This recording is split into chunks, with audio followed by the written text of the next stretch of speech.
Most illustrious princes, I gather you here today to usher in the new era.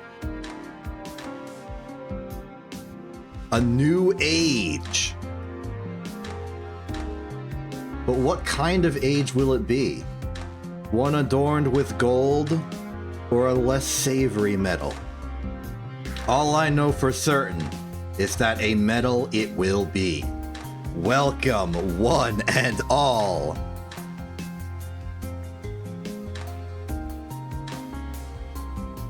To Dare Metallica.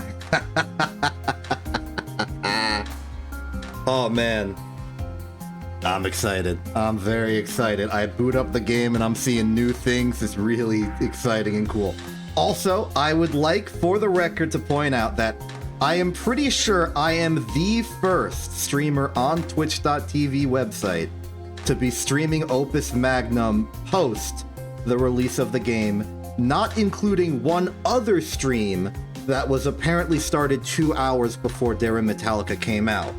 But all that considered, I'm pretty sure they didn't notice it came out, and I'm the first one actually playing the game updated and running. I think they were just playing Opus Magnum prior to it in the previous version, but I got the new one. I'm first on the scene and I'm a little excited and nervous about the responsibility. That doesn't really matter though, because even just in a vacuum, new stuff, I am very personally excited. What we are about to witness has not been seen by any. So let us endeavor to go see it.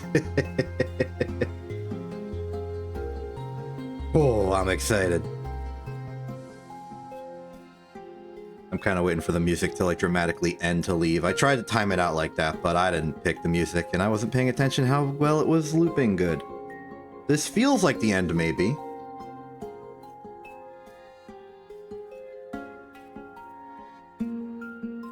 I don't think these like loop in like an infinite progression. I think it's just literally a song that plays and then ends and the next one starts.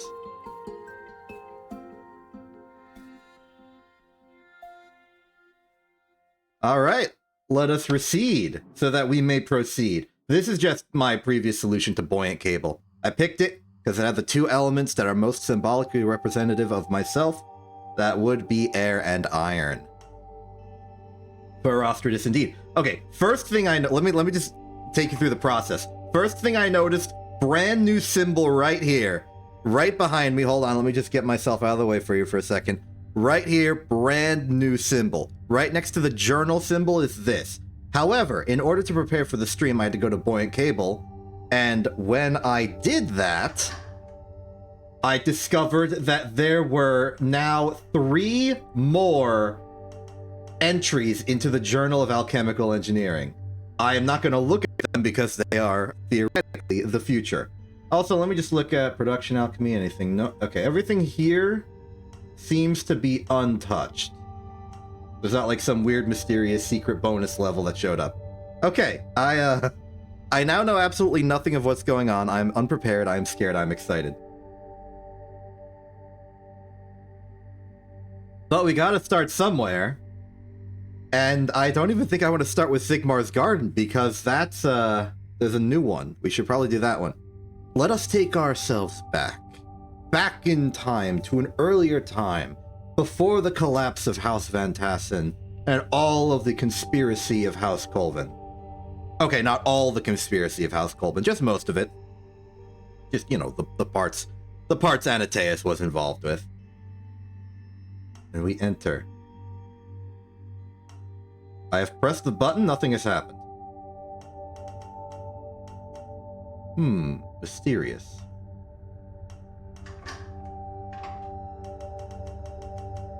I'm wondering about this.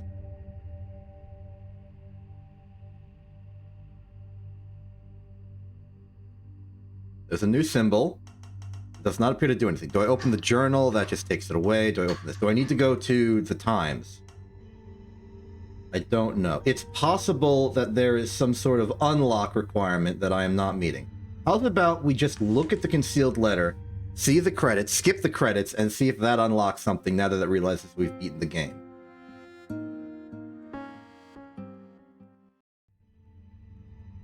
No such luck.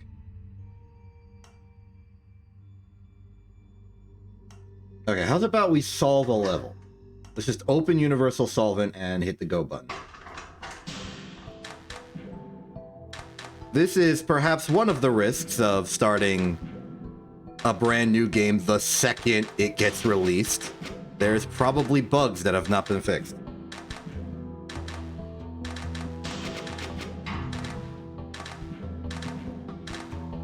Entering a new era is always a rocky prospect.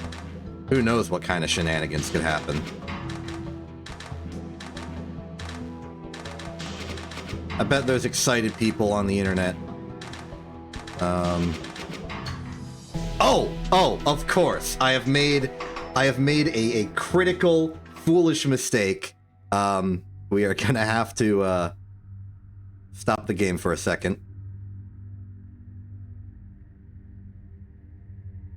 Let me just Okay, so I've made a foolish mistake. There are silly things that I have not accounted for, and that is the fact that it is a separate DLC that needs to be installed separately from the base game updating. So I will quickly do that.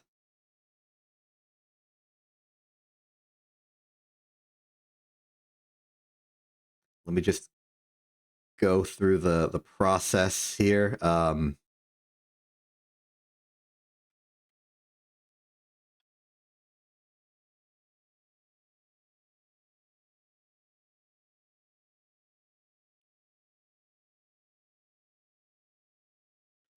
This is a silly error in. I mean, we could have done like the journal because that's independent of this.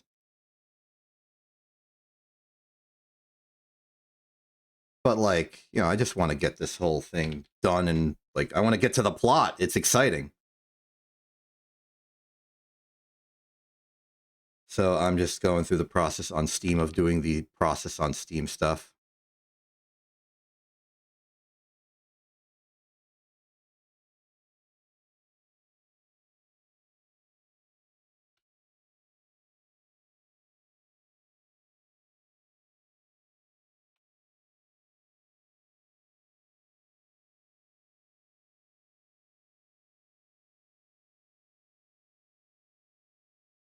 Okay, sorry, there's bureaucracy involved. I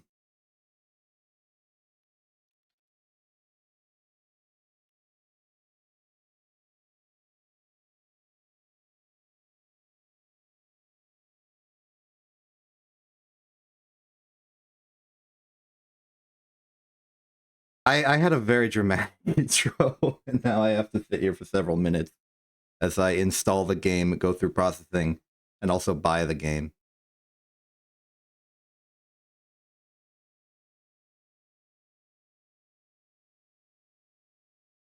That's fine, that's fine.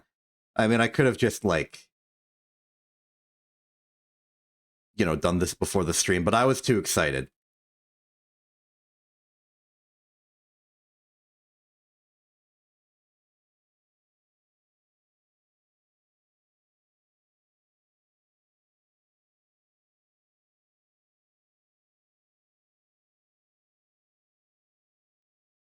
Okay, I have now...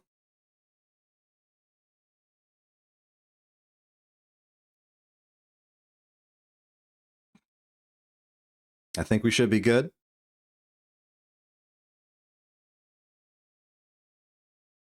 We shall see momentarily if we are indeed good. I have to check if it, like, actually downloaded or if it's just, like, applied. Oh, I pressed the button. It's working. Okay, back to the game.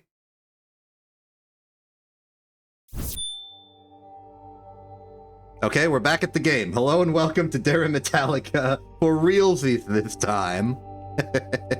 Apologies for the delay. I had to get the lead out real quick.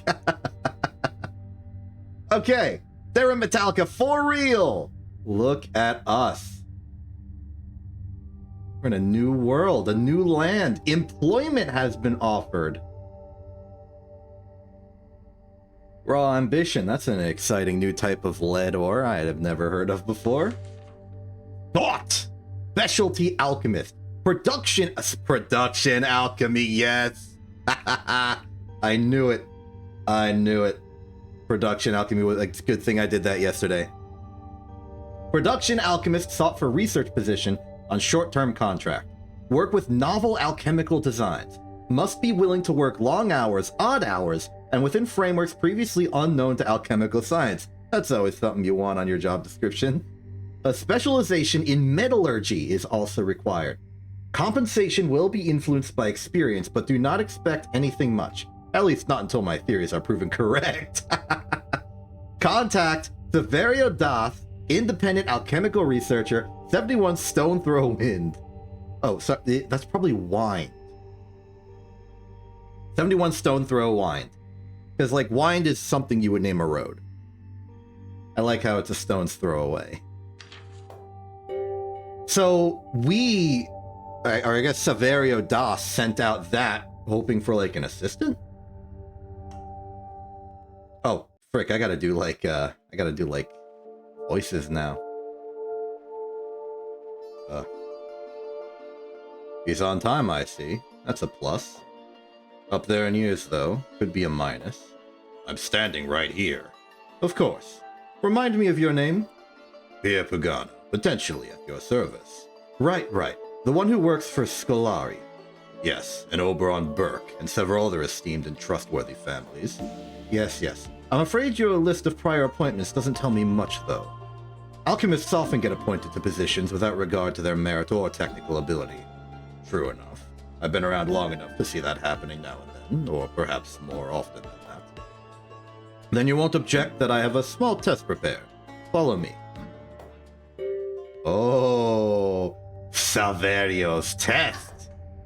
I guess that means we're Pugano? Is this all the equipment you have? Actually, no, well, Das is on the right side. That's usually a protagonist thing. What do you mean, is this all? Shouldn't you be impressed I've put this much together without the backing of a great house? Surely working here won't pose a problem to someone with your abilities. I'll work anywhere. I'm just not used to the conditions of independent alchemy. Save your surprise for this. What if I told you I could traumatize metals into releasing their elemental quicksilver?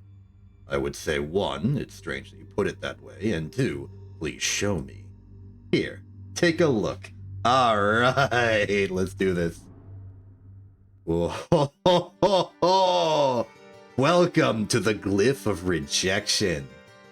The Glyph of Rejection extracts an atom of quicksilver from an atom of metal and demotes it to its next lower form. So we have reagents of water and copper, and we want to make reactive water, I guess that's what that's called, and rust. This is the rust sigil. Interesting.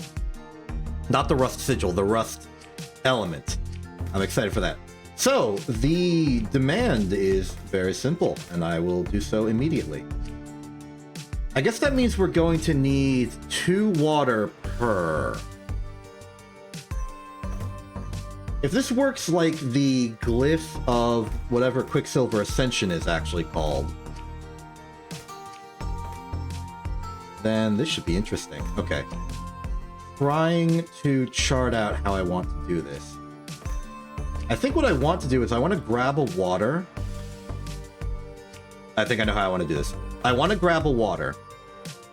I want to grab a copper at the same time, bond it together, then do the rejection operation, and then move that Quicksilver to the bonder, and then get another water to bond it, and then take it out. I think that's how I want to go about this. I think the best way to do that is actually hold it on this side.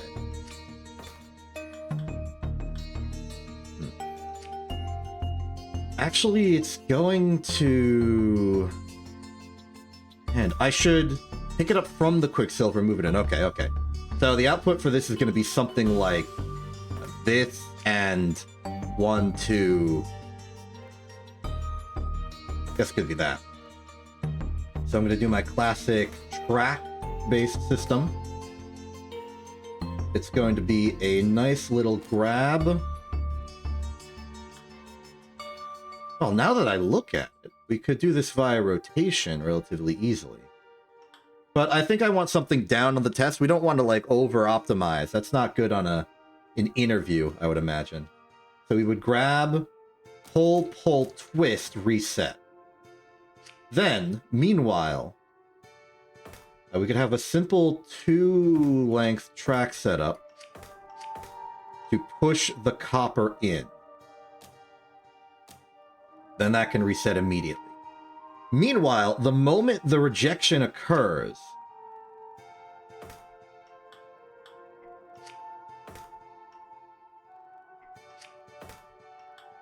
we're going to want to grab, and I don't exactly know how rejection functions, though I assume it will be similar to the output of a, like, Vitamorph maker, the vitamins, wherein we would need to wait 1 cycle before it is allowed to grab. So, like, here I could grab it, yes. And then from here we would go back, turn, reset. And that would be the solution once I have a new track to pick up water when it is available. In fact, I could do that immediately afterwards. And so the limiting factor here is my, like, return speed for the... well, for that. Oh. Of course. Forgot the track.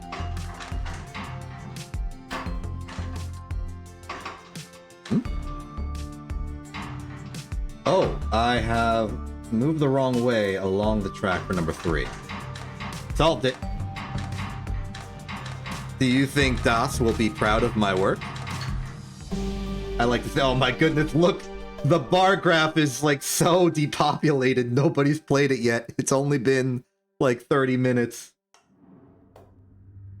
So it does work. Interesting. You see it, don't you? Whoever thought to extract quicksilver from metal before?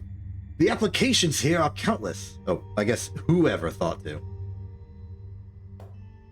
If you say so, I'm simply here to follow your instructions. Precisely the attitude that's been holding us back. Everyone is so afraid to try new things. So do I have the job? I suppose you've done well enough. My aim, you see, is to further pursue this line of research into the very nature of metals themselves. But in order to continue down this path, I must be able to afford it. What better way to fund these efforts than to offer alchemical transformations at reduced prices using my new glyphs? I assume that's where I come in. Precisely. I see.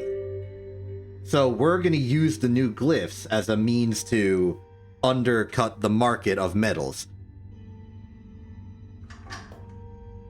Let's get those vials of elemental copper replenished. Sure. Where do you store the iron? Use tin. I can use tin as long as you have enough quicksilver. There's plenty of gold. Why don't you get the quicksilver you need from that? I'm sorry, I don't think I've heard you correctly. You want to put gold to the use of making copper. Did I not show you a glyph that enables just this? You did, but why would you debase gold in such a way? Because copper is the metal I need. I suppose it's technically possible. It feels strange and unnatural to you, of course. The last person I tried to hire said the same thing. Very well then. Let's turn this gold into copper. Let's turn it! Okay, so... actually, if I'm consulting the spiral correctly, yeah, this is basically equalization. We want to take this gold and this tin, move 2 quicksilvers over, and then, bam, we got our copper. Cool. Let's do it. So, how would we do this? Actually, thinking about it, it's pretty straightforward. It's just the logistics. Well, I mean, it's always the logistics with these people. Oh, you know what? I should do this like this. So we can drag gold over the glyph as it goes to a copper output. There's only 1 copper output, but that should be fine. Actually, I'm wondering, what happens... I need to test this for the pursuit of science. What happens if we leave the gold on the... like, the glyph zone? Like, say I do this.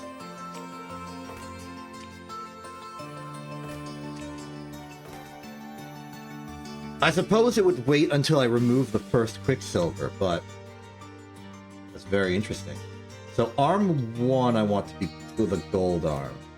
You will grab, turn left. I guess you can go here. And then just like reset.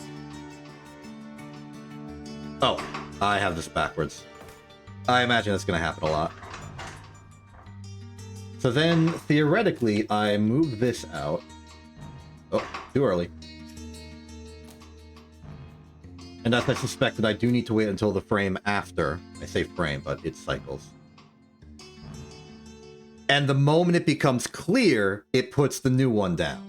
That is the exact piece of information I was looking for. And it seems to require waiting until the next one is cleared the chamber, so I could only start moving the last one out now. And that can go out. Meanwhile, number 3 can move in, and then just wait. And then in order to maintain high speed, I'm going to use a further track for this. Reset. We're gonna 4-cycle this. And then finally, let's just say a track like so. Maybe space inefficient, but that's fine.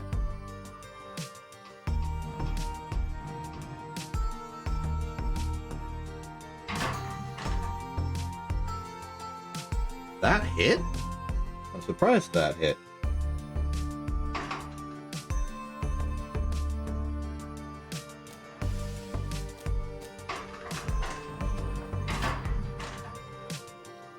Oh, wait. No. We do have a problem here. It's because this is a 2-arm going around. This should be a 5-arm doing a plus operation. More importantly,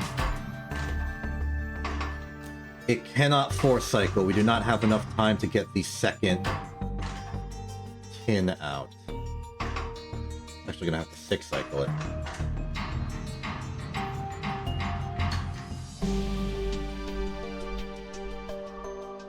That'll work. Apparently someone's done it faster, and that's probably with some, like, clever use of multiple glyphs. I used one of each, and that's limiting my speed. Also, I saw in the update log, just from the Steam announcement, that there is a new halt instruction. Stops an arm from following instructions and prevents it from looping? Is that, like, just kill? Well, this is a terrible place to test it, but I think that's just kill. And look, it doesn't even, like, account for it on the loop. This is a loop killer. That is fascinating. Either way, I won. Tell me you're starting to understand. Gold is not some mythical endpoint. It is merely one of many forms metal can take. Theoretically, yes, these things are possible. Then let's try to understand on a practical level. Gold is not so special, no matter how those overpaid professors at the university treat it. When metals can be freely transmuted into each other, the most valuable ones are the ones with the fewest steps to the others. You mean the ones in the middle, iron and copper. Exactly, you're starting to see it. I am. I'm also seeing why I've been working independently. Little bit of iconoclastic nature. This is the wrong one. Silver Dust. Wait a minute, this is a book. We're just reading a book. I was not expecting to read. On Quicksilver and Projection. Elemental Quicksilver bears a particularly unique presence in the alchemical hierography. Marked for its liquid character, Quicksilver is able to absorb into the planetary metals, invisibly purifying the worlds within. It is solely able to transmute even the most mundane lead into resplendent gold. Quicksilver thus enables projection, An act of transmutation once thought to require the virtues of the legendary philosopher's stone. How fortunate that the universe has left it within our hands to raise metals into their highest form. The only limitation is that projection must occur in single steps. Lead can never directly become gold. It must visit each intermediary station on its journey to the divine. The principled may feel a tension in the role of quicksilver. If it is consumed in the act of projection, then what can be said of the highest metals?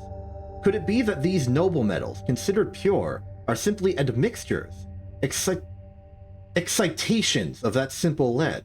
If so, the alchemist of the future has much to uncover. If quicksilver could be separated once again from the metal it projected, it would very well shock the foundations of alchemy. And shock the foundations it will. So... aha. So our goal here is, again, an act of equilibrium. Take copper and gold and average them out. I'm starting to understand the philosophy here. The metal's in the middle.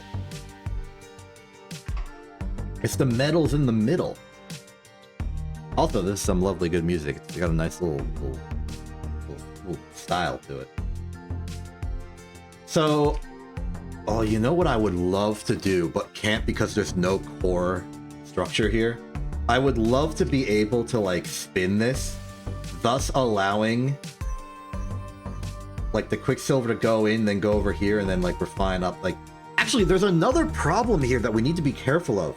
We could accidentally use quicksilver to re-project the silver back into gold if we don't position this safely. I have another idea. This is an inspiration that came to me from looking at the Reddit, the subreddit for Opus Magnum. And it was somebody that did, like, surrender flare by just, like, repeatedly twisting in a conveyor belt to, like, get all the salts off. And then just, like, woo, refined it with the quicksilver here, and then went, like, boom, boom, boom, boom. So I want to do that with this, because it's kind of like twisting, but it's linear twisting. First question is, can I even do this in the way that I'm imagining? Or will I have to go underhanded? It wouldn't be a problem if I went underhanded. You know, aside from the moral concerns. So, like, the idea was, like, grab, twist. I want to grab from the copper, because the first thing we're going to do is twist it. And make that, take the gold out here. So let's say grab, twist. I guess reset. Very, very simple procedure here. And then we just do it again.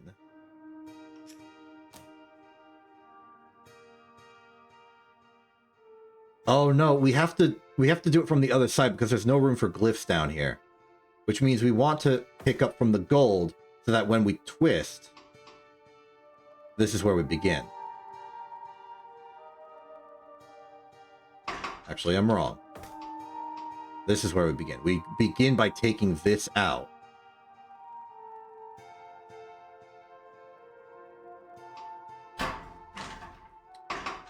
You need to chill your roll for a second. And this goes here. Okay, yes. Yes, yes, yes. Here is the structure.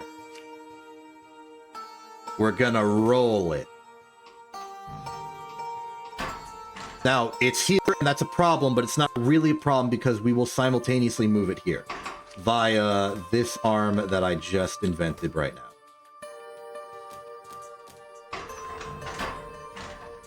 Okay, it doesn't like a twist, doesn't like a track.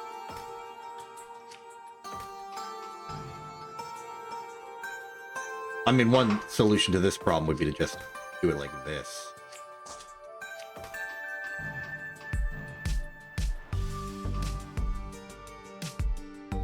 I didn't account for that.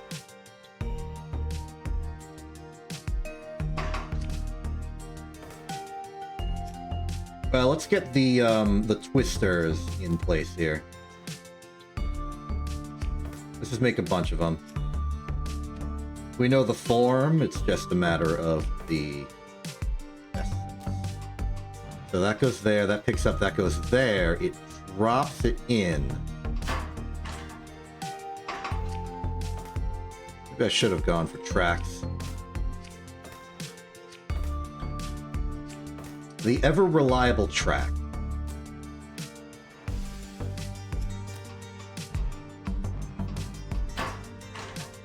Cool. Doesn't like that either.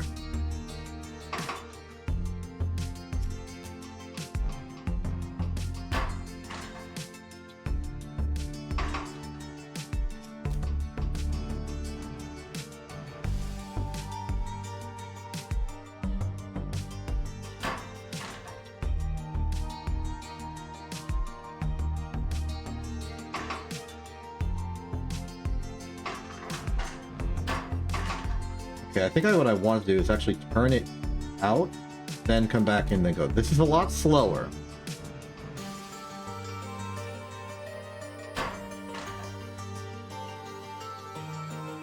And it's too late.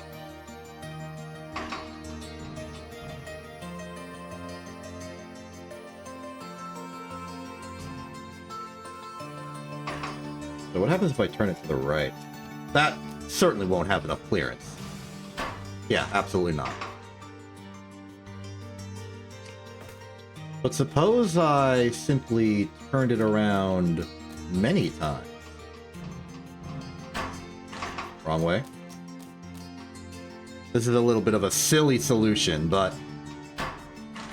and a problematic one. Yeah, we are dealing with the issue.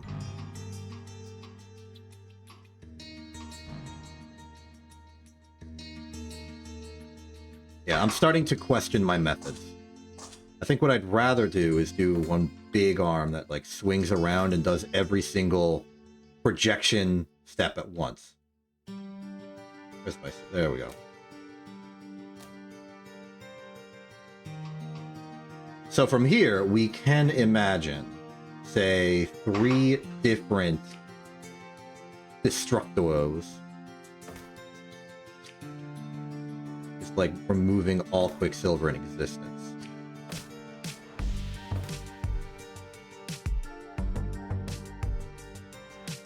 Maybe I should not be putting a Quicksilver underneath this thing.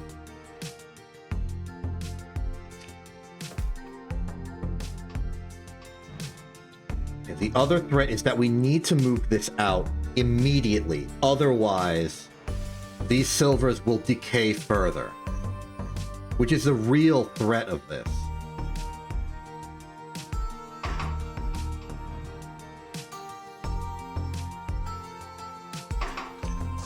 I think therefore it's safer to do this. It might be safer to do that by the conveyor belt method, but maybe let's not do it by twisting, let's do it by tracking.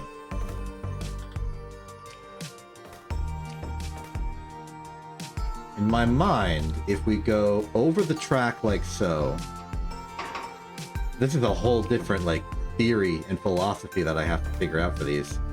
But like, imagine this. This just makes silver wholesale easily with like no complications. And it's like 2/3 of the way to complete. And if we keep going, it won't make any more because the way is obstructed. The only complicated part is that final gold here. We can imagine using these on the side to elevate these coppers.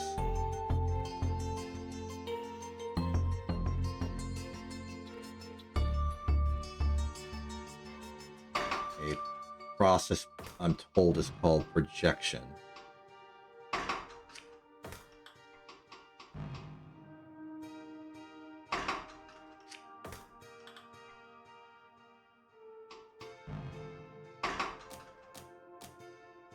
And then this, and this will give us 2/3 of a solution. The final part is tricky, but I have a really wild idea. This is a wild idea, but I love it. So from immediately right here, we can do the degradation step. And then slide this whole thing over by 1.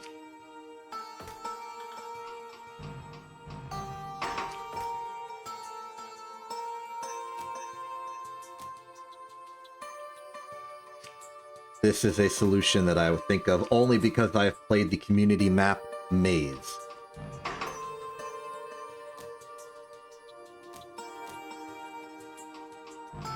So those two just happen innately. Then this happens. We move forward. And then this can turn while that resets, putting the final solution into 1, 2, 3 twist. And that's our goal. Forgot the part where I actually have to, like, let go of the dang machine.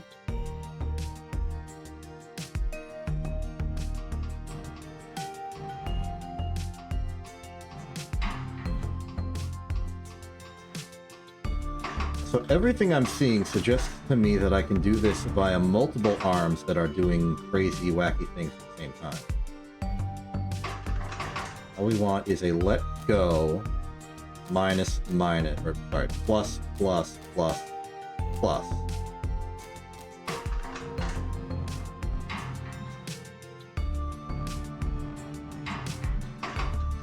In theory, I want to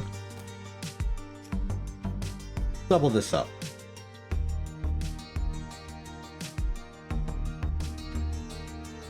I like a dummy command just to fill in there. 1, 2, 3, 4, 5, 6, 7, 8, 9, 10, 11, 12, 13, 14, 15. Let's make it 16. That way, we can simply take the final 8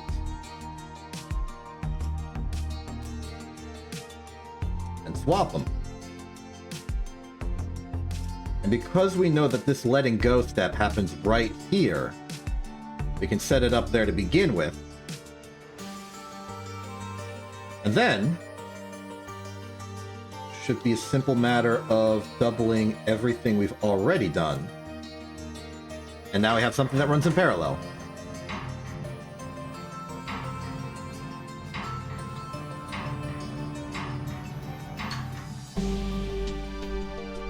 It could possibly be made faster, like Cycle 49, that's already pretty good, but I think we can do better. And I think we can do better by going for double symmetry. Because that means we won't have to turn left twice, we can simply turn right once. That'll save that instruction, which will in turn save that instruction, because that was just a dummy instruction to make it symmetric. We remove the associated instructions here. And now what's the system? 1, 2, 3, 4, 5, 6, 7, 8, 9, 10, 11, 12, 13, 14. We take the first 7.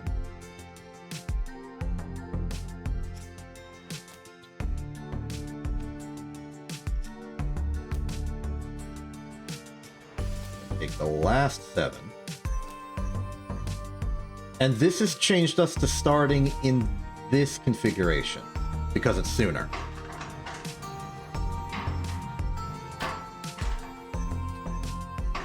And we now need to change the timings on these now that it's sooner. So it's 2 after the grab, and then 1 after, so this should be fine.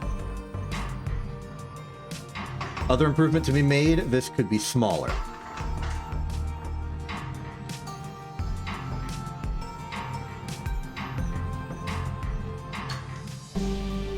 Not bad. I'm sad that we don't get a conversation after it, but that's the nature of text. Oh, you've got a name for yourself on this one. Saverio's Transformer. My former supervisors would certainly not approve. Yes, and what a pity they aren't here now. What are you talking about in any case? The way you treat Quicksilver, it's a bit troubling. Quicksilver is a subtle, highly reactive substance, and yet you just let it pile up like any other element. If you're not pleased with the direction of my investigations, you're free to leave at any time. I understand. You won't, though, will you? I'll stay. I do enjoy the challenge. So he's just sort of like here. Hey, it's the halt instruction. It stops an arm from following instructions and prevents it from looping, allowing for the creation of mechanisms that only act once. Oh, welcome to Production Alchemy once more. I'm happy about this. So why would you offer me that? Wait a minute, what the heck am I doing? Wait a minute, what?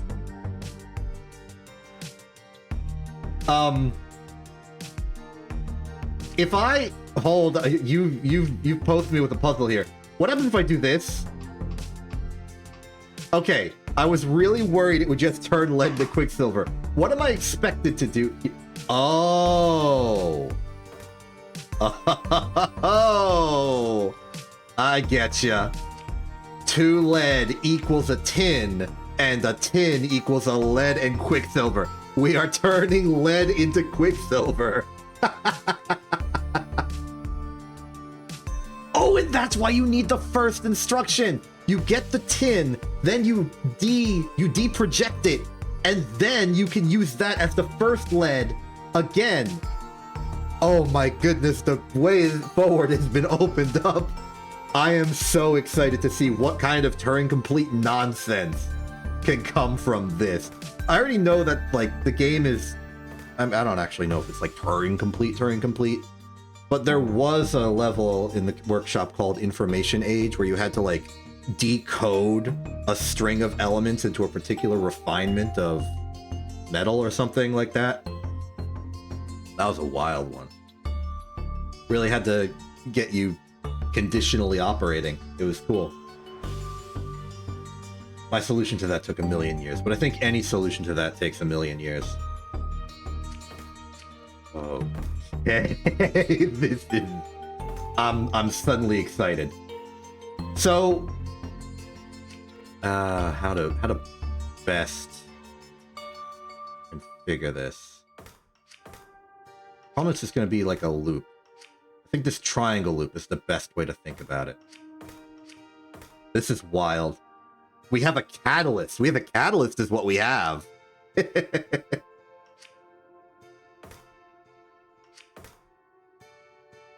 Okay, so my immediate thought is that the single instruction arm is this one. It'll go grab, down.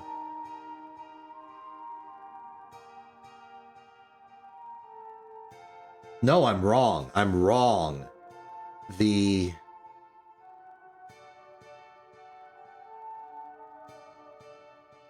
single use instruction should put the lead here.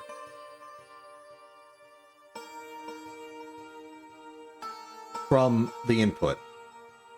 So that one should come second. So this one goes over and resets, and functionally this one's just going to keep doing that again and again and again. I prefer to do it from the other side because I worry about a collision here. In fact, that's almost guaranteed to happen, which is bothersome. But I wanted to keep it as close as possible for speed, but speed ain't what I'm getting. Either way, let's do our single-use instruction here.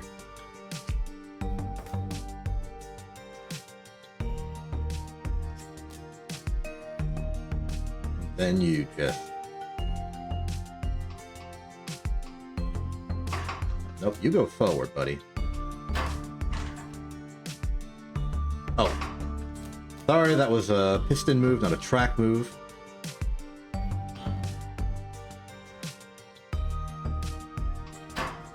Yeah, okay. Arm 1's going to need to be track-based if we want to move 2 over. And I would love to... Wait a minute, what's stopping me? Just do that. Cool, never mind. Solution. So, that goes there. This starts the process, and then from here, we will have a cyclic loop of picking this up, dragging it over this glyph, and then dropping it back here. In that time, arm 1 will double over. And we will need to...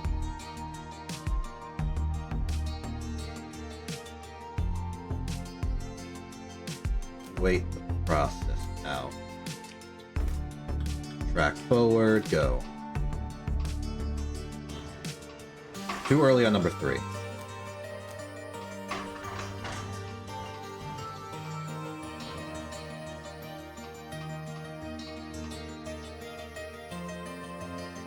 This will work. Now we just need an arm that moves the Quicksilver we make into the bucket, and we shall have our loop.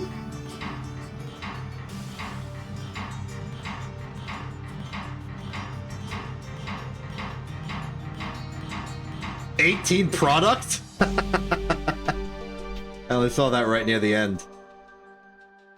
We got a lot of product. So we've just turned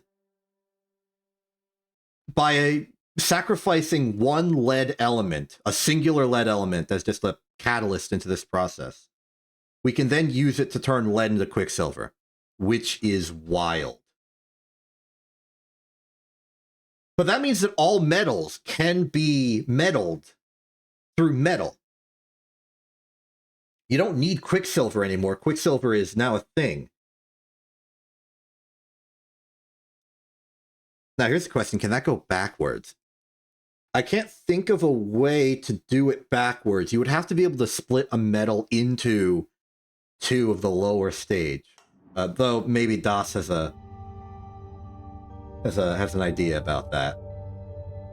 A question, if I may. When you first described extracting Quicksilver from metals, you used a rather strange term. I'm sure it was simply a new concept to you at the time. No, I remember clearly. You said you traumatized the metal until the Quicksilver comes out. Perhaps I'm more glib than I give myself credit for. Or perhaps there's a reason this particular line of research has never been documented. Your objections are duly noted. Now, let's get on with some commissions, shall we? Cool. Mixed-use lubricant. The same lubricating qualities at half the cost. I apologize, but what were you thinking when you wrote this? I was thinking that with my new glyphs, we can make compounds in ways even the great houses can. And you tried it out and found that it does indeed save on costs? No, not yet. I imagine that was where you came in, naturally. So you're leaving it to me to see if this is possible or not. Naturally. After having already promised it. Sounds like someone should be getting to work, no? Naturally. I kind of like the dynamic here. Okay, so our goal is making a mixed-use lubricant. And also some copper. With the rust and more water. So thinking about this, we gotta start balancing some equations here. That's tin. That is tin. Which means our objective here, what the heck is our objective here? We need to...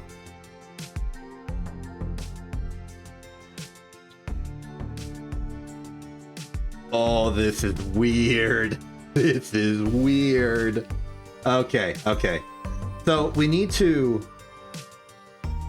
get 2 irons. One of them is to be stepped down into tin to be used in the lubricant. The second one needs to be stepped up into copper. Which means that will give us 2 of the waters here. And then the other 2 will come from this one and then a second one that's salted. This is wild. I think I'd actually like to just do this by additive assembly. If you can imagine for a second this kind of arrangement. And then I simply drag out, let's say extrude these forward.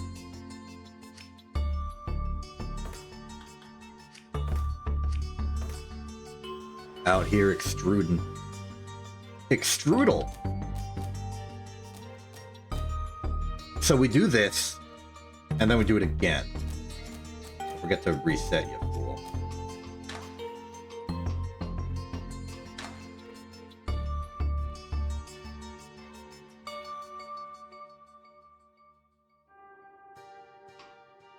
Okay, so this is where things get a little complicated. Also, I'm wrong about how this is elementally set up. We want to stagger arm... I would like you to be arm 2, please.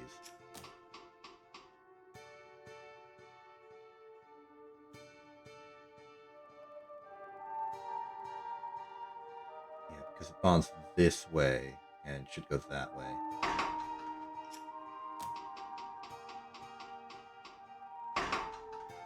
You should really align yourself with the next batch.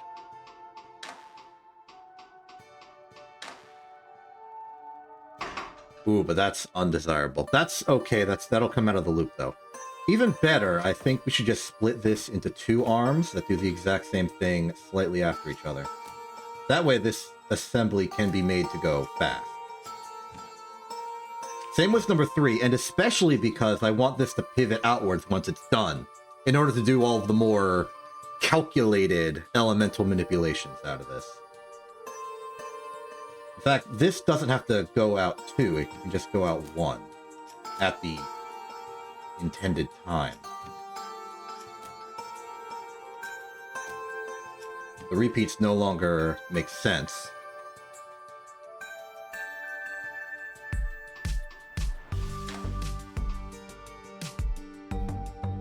Oh. Did not think about the finer details of how to bond these together. The solution to that, I think, would be to have 2 go out slightly further, as does 4. 4 is already weird enough as is.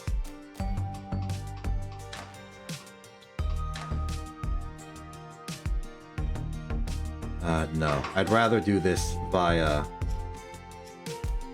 a 3rd track. Simply because I like it to be well put together, in a matter of speaking. I like low loop speeds.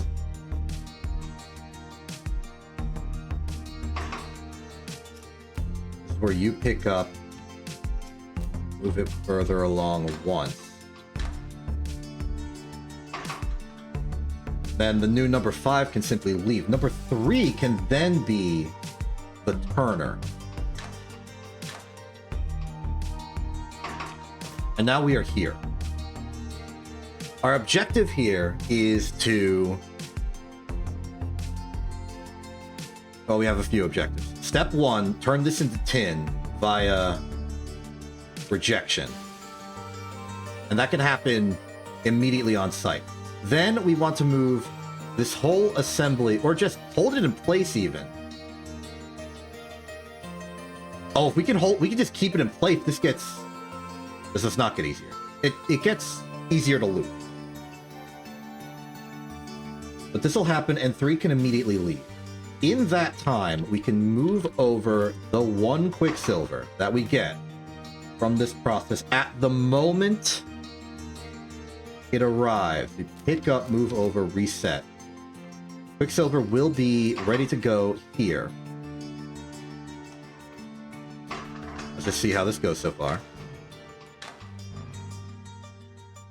Ooh, yeah, yep, made a tactical blunder. 3 is... You know, 6 can pick it up a slight bit earlier. There is a solution to this, and it is to pick up the iron in the same place it was put down, which was here, and twist.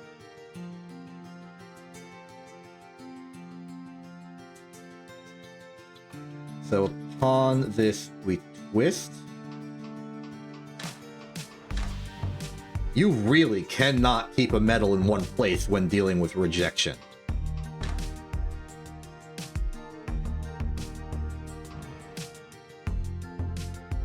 So this is like 75% of our solution here. The only things left, which I may as well just choreograph out, is calcifying that. Called it.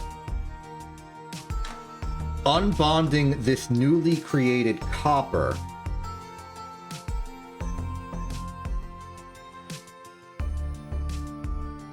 And then just dumping the solution. Let me just do a sanity check that I am making this correctly. I am making this correctly. Hard to tell when it's upside down.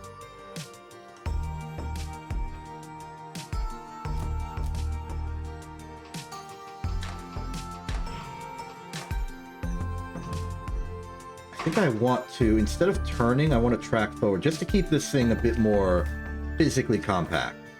That means the glyph of debonding can instead go here.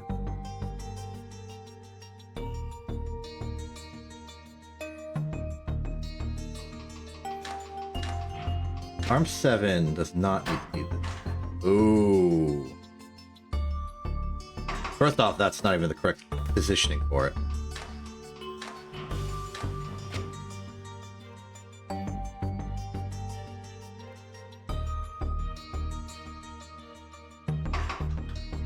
Best way to do this is to put the copper output here and just have 7 move twice over. That'll even preserve the loop without having to do some complicated arrangement. And then, all that's left is to just deposit it somewhere. Something that arm number 8 here can do very easily. Just go here. And that's our solve. It's a matter of timing when that should go about its business. The twist is here.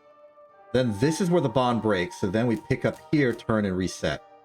And we have a lot of 6 cycles. That's our limit. I don't think we're going to get beyond that easily, so let's not.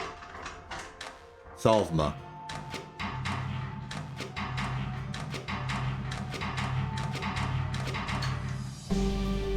Oh. Bit faster than the average, and look at me, I've added a new position to the cycle count. I've completed the lubricant. Ah, you frightened me just now. You didn't hear me come in? Not at all. Suppose I was lost in my thoughts as usual. That and the workshop door no longer squeals like a broken airship engine. Did it used to do that? Somehow I never quite noticed. Well, I certainly did, and I took it upon myself to test some of the new lubricant. That's good news, but we can't have you sneaking up on me like this. Perhaps you should announce yourself with a stamp of your feet or a clearing of your throat from now on. Or remove the lubricant and let the hinges squeak again. Fine with me. Darn, you've made a good product. Metallic tincture, what's that about? This so-called tincture, this is really what you want me to make. You're questioning my designs. I suppose you could say I am. I know what you're thinking. Why would you drink a Quicksilver compound? Is Quicksilver safe to ingest? And so on, I expect. You've read my mind. Indeed, and in response I would say that the healing properties of Quicksilver have never been truly exploited, or proven to exist. Healing properties of Quicksilver. You don't think a credulous noble or two would pay a fortune for such miracles? I suppose they would. I'm starting to get an uncomfortable feeling. For those of you who are wondering the intersection between alchemy and chemistry, Quicksilver is basically just pure mercury. And I do recall there was a bit of a fad of, people drinking mercury for curative effects. Famously, Isaac Newton. It doesn't go well for those people because that's not what mercury does. It's actually quite toxic. And I worry that we are haphazardly waltzing our way into some snake oil salesman routine, and we may accidentally start poisoning the populace. That said, mercury in molecules, like non-pure mercury that is actually part of elements and stuff, is comparatively fine. Each type of molecule is its own isolated thing. So if we're making a compound that is not pure mercury, it is instead some element that has mercury in it, I no longer feel confident saying whether this is a good or bad idea. But I still think, because of the character of Doth that I'm starting to interpret here, it's probably not going to go all that well. Okay, at least it's not pure mercury. It's metallic tincture. So what does it want? What the heck are you asking me to do? What in... Okay, at least you're providing the vita. I mean, it's got vita in it. This could be vitamins. After all, the min part is like minerals. That's not true, but... you can think of a vitamineral. So, copper here, we have no quicksilver to work with. Oh my goodness, the branching paths of possible solutions are, well, irrelevant, because using only quicksilver-based ascension, we can't, like, reject and then get more quicksilver than we started with, unless we do the catalyst trick.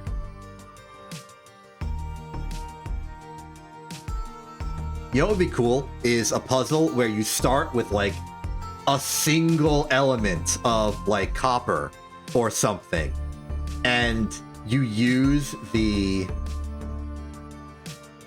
collection of, like, separations and quicksilver and stuff to make... Actually, I'm starting to question... This is a new paradigm of thinking. This is like a new puzzle element. So you could descend it into iron and quicksilver. Okay, I'm thinking nonsense here. Unless that future where we split an element into two of the lower metal, the opposite of the purification, anti-purification, then we could take a copper, make it two irons, then, like, steal a quicksilver from the iron to make it tin, put that back into this first iron, make a copper, and then put it in and just duplicate it. From this, you could make infinite metal from one metal, provided that the starting metal is not tin or lead. You'd have to start from at least iron. Ignoring my hypothetical for a second. I mean, our objective is very simple, and we don't even have to do any fancy tricks here. We just... No, wait, yeah, we do. We gotta put quicksilver in this thing. So we can make a silver. It does want us to do the trick. It wants us to make a silver to... Oh my goodness, what the heck? It wants us to make... So we can do this, make a silver. We have a silver. Then we make another silver and use it as our mercury catalyst. Whoa.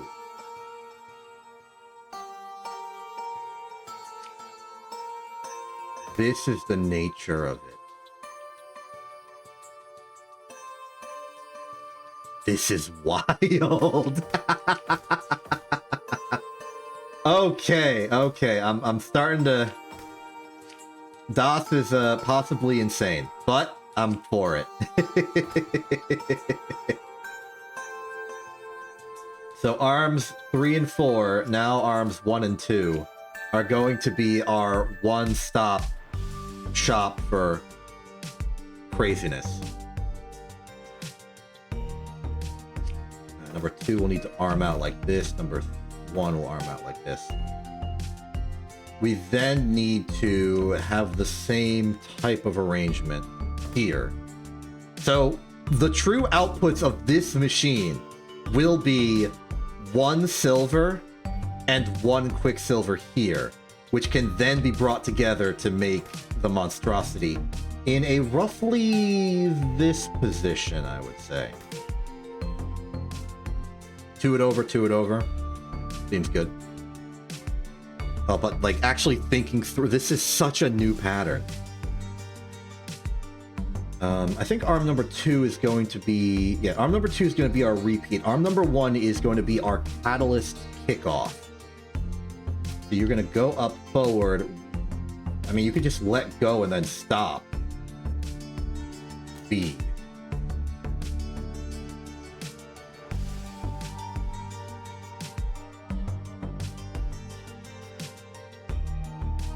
Probably go second. Then you're gonna repeat. And meanwhile, numbers 3 and 4.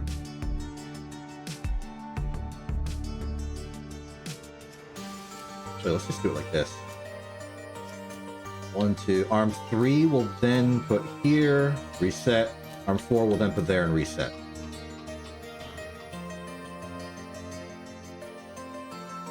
Then we do our triangle strategy.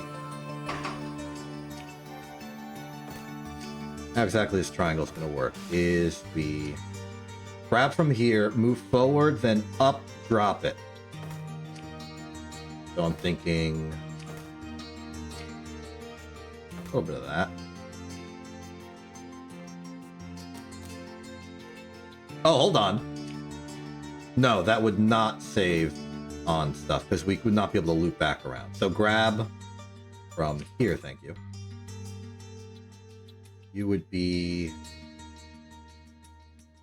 It would be at the end of number 2, so you drop, then we need to wait for the catalyst to go through the conduit. Grab, move, move, reset.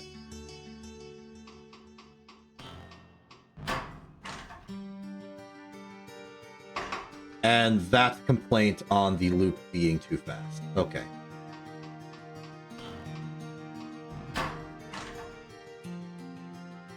Yes. We put that there then. Wait, no, that doesn't matter. It's not the loop.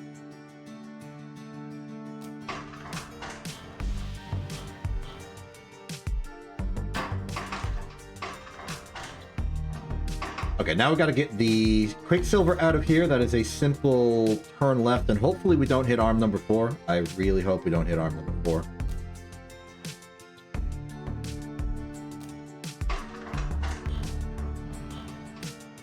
We don't hit arm number 4. Fantastic.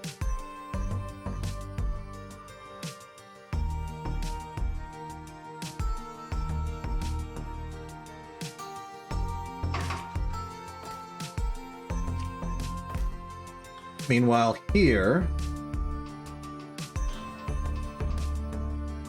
go, grab right. I think I want to track upwards.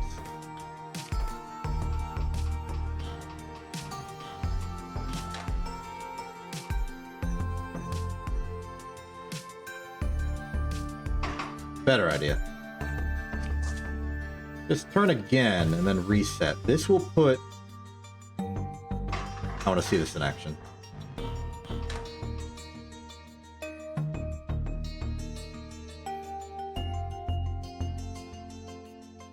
The exact positioning here is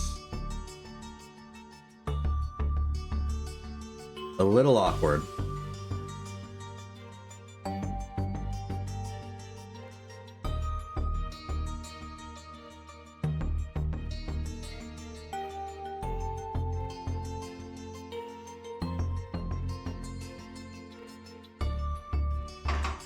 Nothing... Oh, I don't want to lose the loop. So I guess we just reset there and then... I don't know, grab here and just be like, boop, bye. At least makes it simple to decide where everything's going. Next up is the Vitae, and I have some diabolical schemes with regards to that. Number 9 can simply, whenever it wants, just go in. 10, I want to time to when arm number 7 turns.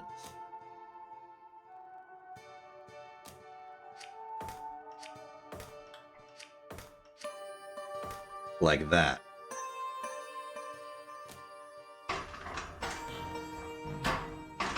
Way too early in the process.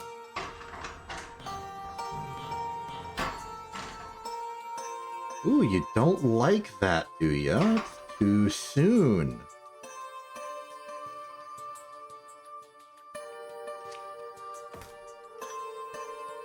How about this?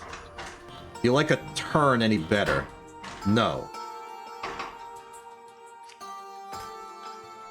In that case, I will set you up with a double-track input system. Doesn't mean this has to come back one. Get rid of that. Better.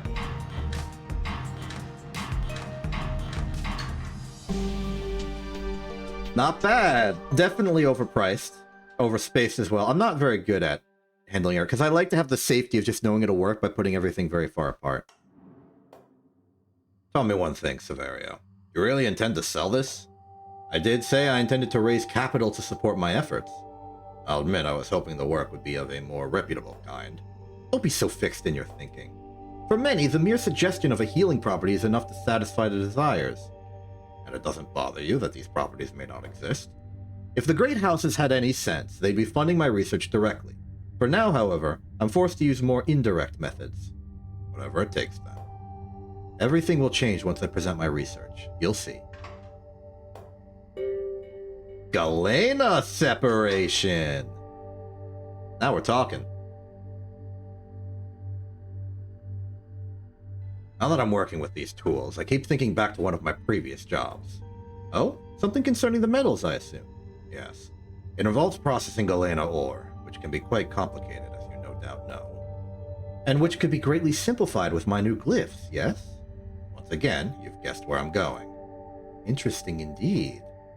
The efficient refinement of galena might not win on a professorship, but would certainly be of interest to a great house.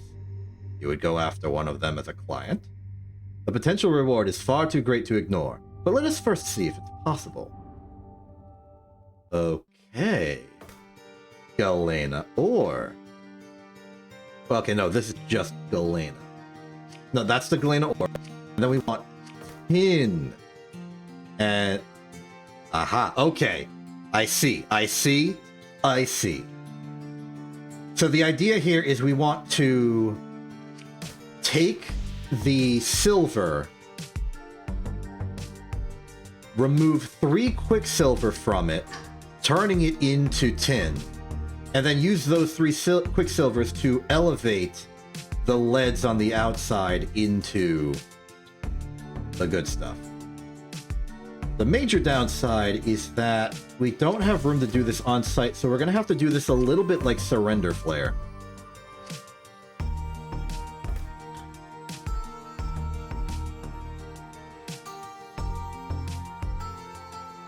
Because in order to access the silver, we need an open room for the quicksilver to be dropped into.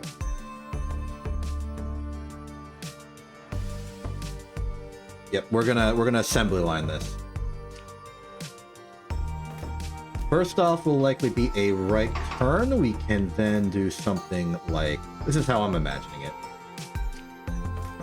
Say grab, then twist. That separates out a salt.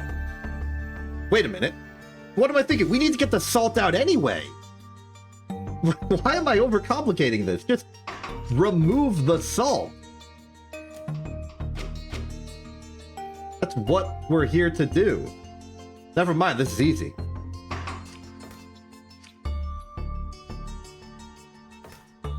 And then let's track it. I think I want multiple just to ensure good speed. So we go here, and then we just keep twisting. We will need to wait in place to pick it up, so...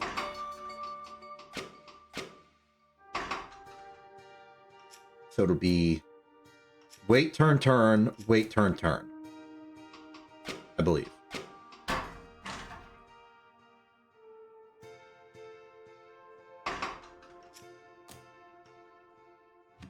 That one is perhaps irregular. So it'll be grab, push, reset. Grab, push, reset. And then number 2 can go again.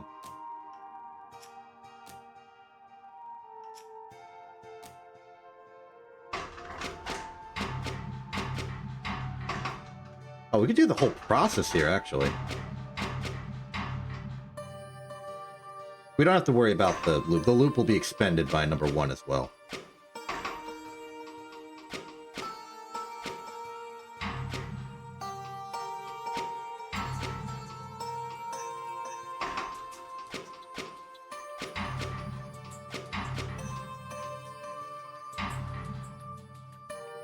Now we get to the fancy work. Let's leave here.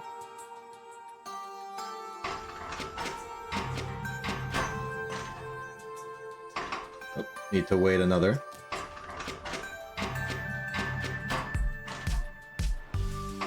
Need to wait 2, actually.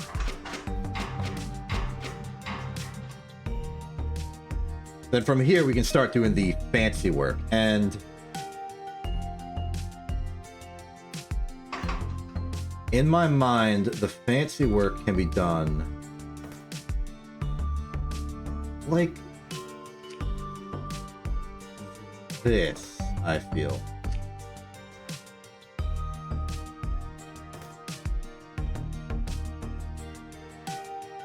What I want to do is pick it up and transfer it over in the same process.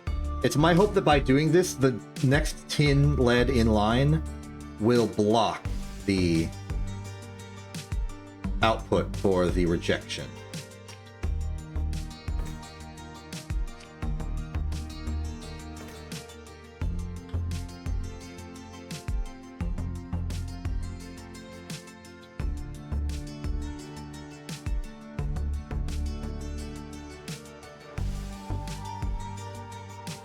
Grab here. This will immediately be ready for the transfer step, which we shall do again, as always, by tracks. They behave a little better. So that goes, and then that repeats. This will need to rotate and rotate. Way too early.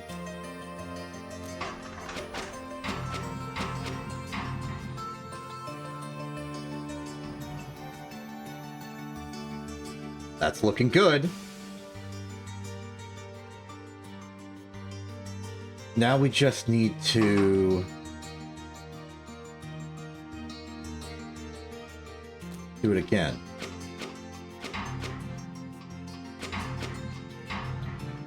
Grab, twist, remove and twist. It could grab immediately, hence the need for arm number 6. We grab, twist, twist. Then it would be grab, twist, then do not twist again or else we will ruin this entire assembly. Also, in the interests of our future expansion, moving these over here.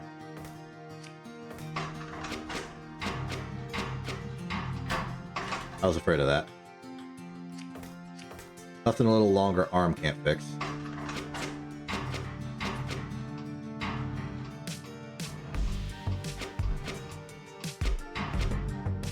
And here is our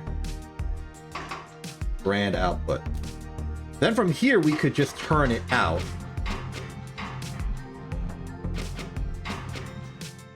Good. Now we just need to unbond this and turn it all into individual tin. And we'll be set. So 4 just let go, and I'm kind of okay with just having 4 do that.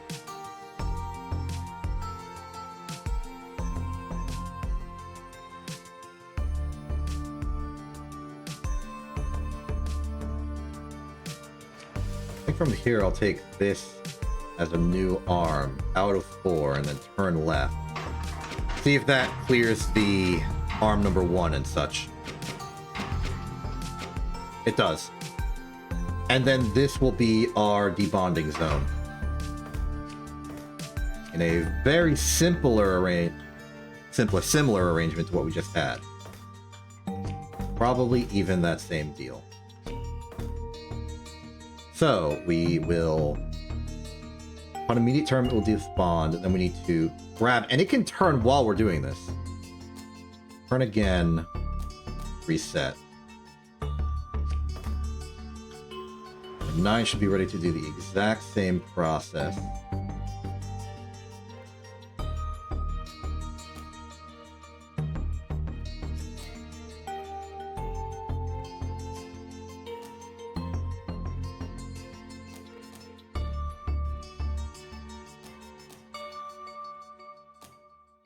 The reason we can afford to do all these twists at the same time is because there's now a space in between the atoms we can take advantage of.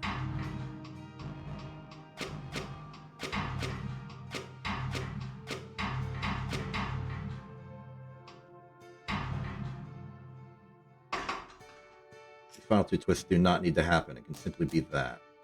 If there's room. There might not be room. We'll see if there's room. But we have a nice station for each individual process along the line. Beautiful. So this is making 36 products, which is funny. But for separating, you want to make sure that you're at least using 6 inputs, so that makes sense. And that's good. Pretty fast. Can't complain. The cost is in the middle. Area's in the middle. Seems fine. I dare say my former colleagues would be quite impressed.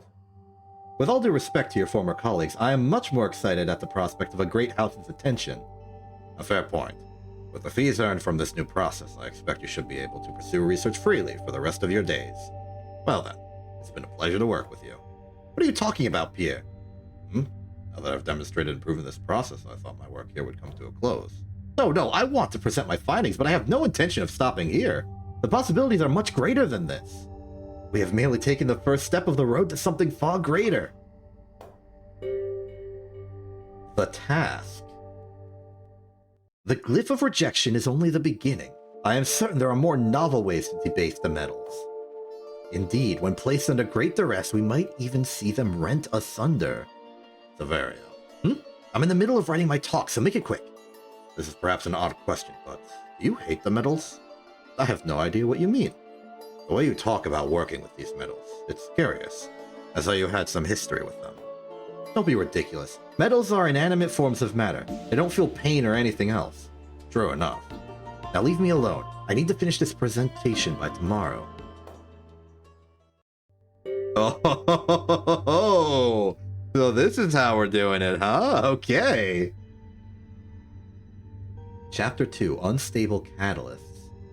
The Symposium Agenda. The 124th Alchemical Research Symposium. Agenda Day 3. Aerometallic alloys and their applications. Venator M and Day A. Schwind A.E. An inquiry into self-igniting compounds. Le Feur T. House Colvin. There's a luncheon afterwards. An inquiry into the proposed unification of cardinals, Ptolemaio N and Servin H, Imperial University refreshments, on the reduction of metals, Das S, independent researcher. Oh boy. Before we go into that, I want to check something.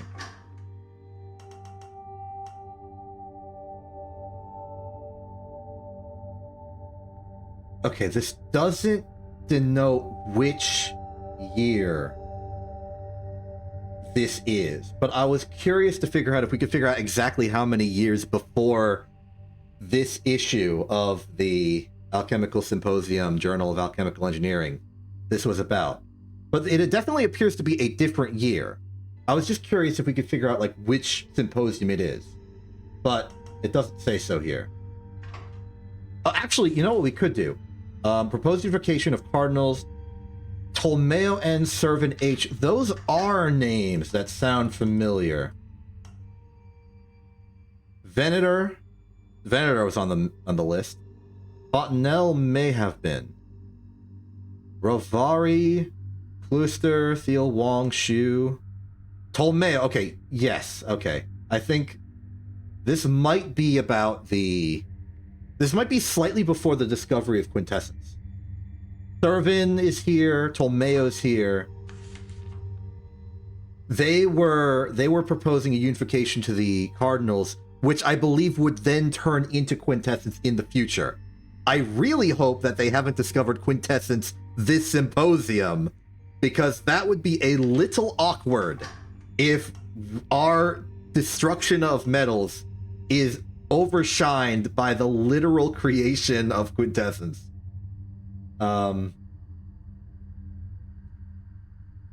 Yeah, maybe.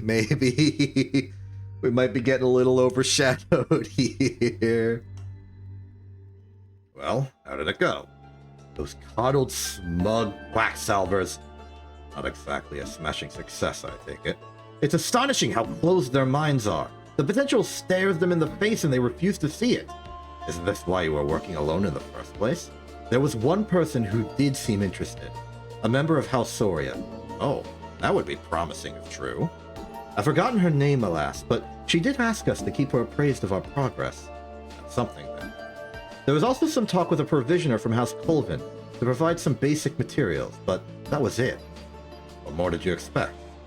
I don't know. I was hoping for a little bit of applause, at least. Ho, ho, ho, ho! Forgive me for saying so, but to my mind, you have presented your research rather hastily. I suppose you're right. I should have waited so I could demonstrate metal division. Then I could have watched as they witnessed an element destroyed before their very eyes. Just imagine the shock, the gasps. Yes, well, on that note, your design was insightful, though I had to tinker with a fair amount to get it working. But it does work. I believe it does. Excellent. Let's see it in action. You don't want to hear about the modifications I had to make? Later. Let's annihilate some metals first.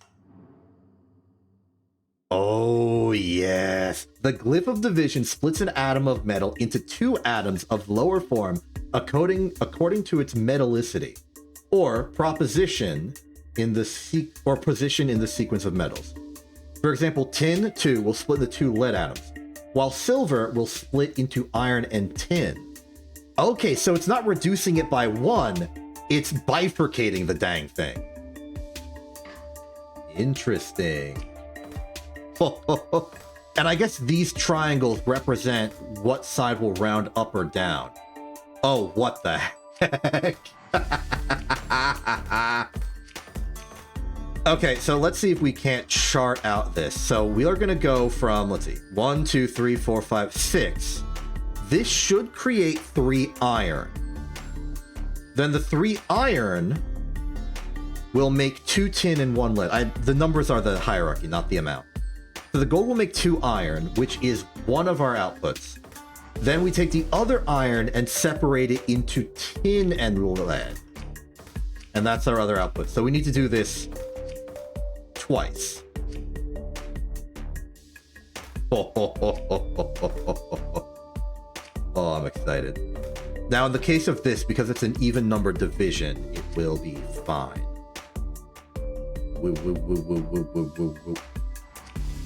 No, that's not correct. This is correct. We have this going like that. Then this one should actually be split off slightly further. But this really is just a demonstration. We can go faster, but I don't care. Pick up, move over, drop, reset. I assume, again, this will be conduit based. So we have to wait a cycle to pick up with both 2 and 3. 2 will just move over, output that. 3 will output into here. The rounding up for tin means that that'll go here. Then, again, we wait, turn in, reset, wait, turn in, reset, and that is our solution. Now we can make infinite metal. I see the vision. I know how to do it. It does mean we're going to have to do it via tin, because that will cleanly split into lead. Oh, actually, this is going to be more difficult than I thought. I think the best one to do it with is then copper. Copper will split into 2 tin.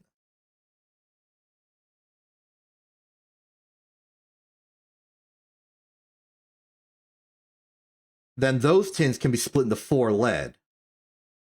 No. Take a quick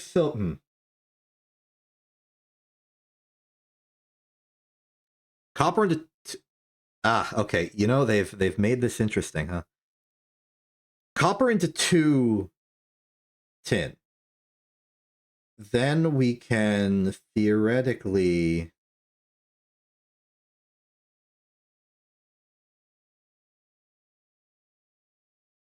Oh, you know, this is actually a well-balanced solution, because we're not going down from 1 copper to 2 iron, we're going from 1 copper to 2 tin. And by going down to 2 tin like that, it doesn't give enough resources to actually rebuild a copper out of that.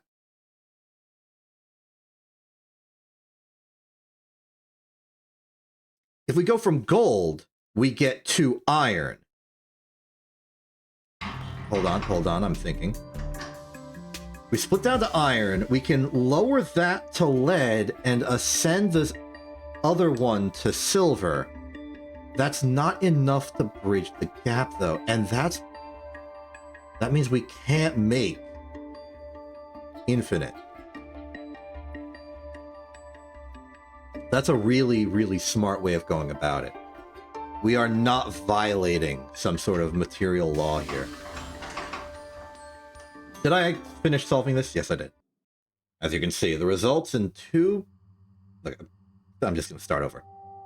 As you can see, this results in 2 products with precisely half the metallicity of the input, so no alchemical laws are violated. I see. Disappointing. Sorry? Are you not relieved? On one hand, yes, I am, but on the other hand, I was hoping I might break an alchemical law or 2. That would certainly turn some heads, don't you think?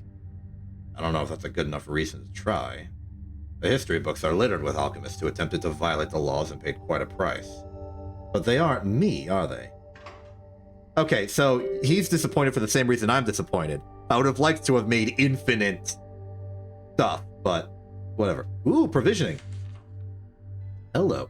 Material requisition form. Request to be fulfilled by Severio Das, independent alchemical researcher. I actually read it from his handwriting, or from the name written in cursive, not from the text below it, but then I saw the text below it and I was like, oh well. Provided to the August House Colvin. Additional compensation to be provided upon completion. Deliveries to be made at dockside entrance. An agent of the house will escort you at the time of delivery. Do not leave any materials unattended. Bill of sale to follow. We've got a job. Solder wire. I trust I can leave the details of this work order to you. Ah, finally, some work for House Colvin. You were looking forward to it? Not exactly. I merely felt it was inevitable as soon as I learned the nature of your research. House Colvin is said to be foremost in metallurgy. Is that so? Perhaps we can make an impression on them. If we can deliver so quickly it shocks them, and for an unmatched price, surely they'll want to know more about our process. So all we have to do is make these products faster and cheaper than anyone ever has. Exactly. Okay. Ooh. Right, it's a soldering wire. Of course this would be how this goes. Well, you know what this means. It's lightsaber time. Can we even lightsaber this?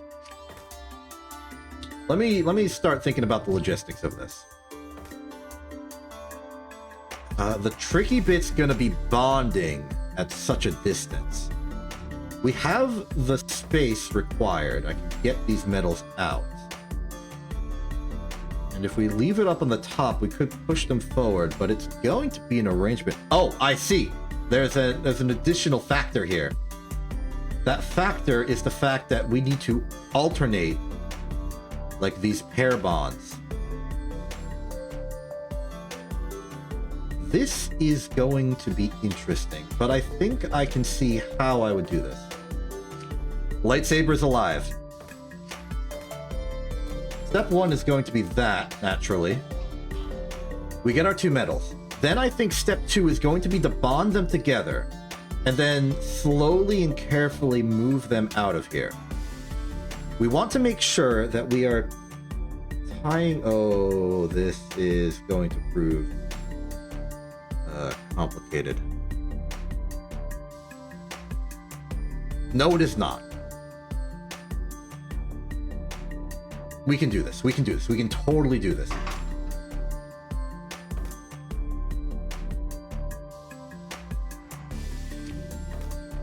can be done.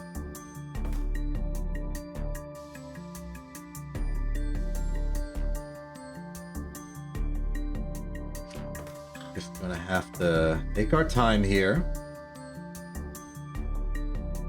So we can grab with both. This one can turn down and just move along the line. We're going to want to bond them initially horizontally. And that's going to be the trick to this, I feel. Meanwhile, you will just rotate 180 degrees in the interior. Now here's the trick. Actually, this is going to be fine either way.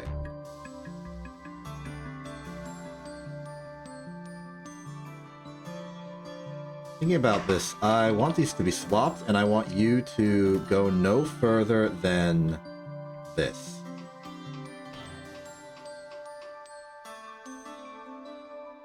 Actually, I want you to go no further than this.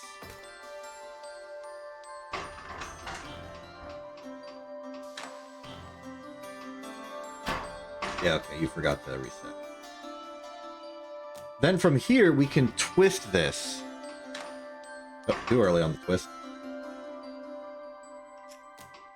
Can we do it like that?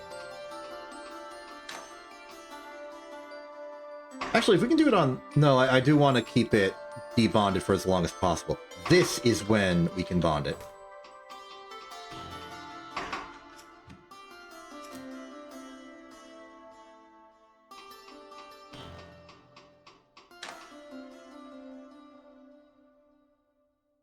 So now we have tin and lead. From here, we want to twist this around so that's horizontal. Oh, too far.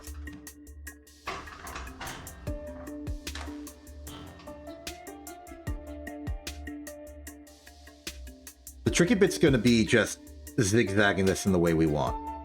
There's a world where there's a tin lead here, which we want to bond by pushing this forward. And then there's a world where there's a tin lead here where we want to bond by coursing down.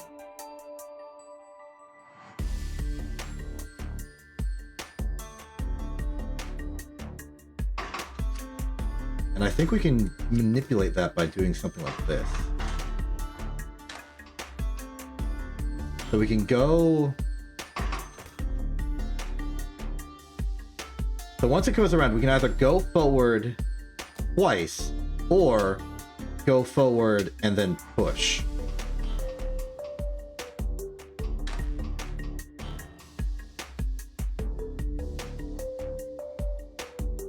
That'll bond this. And then we push, and then we reset. And all the while, we do this again.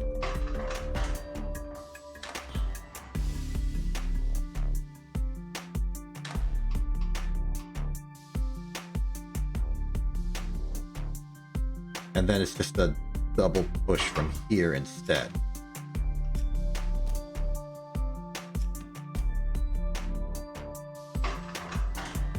I think this is our solution. Hold your horses there, buddy.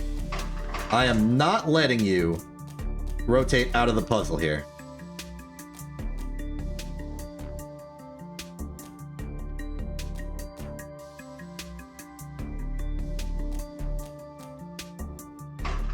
Oh, that is... No, we need a minus. Yeah, I'm not letting you cross the board here. That looks good. That looks very good. Glad to have a lightsaber again. Let's fill in that empty space real quick. I'll keep the hilt here. There we go.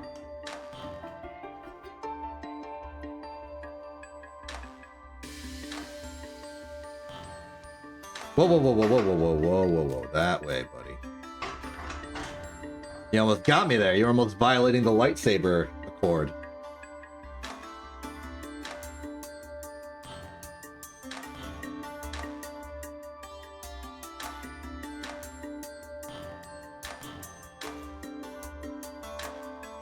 Looking good. Our area is still completely within. All is well. I am proud to be possibly the first person to ever lightsaber this puzzle. And a good lightsaber it is. I think I am currently holding the record for area. Maybe tied with other people. There's not many. But yay for me. I suppose now is as good a moment as any to mention I was in the same class as the man who eventually became House Colvin's head alchemist. What? Why? Why did you say so immediately? Because it doesn't matter. We never spoke. I'm certain he wouldn't remember me. Don't be so sure about it. What's his name? Varen Ravari. Or Ravari, I don't know. Ravari? Where have I heard that name before? From Ravari's wheel, perhaps. Oh, so that is actually something that already happened. I remember it seemed to me a most useless invention, but perhaps there's something I missed. Come now, no need to be so generous. Reactive lead. Do you remember anything else about this Ravari fellow? There isn't much to remember. He mostly kept to himself, it seemed. And yet he became the head alchemist of House Colvin. Surely he must have something to recommend him. You know as well as I that alchemical skill is not always the priority when these appointments are made. That's putting it mildly. I myself was passed over for the top job once. Oh, I hadn't realized. At House Van Tassen, they picked some dashing young hotshot instead. I have to assume they based their decision completely on looks. Wait, does that mean that this is happening concurrent to Anateus's adventures? I'm not sure about that. I wonder. I'm starting to wonder. Unless the young hotshot was just some other person. Okay, interesting. We need to make reactive lead from iron. That is definitely the separator's job. From iron, it's going to make... Oh! You know, the symmetry on this is actually quite good. Because one will make a Oh, wait, hold on a second. Nope. I forgot to account for the Quicksilver. This is now imminently more complicated. So, okay, let's just start with the lead. One iron will make a tin and a lead. We know this from the gold destruction. The tin can then be separated further into 2 lead, and the third lead can just be a lead. That's all the lead we need. Now, how about the Quicksilver?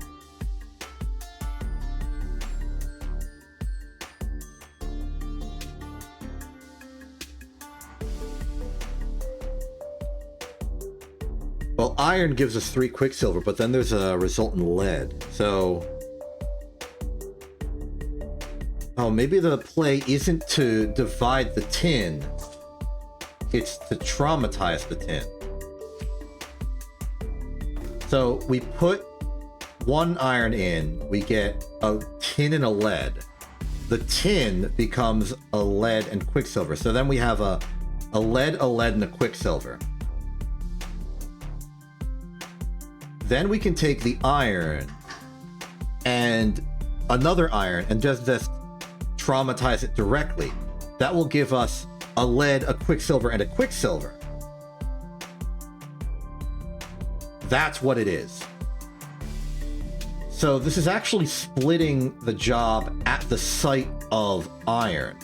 One goes down here to make the lead Quicksilver by dividing and then doing 1 traumatization. And then the other way is done through pure traumatization to get lead, Quicksilver, and Quicksilver.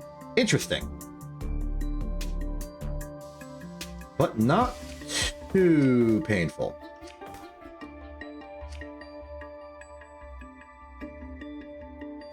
Here's my perception of it. Let's go like this. Just something to split. So I think we should start with number 1, because that's going to be sitting there for a while. Actually, I think for that reason we should start with number 2, really. Make that number 1. Turn left, reset, turn right, reset. Other way.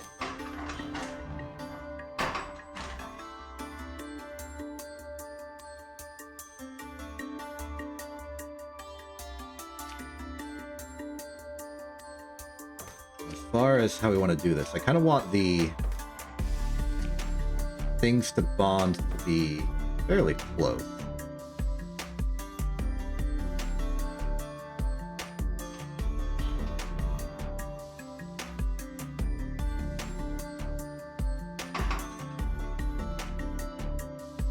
I almost want to just keep it as is. Piston forward here, so left forward.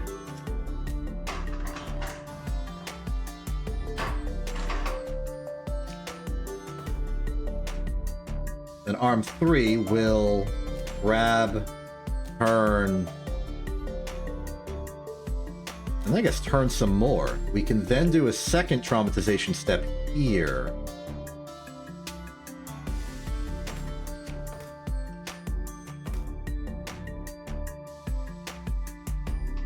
What's that look like?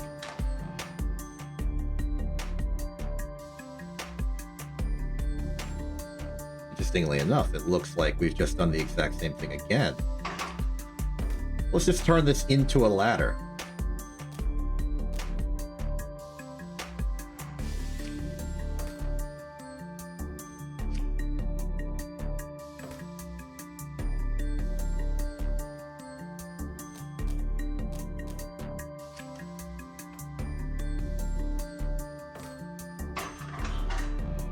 That should be too early on number 4.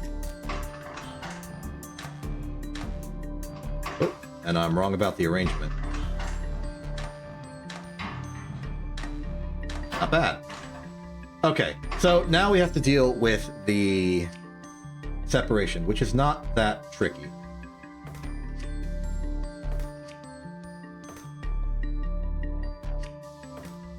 Let's try to have it go this way.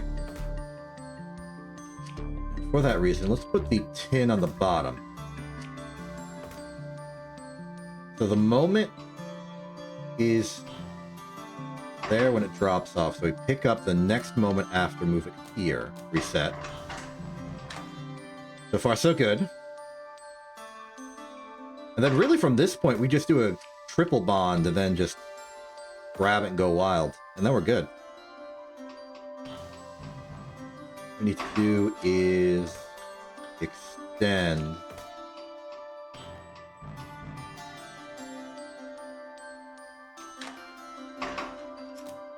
Go out. Then we need another arm to grab the Quicksilver when it's ready. Finally, an arm here to grab the other lead, which will be our pivot into solving. Oop, wrong way, 7. Also, a little too early. Number 6, I think, needs to wait 2.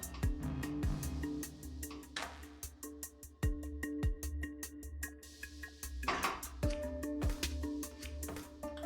no need to be so extravagant. Number 7 should wait 1 longer. Also, number 6 does not need to turn twice. Just the 1. No, that's number 7. Never mind. Also, it's because I'm reusing the commands from the previous thing. That's why this is weird. And turn is not the correct one. There we go. Let's see Rivari do that. Pretty good. Between you and me, I've heard Van Tassen's best days are long behind it.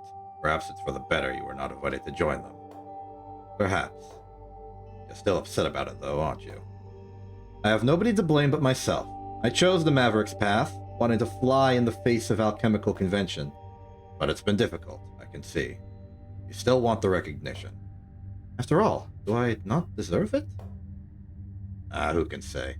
At any rate, if we are to finish all of these deliveries soon, I must be getting back to work. Hey! Sigmar's Garden Metal Edition! I've been looking forward to this. So, Sigmar's Garden has changed. Welcome to Sigmar's Garden, like, 3. The rules are so different, we have to actually get new rules here. The 4 cardinals are normal. Salt's normal. But the metals are much different. In the House Colvin variant of Sigmar's Garden, the metals match with others of the same type instead of with Quicksilver. And then gold just gets golded out. So the hierarchy is still the same, but instead of doing Quicksilver, Quicksilver is gone. Just replaced with more metal. This makes the board, well, a lot more populated and a lot harder to track. There are a lot more avenues to pursue. Especially when there's 4 of each metal, except 2 silver and 1 gold. I guess things tend to converge.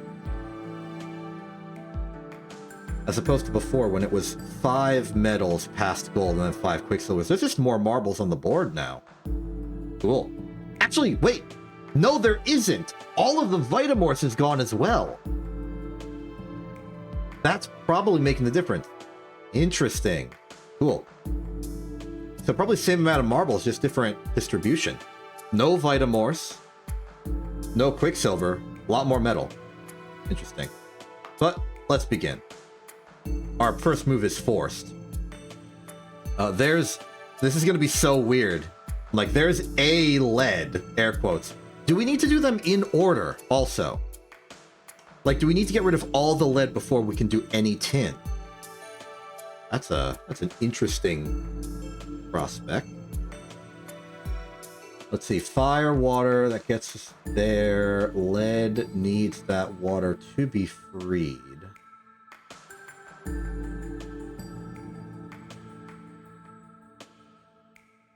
Let's do this for... We need an air from some air. I guess it would be that.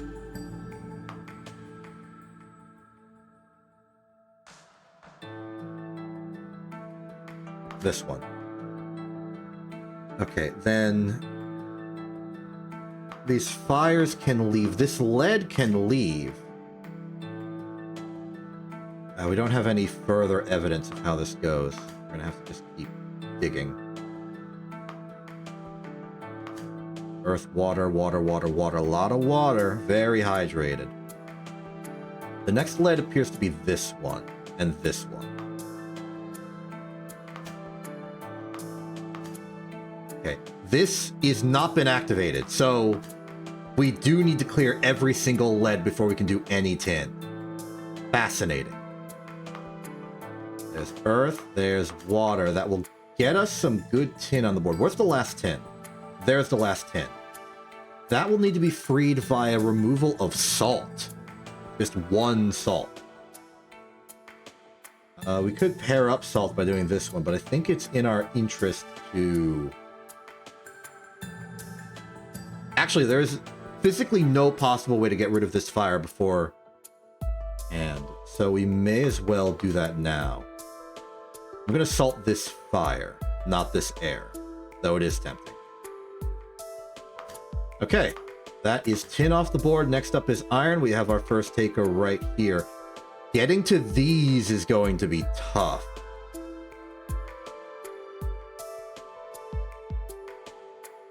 Ooh, I'm wondering. Should I have salted that air? I'm starting to think I may have wanted to salt that air.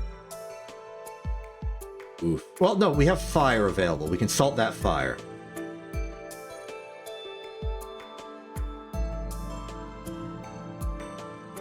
This is clear. You get rid of those waters, but more importantly, salt that fire. We are now back on fire equilibrium. We could salt these to very little effect. It would clear that air, but we... Ooh, okay, we are in trouble.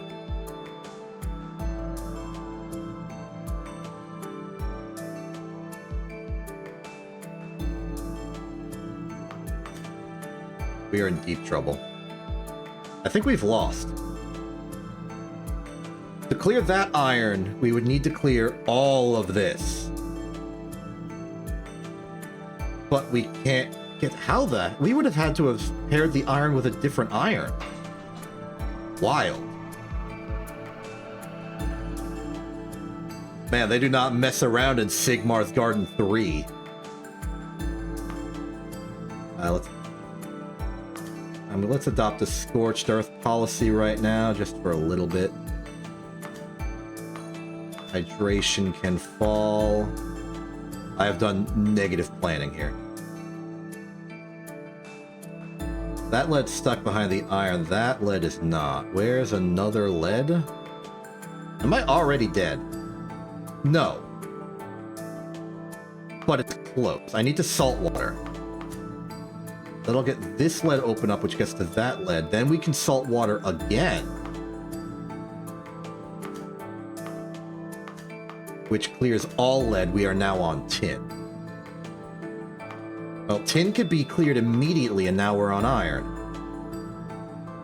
That next iron is going to require a healthy adoption of earth moving. Clearing this iron will help get this air out, which will give us some more alchemical options. We may need to salt the earth. Fire is completely off the board.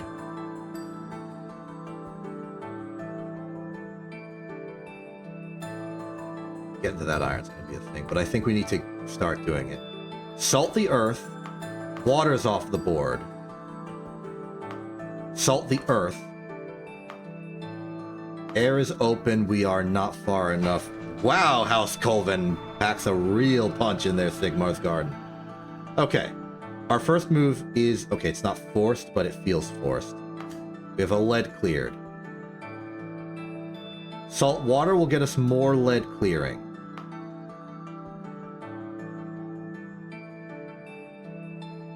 I choose to. Lead, that'll let us clear out some of the airs over here. We're stuck again. This is why House Colvin's, like, fueled with, like, great drive and ambition. It's because they're stuck playing, like, a terrible version of Sigmar's Garden. Okay, it's not terrible in the, like, quality sense, but it's terrible in that it makes you feel like suffering and pain. They're probably sick of it.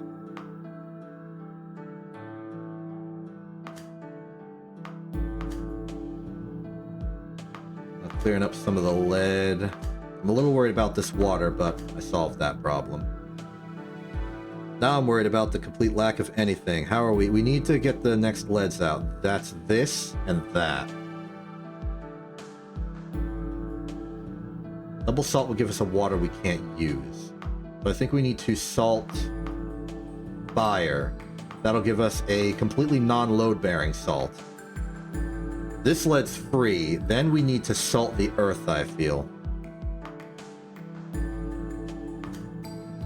So one fire, one earth for each of the salts. Tricky. Time being, the earth can be removed. There are only 3 on the board.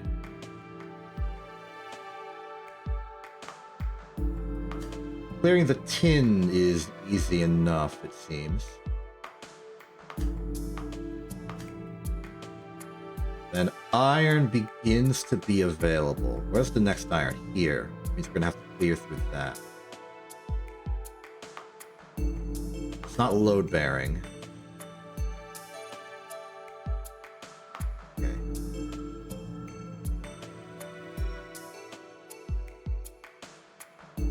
Wipe the fires.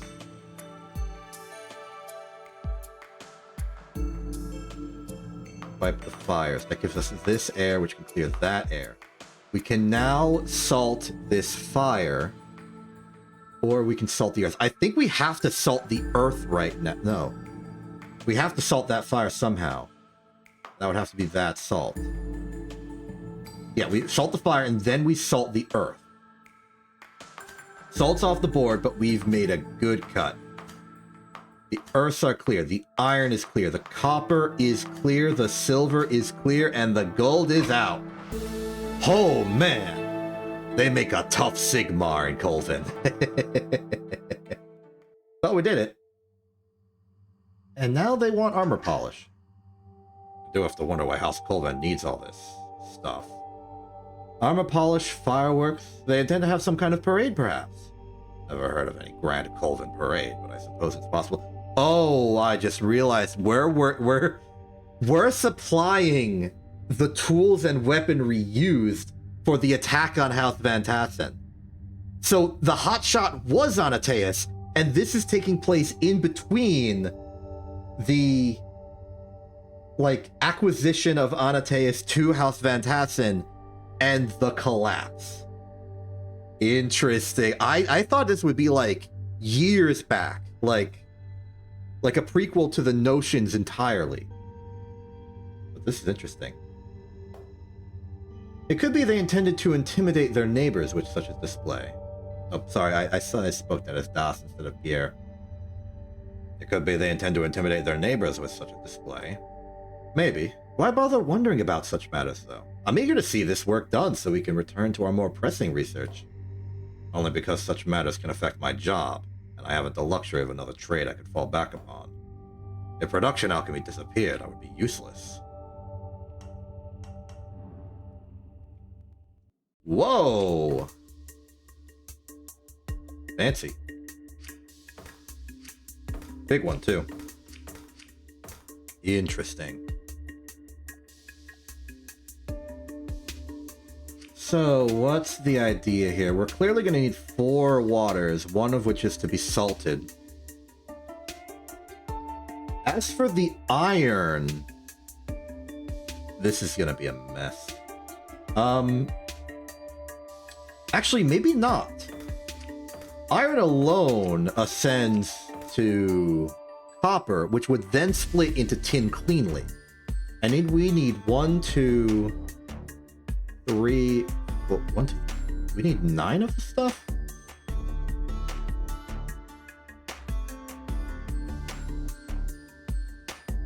Okay, other ways of thinking about it. We could divide these into tin and lead, and then... Ah, yes, this is what they're expecting. They divide into tin and lead, then we do that again for another tin and a lead, and then we ascend the 2 leads into a 3rd tin. That's the play. I like that arrangement. So for each of these processes, we will get 3 tin out.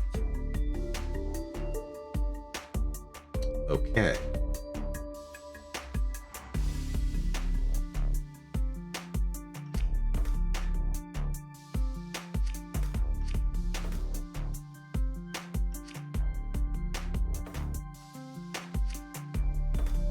More so like that, really.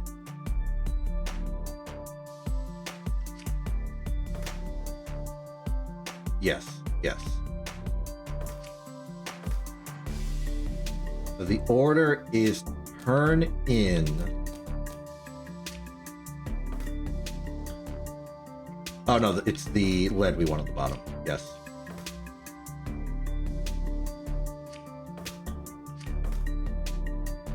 Then it's going to be, upon completion, grab it, go forward, reset. Do this twice. And this will get us R310. At least the arithmetic side of this is something I can handle. We will not be keeping such a pure state of being. After all, we've got a lot of construction to do. Let's see, where best to assemble this monster?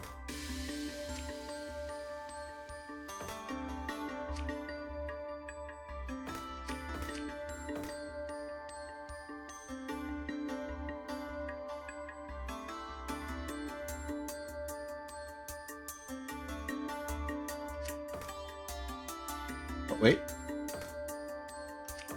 That's it.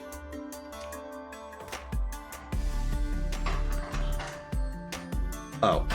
Oops. Well, I guess we don't have to worry about the finer details.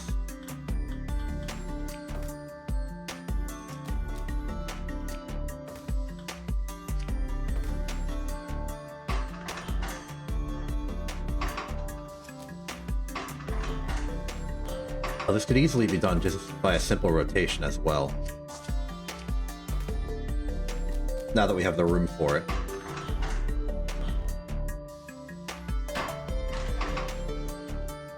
Okay, with that...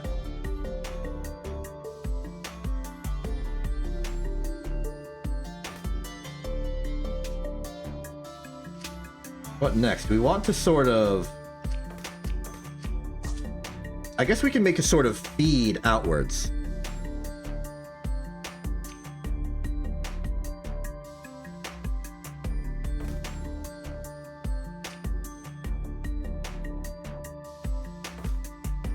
I have a little bit of hesitancy about this because we're making a very complicated device here.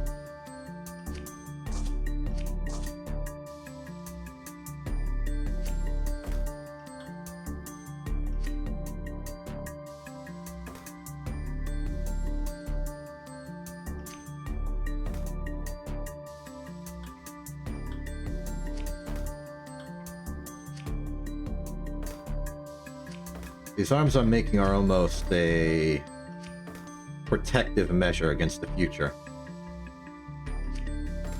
Because there are three things we need to make. Okay, two things. One, we need to make this interior spoke of tin around the salt. And then we need to make like these tin water molecules, which will then be put around the salt as well.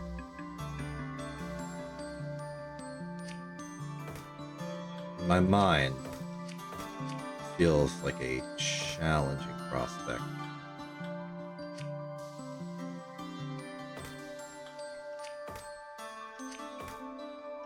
So I want to make sure that we have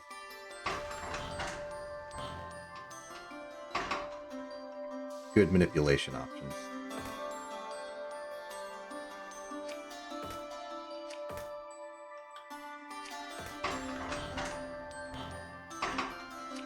Okay, starting off, we will want to make distance.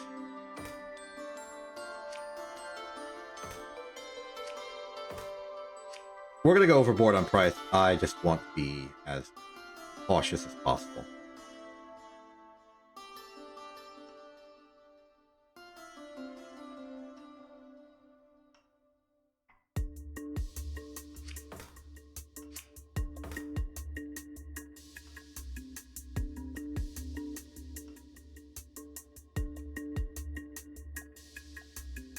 It's already not going to work how I want it to.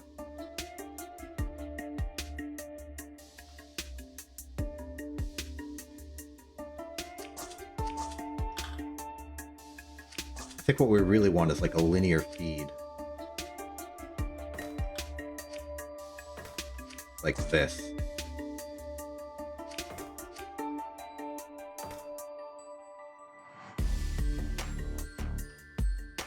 So these will control manipulation along the line, and then this one will control manipulation outwards, in a sense, if that makes sense.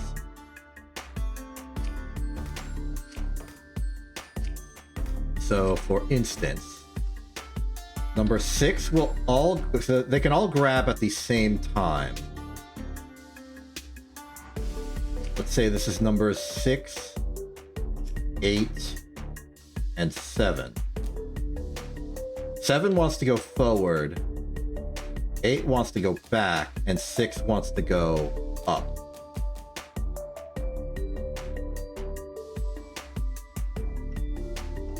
Oh no, sorry, 5 is 5, not 7.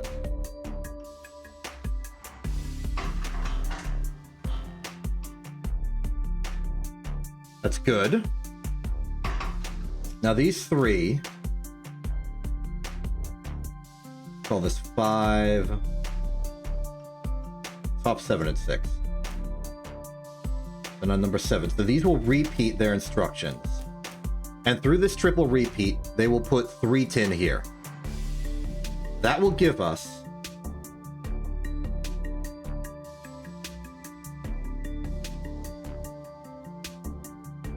the Trinity in the middle.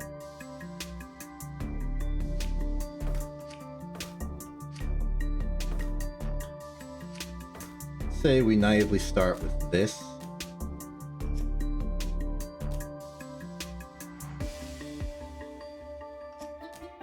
Point where they let go, we can twist.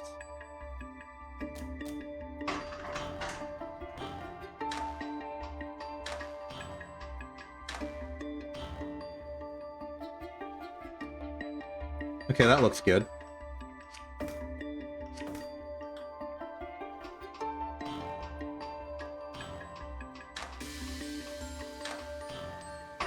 get rid of all these.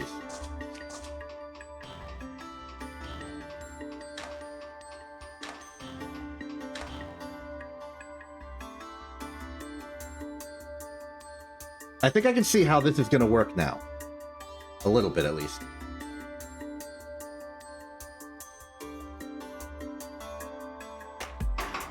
The next thing 9 is going to do is move back one.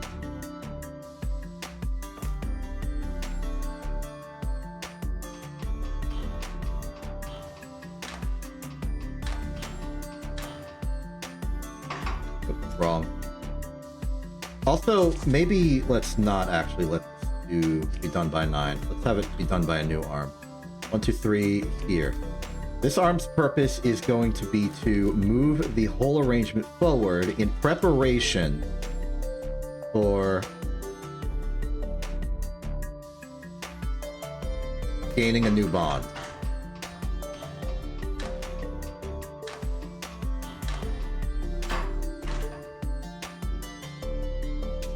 The new bond in question is going to be 2/3 of the water spokes. I'm going to make them in 2 steps. And now, for the second run through,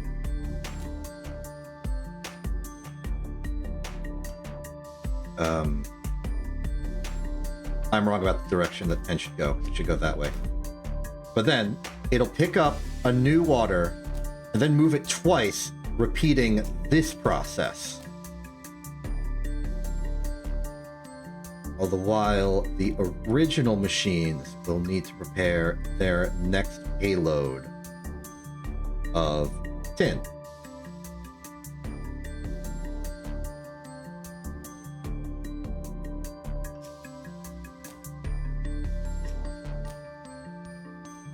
Oh, very neat and orderly, I would say. That said, it has to go a little slower. Just because 9's going to be doing a lot of work.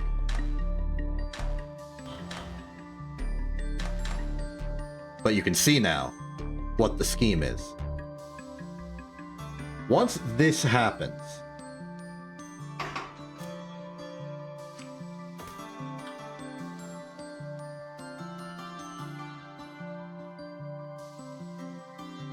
well, I suppose number 10 is not busy. Once it attaches, it can twist twice. And this will give us everything except the final pins and, naturally, the calcification of the center. Oops, accidentally reset.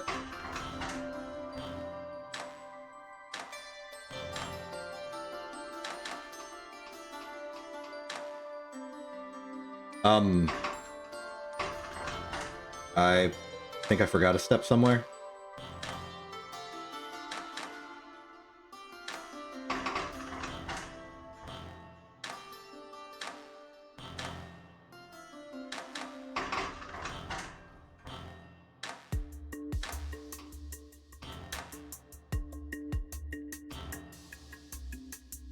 Oh.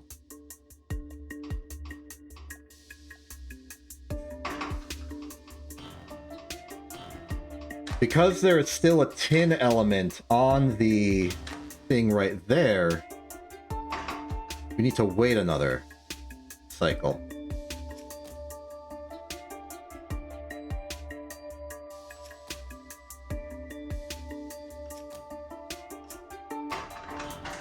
Little inconvenient, but not too bad.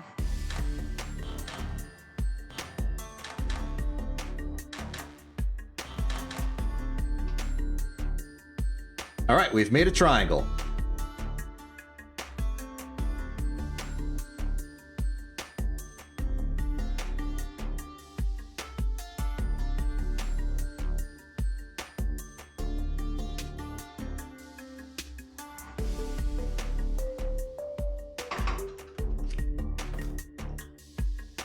Final step will be taken by going further one, followed by 9 moving down.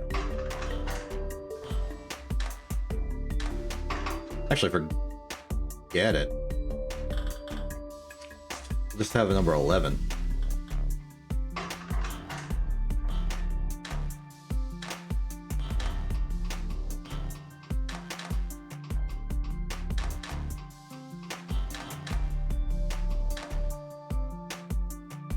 Ooh.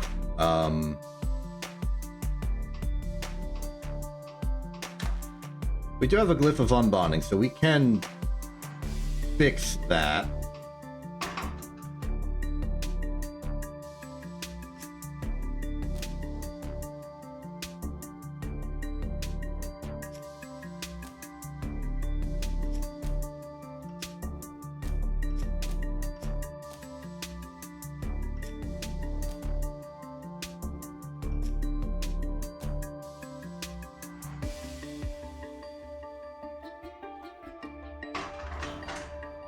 Is that good enough? I just want to see that 3 more tin is produced.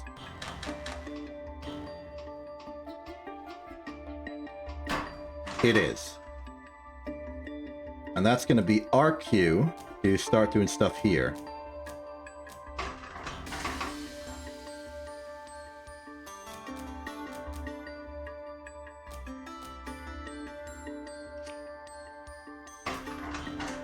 So this will be mostly complete.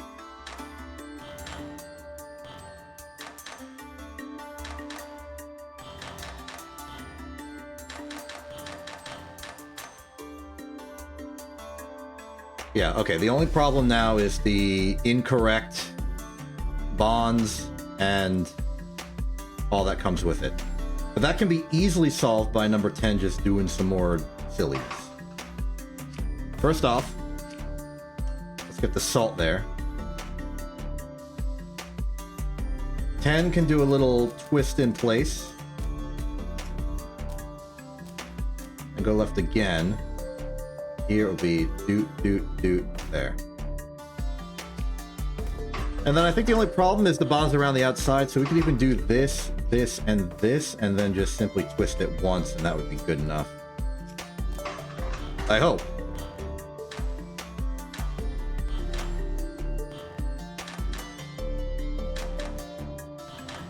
We may just have a solution on our hands.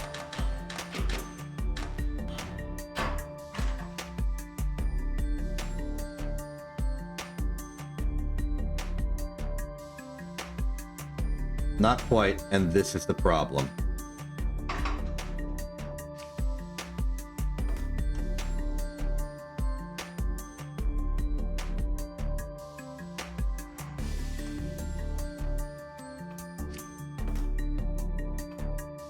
So do another left, another 2 twists, and then a left, and then we're good.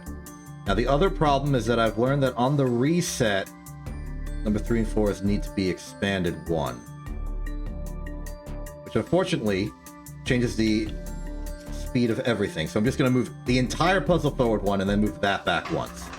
Which should fix it. It is also not lost to me that there is an entire arm we're not using, which is number 8. Whatever. Oh, something bad happened.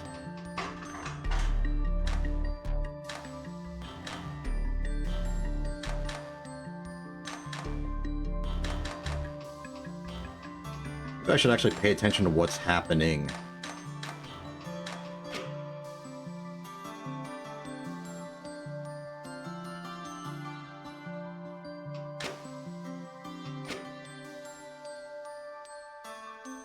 And that looks good.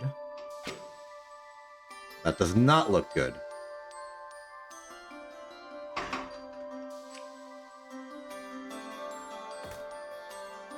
I suddenly have a need to remove arm number 8.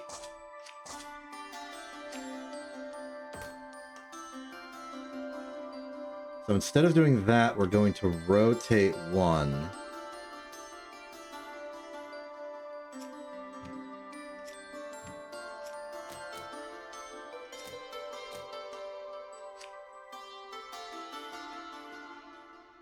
I'm really sincerely just guessing where this is going to go.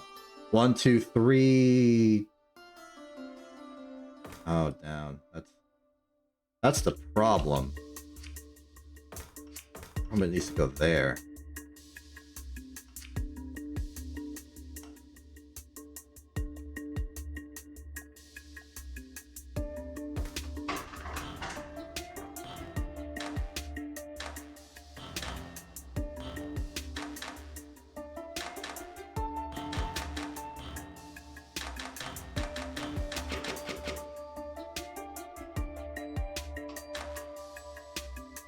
This is the solution. Let's just move it left manually. Very awkwardly, but solution nonetheless.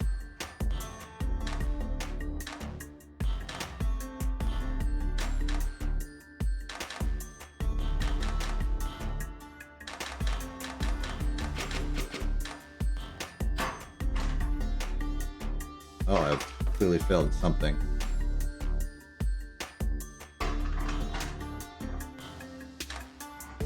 What is the issue here?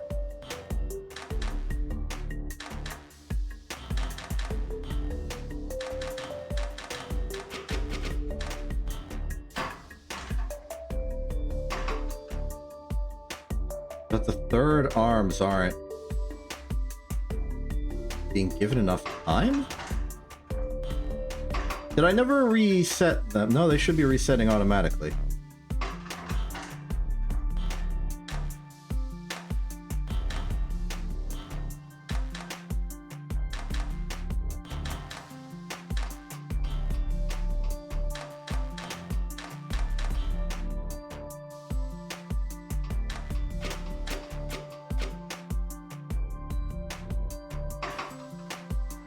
Well, the first solution must really need some time to work.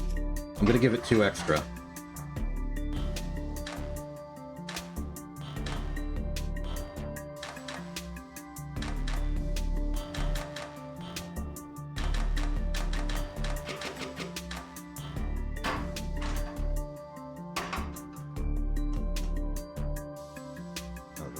The reason this is a problem is because numbers 5, 6, and 7 are too strong. We need a spacing of, I guess, 3 extra to make sure that they have time to leave.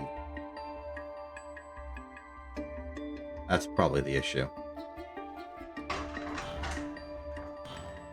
1, 2, 3. 1, 2, 3. 1, 2, 3. Now we're good. Right, the 3 spacing with not being... Yeah, okay. What? Oh, right, put that there. Forgot I undid that fix. Or maybe I never made the fix. Who knows?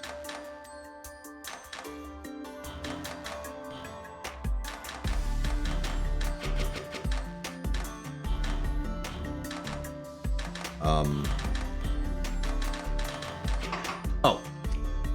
Wrong rotation. It's not 6-fold symmetric. I was treating it like such.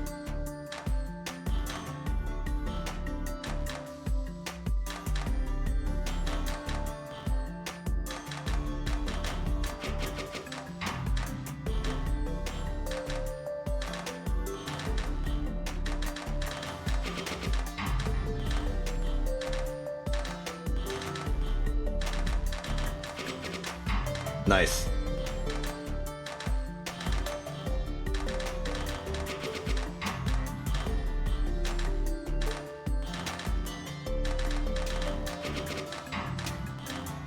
We could have solved a lot of headaches if we just, like, moved all of these up by a track first, but it's fine this way. I'm clearly not making an ideal solution here, but it's something. Once we finish all of those products to their specifications, I can imagine it would be difficult to persuade House Colvin to meet with us. Sadly, it's merely the provisioner we're dealing with now. He's an oaf who doesn't care about alchemy, or understand it in the slightest. With our last delivery, however, I plan on including a letter asking for an audience with Rivari. It should make a persuasive argument. I'll give some tantalizing hints about our pioneering research. I've even coined a term for it, reductive metallurgy.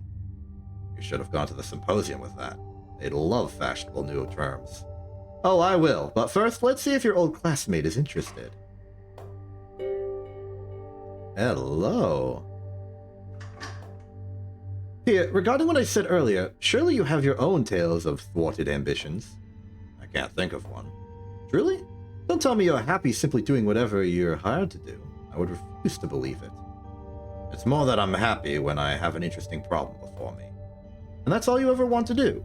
No, there are other things. For example, I like to sit by the river watching the barges go by. I have the feeling you're not being entirely serious with me right now. I assure you I'm quite serious. Ooh. Interesting, the use of copper here. Okay, so, very interesting. We are being tasked with 1 gold. Gold is a natural choice for this because it will theoretically split into 2 copper. But that means we are going to have a little bit of a parity issue. It could be the case that we almost like double up. In a sense, let's see, are there variations here? Part A, Part B, Part C. I guess it's some sort of solid rocket propellant, maybe. We could move 2 golds over to one side to make these twice, and then move a gold to another side to make one thing twice immediately. So I think we partition like that. Question is, which one do we want to make the twicer, and which one the oncer?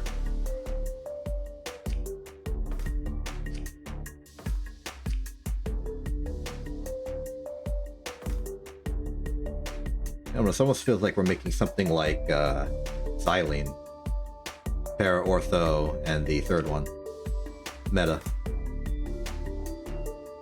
I don't want to make the linear one. Ooh, what if we make the... I mean, it's gonna alter the mechanics hardly at all.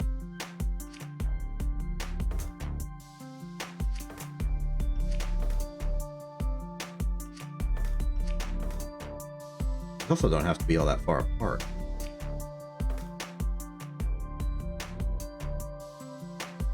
Oh, wait, this might be an even better way to do it. We can have just 2 copper going to the...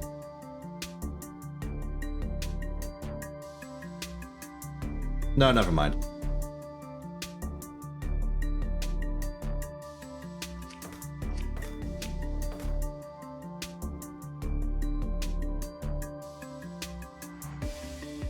Never mind.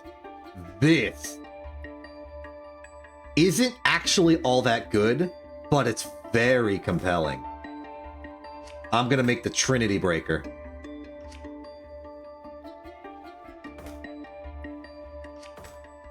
Actually, I think number 1 should go there.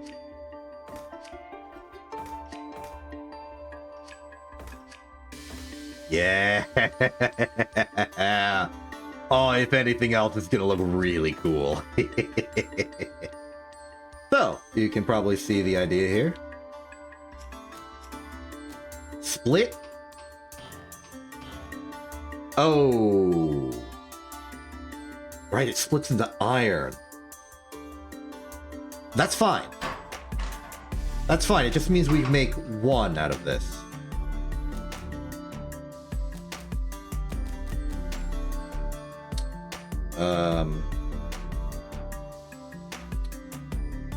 One, two, three, four, 5, 6. Yeah, okay. So this does not change anything.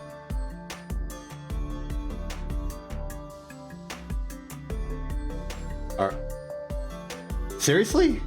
Wait, then how do you want me to do this? What? You have not given me the glyph of purification? You want me to do this with how?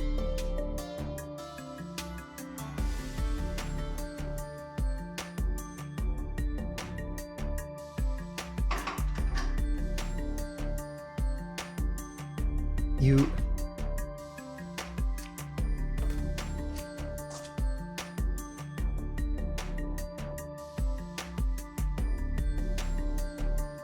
Oh man, I'm really sad because I wanted to make the Trinity Breaker. But now the Trinity Breaker makes no logical sense. Okay, so what is the operate? Severio, just give me the glyph! I know you have it!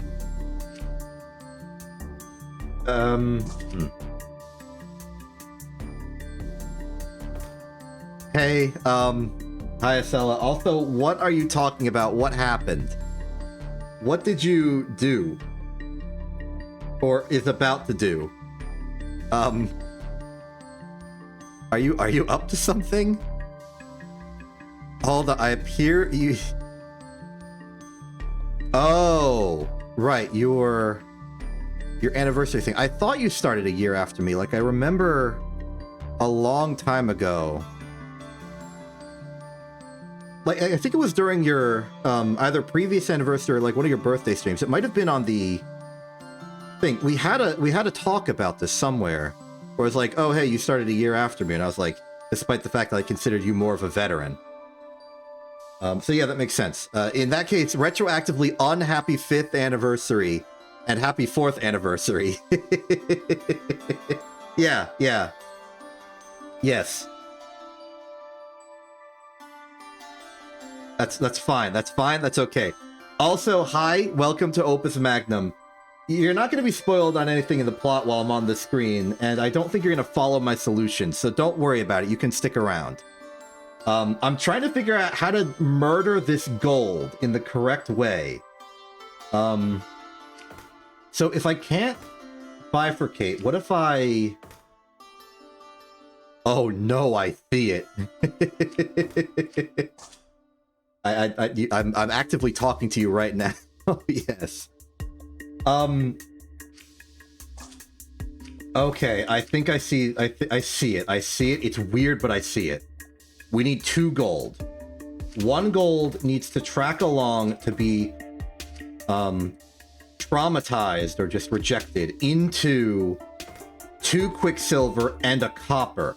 Then we take another gold and split it in half. That'll give us 2 irons, which we then project individually into the 2 coppers we need for the other 2. This is hard, but it's also very new, and I'm confused by it. This is also like the bonus DLC campaign, so yeah, this is hard. We're not at the start. We're not in the academy anymore. Okay, that actually makes sense, and is actually really fine. So the gold... Let me give you a demonstration of what I'm doing, Estella. Just a very simple thing. This glyph will turn a metal into a simpler form of itself, ejecting a quicksilver out of it. We're kind of doing like the normal lead to gold thing, but backwards, and that's kind of the plot of the DLC. So we can pick it up, move it along this track, so you can see that this arm has arm instruction 1 for arm 1. It'll pick up... Oh, I've got to put down all the products or else it won't let me play the button. Okay, so you pick it up, and then this plus will move along the track. So it'll go move along the track, move along the track, move along the track. It's over here now. By moving it over this glyph, this alchemical operation, we are transmuting it from a metal into the lesser metal and then quicksilver. So it's becoming silver and a quicksilver, copper and a quicksilver, and then we're just dropping it over here. By doing that, we now have 2 quicksilvers to work with. I'm trying to get 3 coppers and no quicksilver. So the next thing we're going to have to do is drop a separate gold that we can just pick up from here into here. This will split the gold in half. Not going to the one below, but just like splitting it into however many quicksilvers there are in it. So now this gold has been divided into 2 irons. These irons can then be projected up the spiral by adding a quicksilver. And that is how we're going to make our 3 copper. And then once we have those 3 copper, we're just going to assemble it with some fire elements to make the firework powder that they want here. So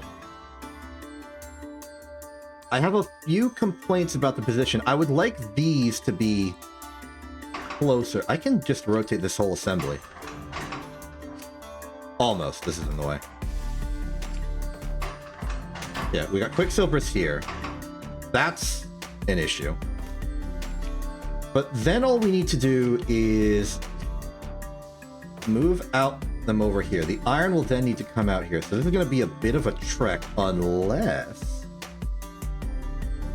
In this case, number 2 should activate first. Just to make sure there's room. So arm 1 will pick up, move over here, drop it. 1 rotation only, please. Drop it over here, it makes 2 iron. Meanwhile, arm 2 is dragging over to make these 2 Quicksilvers. Then all we need to do from here is to track over the Quicksilvers onto the other glyph. That's what arms 3 and 4 will do. Now let's just say we pick up here, move it over, and then reset. Now the Quicksilvers are in position to elevate the irons to their next metal in line. To do that, we just have to move them over these clips, which I shall do with these arms. This one will move like that, so it'll go boop boop, and this one will go like... no. Like this, so it'll go boop boop. Once we do that, we'll then just throw them out of here, clear the deck for the next machine to go. So... it's done here, so pick up, plus, plus, plus, plus, then just rotate to your relative left. Oh, I'm way too early.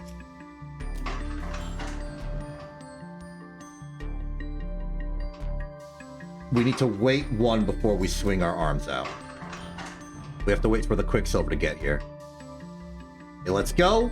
And now we have 3 copper to do whatever we wish to. And what we wish to is to combine it with some fire to make some firework fuel. That's the basics. This is going to be done with things like this glyph that bonds stuff together, this glyph that turns the cardinal elements into salt, and then we're just going to drop them into our outputs, wherever they happen to be. So now it's just a matter of...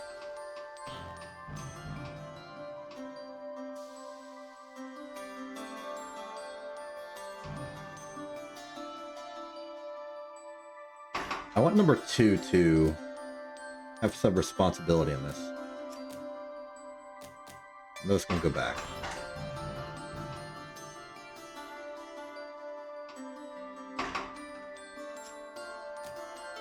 And I think I would like them to turn out farther so I have more space. Yeah, I'll definitely help you. I'll try not to give the solutions, but I will help you get a grasp on the actual mechanisms involved.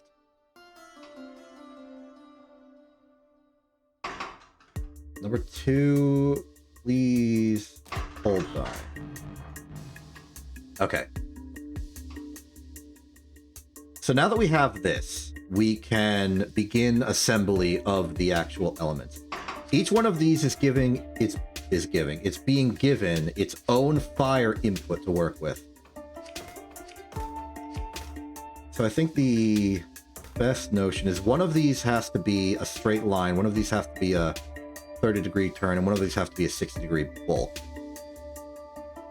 I think I'm gonna make this one the bulk, this one the straight line down here, and this one the shallow turn.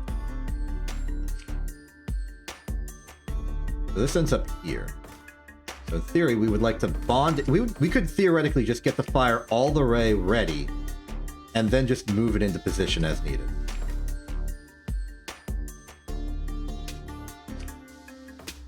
So I can imagine picking it up like doot doot doot, and rotating 1 more from this arm to maybe here, like that. Oh no, it would be like this. Yeah, it would be like this. So it would go swoosh,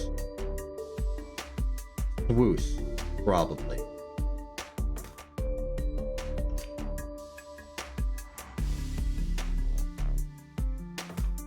So that goes there. The salt would be made here, and that's fine.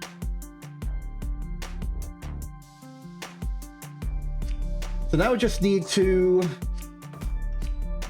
prep that.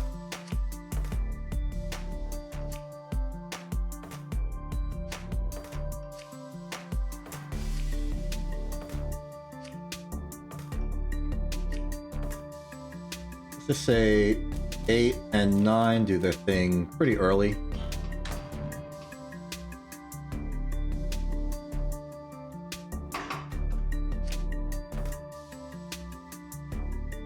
The way I'm doing this is actually better suited to the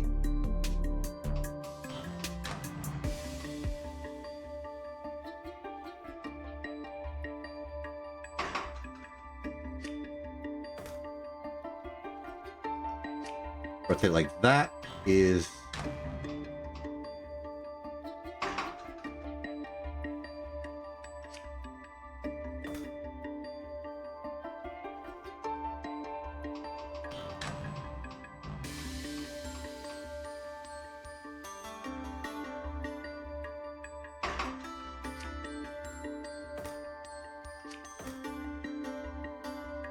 oh, I see. We want to pick it up like here.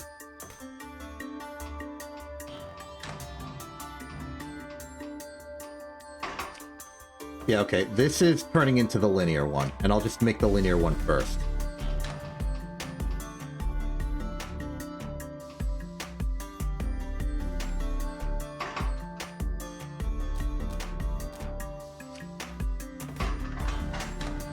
Hoping I got the timing on that. It's a little too late.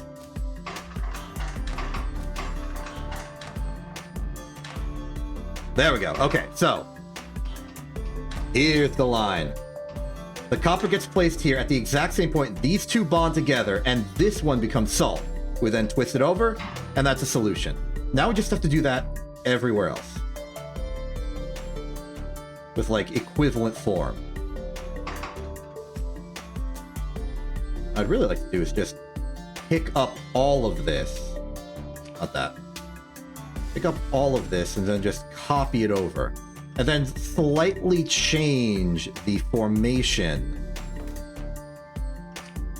to deal with the fact that we want to make different element.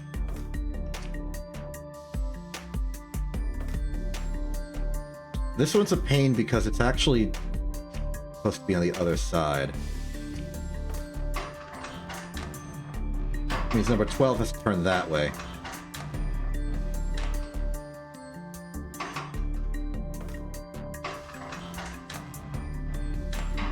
Easy. And then finally, one for the super compact one. That one's going to require a bit of a different approach. But it's a similar idea. Give you a fire input, you a fire input.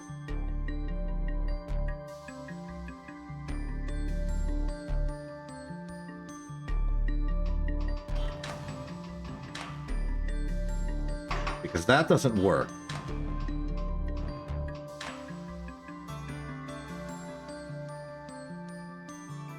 You know what would work? A glyph of triple bonding to get us that extra room, and then to use that here.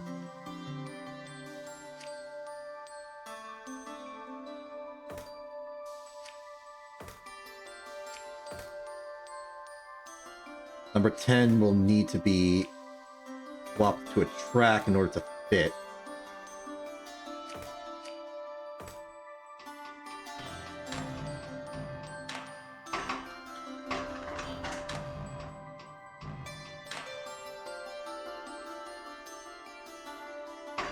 Number 12 is also wrong.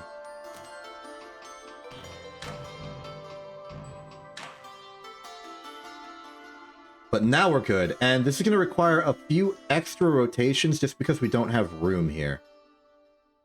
But that's okay. Also, perfect spot for one of those. Turn, turn.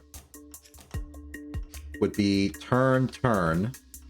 We're out of there. That's not being used. I think we're done. I think we're done. We are not done, and the reason we're not done is I forgot to... Did I turn an extra one here? I might have turned an extra one there. I did. There we go.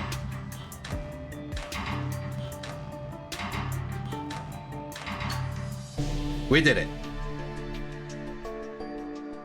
Pretty good. We're in the front running.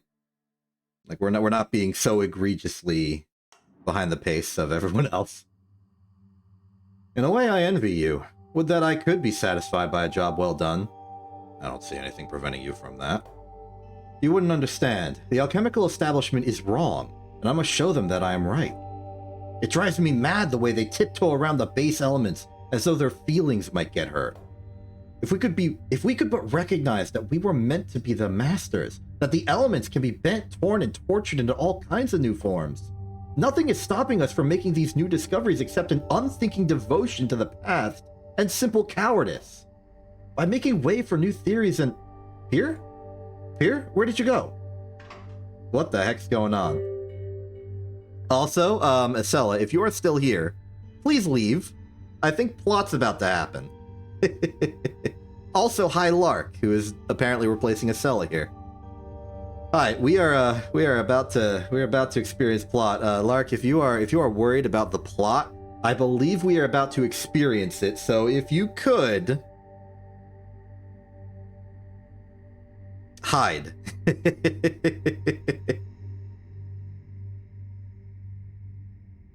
Okay, it seems like you are not leaving, so I will give you the basic rundown. We are a pair of individuals. I think we're specifically... yeah.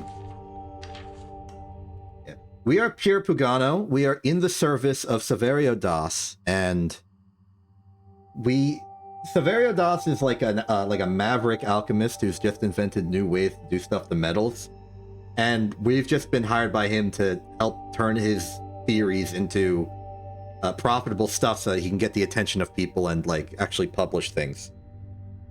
It's about to go bad though, so please hide. It's time for the great mess. I can only assume this is Van Tassen time. Pier! I can hardly see it here. What happened? Quicksilver. Oh no, this is a disaster. The lab is utterly ruined. A good thing I'm alright, in case you were wondering. I could see you were fine. Just barely, thank you. A few superheated drops of Quicksilver very nearly hit me when the implosion happened. Implosion? Oh, that would explain the, transmutation engine. I believe some congratulations are in order. In my entire career, I have never, ever seen ore melt and fold in upon itself like that. This is no time for jokes. Without a working transmutation engine, we're utterly ruined. Do you know how hard it was to find one I could use independently? You'll forgive me if I'm not terribly focused at the moment. I did just almost die. I suppose there's nothing to do now but make the last delivery and see if House Colvin responds favorably to the letter. Saverio. Yes, what is it? Before we go, might I have a word with you about your safety practices? We should hurry. You can give me your little lecture on the way. Okay, so we have successfully blown up stuff. Nice. I thought it was going to be Van Tassen time, but no, we just accidentally blew up metal into an anti-bomb. I wonder if House Colvin would be interested in a new type of weapon. The August House Colvin actually, this is being okay, no, it is not being written by Rivari. Rivari has a secretary. The August House Colvin, Directorate of Alchemical Science. Alchemist Saverio Das, head alchemist Rivari, is intrigued by your work and requests you meet him at House Colvin at your earliest convenience. Varen Rivari. My heartfelt greetings to you, head alchemist. I am Saverio Das, at your service. I remember you. I'm sorry? Pierre Pugano. Right. How delightful to see you again, Varen Rivari, after all this time. I'd have thought you'd be doing more than production alchemy for a no-name independent researcher by now. Then again, our professors always did call attention to your lack of ambition. How amusing to see them proven right. Right indeed. Well, at least they can boast of one success from that class. Now, what's this new alchemy you claim to have discovered? Redundant metallurgy? Reductive metallurgy. You see, there's much more to it than I revealed at the symposium.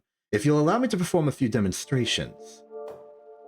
Oh, we are lecturing the great Ravari here. He's just a buddy here? Just dude who's here? This is madness. I cannot believe you promised that we could create an entirely new kind of metal. It worked, didn't it? He's provided us with this laboratory so we can prove our claims. It's rather well appointed too, if a bit cramped. Yes, now all we have to do is revolutionize alchemy. Did you have a plan for that? I have an idea, at least. It should be possible to make an alloy of copper and iron using one of these new glyphs. How is that a new kind of metal? It's a new way to make it, at least. Did you lie because you sensed the presentation going badly? Is that what you thought I did? We've worked together all this time and you still think me a charlatan. Maybe not a charlatan, but certainly far too ambitious. Interesting, and also hilarious. Invariant metal. Interesting. Oh, the music's getting interesting here. So, how are we going to go about this? We have our separation, we have our rejection. Looking at this, we are going to need 4 iron and 3 copper. I believe we are going to need to reutilize the same technique we used last time, but with a bit more separated iron. We take 3 gold, we separate it into 6 iron. We take 1 gold, reduce it down to copper and 2 quicksilver. We then take 2 of the 6 iron we made, ascend it to copper, and then assemble this thing. That said, yeah, we don't have the refining glyph again, so this is how we're gonna have to do it.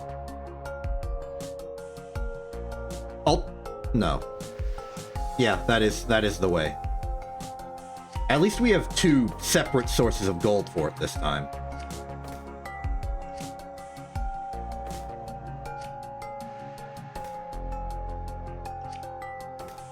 Maybe that won't actually help us all that much. I think I want to make a 1, 2, 3, 4. Yeah, 1 sector will be purely for the creation of this spoke of iron. Probably in like a bonder, but we don't need it. We can just spin. And then we'll have this section making purely 3 copper in as compact and linear a way as possible to then be attached to that trinity. And thus, our invariant metal. What's the best way of going about this? This is purely the iron step. It doesn't have to be complicated, but it does have to be good. Something like this. Maybe? Ooh, actually, the symmetry here is very nice. We'll start with arm 4. Well, technically speaking, we're starting with arm 1. Grab, turn, release, and then do it again.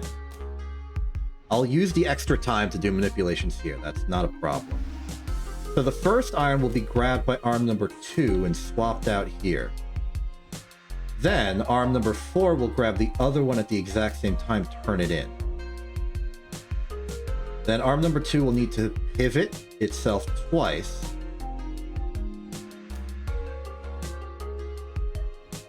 Arm number 4 can grab again. How's this look? Ah, I appear to have mistaken which arm was arm 3 and which arm was arm 4. I have corrected this. Oh! Well, looks like arm number 3 will have to wait 1 cycle. Arm number 2's output is far too mission critical. And that means that it will need to wait on the pivot as well. And pivot twice. We actually have time.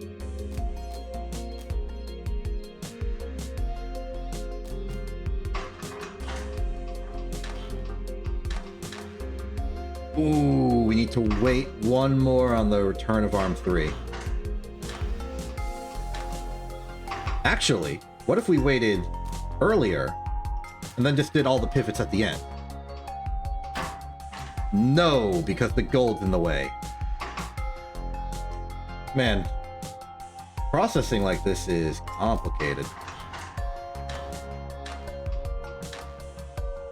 And that's our completed Iron Trinity. Then arm number 2 can simply, well, ditch it. And now all we need is that copper ready to go. I have forgotten to bring the other iron with me. Wait, that means this 3 can start one earlier, and I've overcorrected. Great. Okay. Next up is the copper.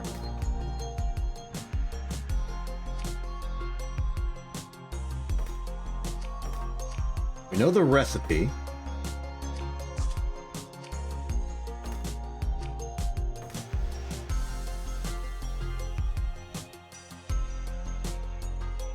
Number 6 down here. We'll grab, pivot, move, then this one. We'll grab 2 later, go down, triple track, and leave.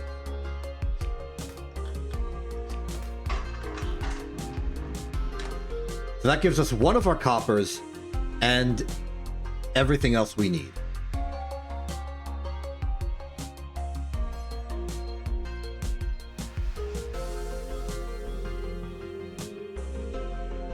I have an idea. In order to make this process even easier, I'm going to add room here for pistons to push the Quicksilver into the Quicksilver zone, which will be this. This is the Quicksilver zone. Glad you've been formally introduced. We don't need both. We can do these irons one at a time.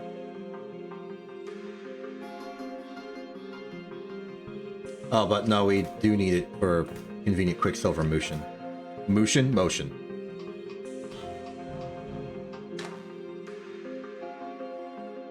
So after the second one, numbers 8 and 9 can grab, push forward, and then reset. That's all they have to do. It's to move the Quicksilver over. A job they're good at. That puts 1 copper here. I don't like how this is looking. How about we go to a triple arm? That's looking a bit better.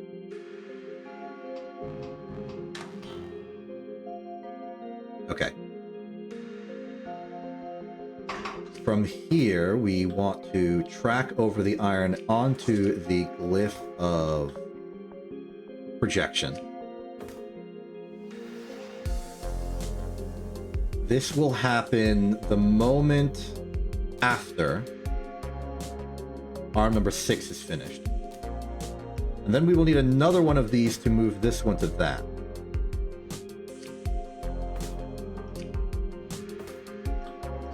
This will do. And now we have our 3 copper. They're in 4 locations relative to each other. I think this one could be moved up slightly, but is that even what we want to do? Yeah, I'll make another feed tape type machine. Just double check where they all show up. Okay. So this one can go here. Simply whenever arm number 7's done with its work.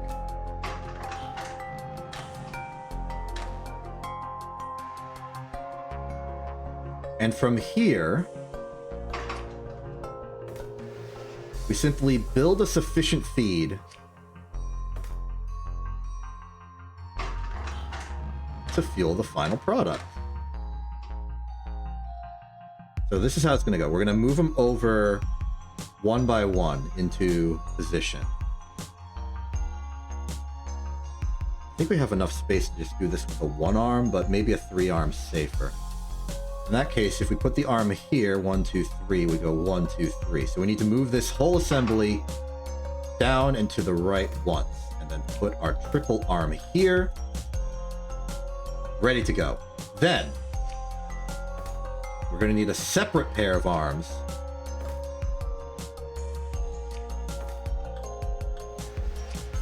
In charge of forwarding the assembly. So at the point where number 14 grabs, and if it's over, these will need to be pushing out. Then these can just triple themselves. And then we simply need to act in the interim.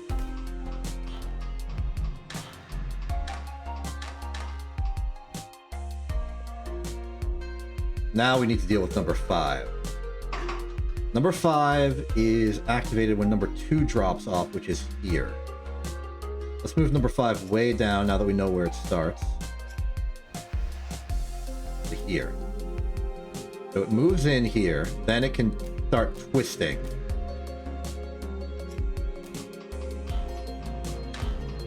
Let's see how that alone works.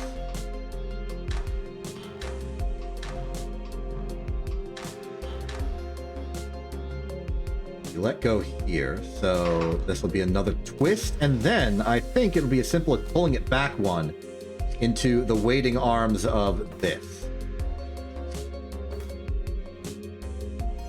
I inputted it as a piston command, but I'll make it a track for saving on money. Not that I'm very good at saving at money. And so ends the solution. Hopefully. Might be easier to see if I rotate this whole thing laterally. Yeah, that's some visuals. Let's see it work.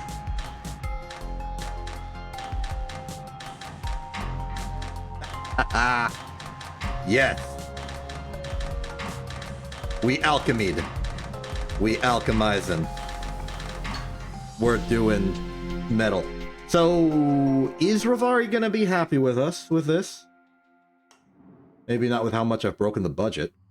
Well, that went about as well as I had imagined. That is to say, terribly. Not only did he say the process wasn't much of an innovation, he also said it was boring. I should have known a small innovation wouldn't be enough to truly impress him. We have to go farther and show him a breakthrough that's impossible to deny. Then he'll have no choice but to acknowledge the achievement. You could have done that right away. Yes, well, I didn't want to play my full hand too early. Oh? You've something up your sleeve then. Perhaps. Come here and help me calibrate this. Via Quicksilver. Well then, what's your new idea? I'd hoped it wouldn't come to this, but I've been working on another new glyph. And this one really will upend our entire understanding of the metals. You'll excuse me if I'm not completely convinced. I call it the Glyph of Proliferation. Here. Have I seen this before? Certainly not. I've been working on it in secret. And what does it do exactly? It's better if I demonstrate. You may want to stand back, however. It's still a work in progress. Okay, so what in the world is this? The Glyph of Proliferation transmutes an atom of Quicksilver into an atom of metal with the same metallicity as an existing atom. By using it with Rivari's wheel, Quicksilver can be turned into any of the 6 metals. Oh. Ho ho ho ho. Severio, this is going to be a major breakthrough. And our objective is to make Rivari's wheel. With only Quicksilver and Rivari's wheel. Okay, this is interesting. This is very interesting. Whoa, whoa, whoa, whoa, whoa. This feels like something out of the... well, out of the journal, but I mean, we had to make Rivari's wheel in the journal. We did that, but we did it with Quicksilver and lead. We have to do this with Quicksilver and... that's it. Undeniable. This means that any source of Quicksilver is a source of any metal, provided you have at least one Rivari's wheel. This is a fancy piece of tech. I also kind of appreciate that it's bigger. It is not symmetric, but Severia is a little bit of a wild card like that. So you put in the Quicksilver here, and it makes the output there. I gotta try this. Boom, boom, reset. And you know, there's like product symmetry here. We are using the Severio device with Ravari's wheel. He's gotta like this. He's totally gotta like this. This is gonna be great.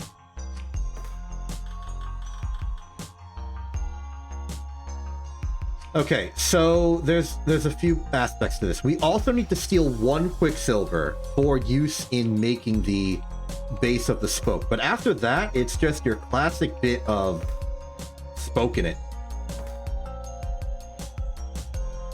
Wow, I winged it, and these are actually perfect alignments. So let's start with number 2. So 1, 2, 3, 4, 5, 6. And how are we going to arrange this? 1, twisting that way, we just go up the chain. So after this is done, we do a little bit of that.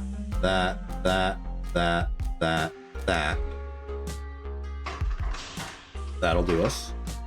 In between the first one, we can take the first output. Actually, before that, let's prepare this. So I assume another case of it's got to wait a cycle to get to the other side. So it's going to be grab, do that, reset, 2, 3, 4, 5, 6. Great.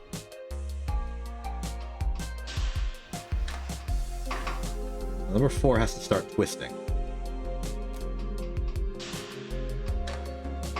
Too early on the twist. So twist there. There. And then we'll bring in the final command, which will be a final... No, it doesn't even need to be a final twist. We just need to lead.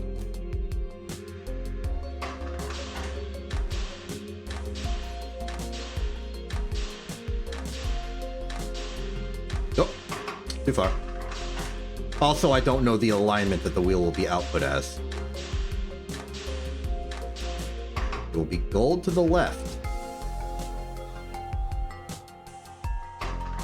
Well, Ravari, what do you think? Not too shabby, if I do say so myself. Maybe you'll even have a text box on the side of the screen.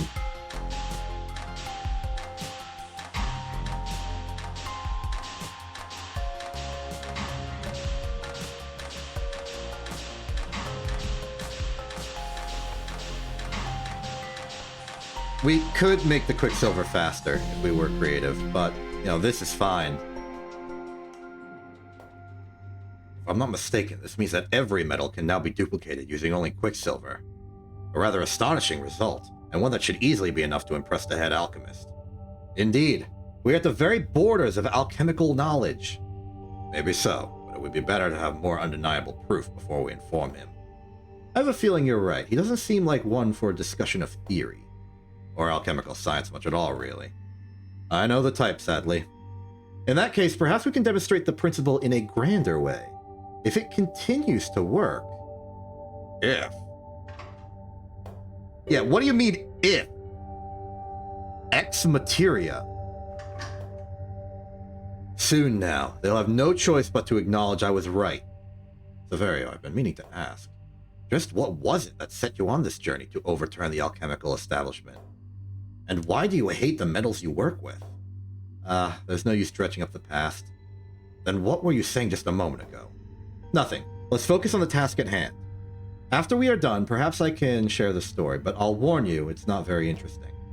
Suffice it to say that when I was younger, I followed my heart, and I am still suffering the consequences. Well, hold on. What are we doing here? Oh. We're going to turn gold into everything in production alchemy form. how would we go about doing this?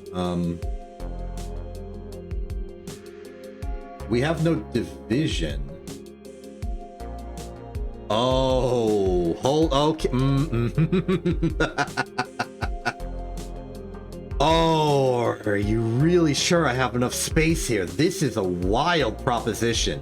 You want me to take gold?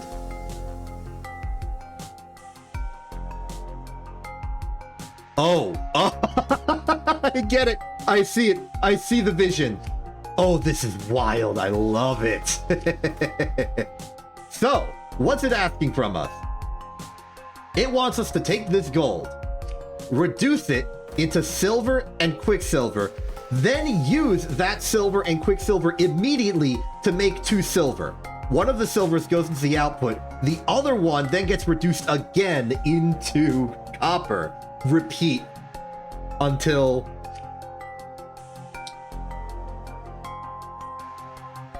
you're at tin. You make the second tin, and then what? How do you get rid of the... Well, I guess you could just put 2 leads in the lead output. Interesting. Is there another way to cleanly do that, just making 1 lead? I can't think of one.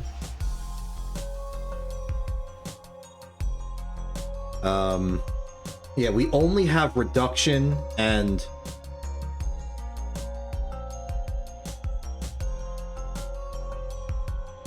proliferation here. So yeah, we are just gonna have to drop the final lead. Okay, so weirdly enough, this is a very repeatable process.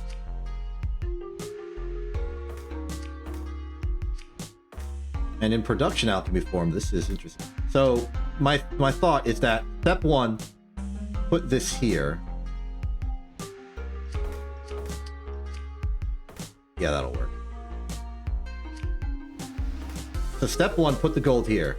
Then we move this over, drop it in, out comes our result, which we can then just sort of like spiral around all funny style.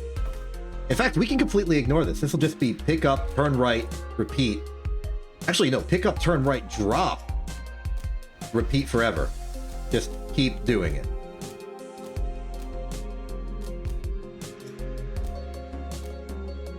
Yeah, we'll adjust that to taste, but that's really all I have to do, and it'll pick the correct output in sequence.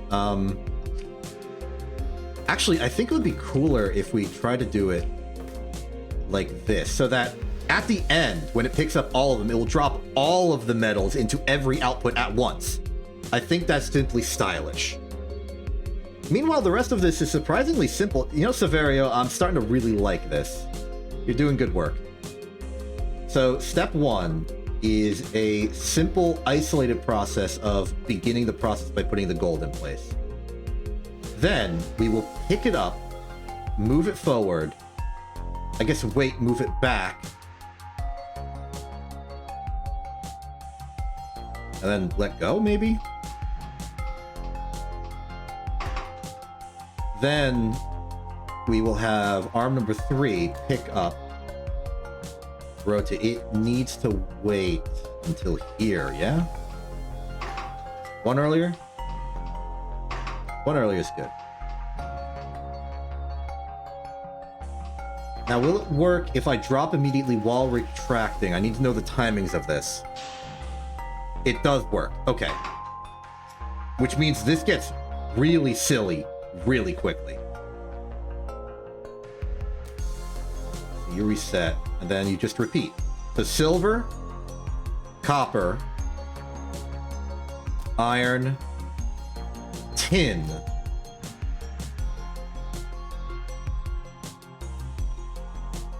lead will need to be treated slightly differently. So let's see how it looks so far.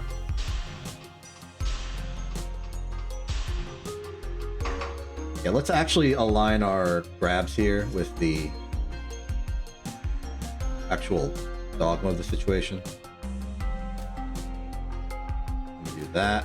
Do that. So 1. Silver moves out. Copper moves out. Iron moves out. Tin moves out. Lead moves out.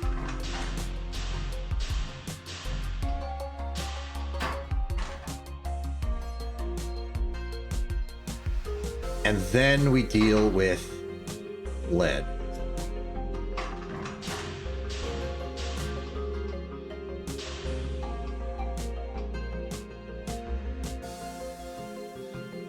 Arm 3's process is the exact same, but Arm 2 will need to go up, up.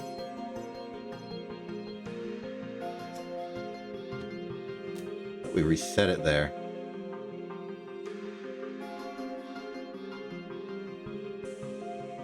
No, we'll have to make this final step a little longer than the rest. Up, up, left. We'll put it here. At which point a concerned citizen can do some cleanup work.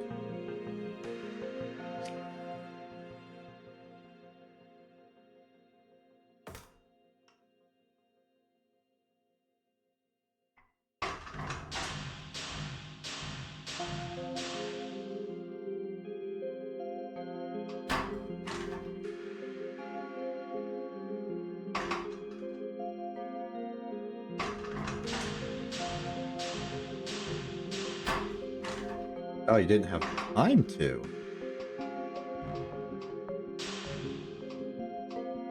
Number 4 is operating 1 cycle late.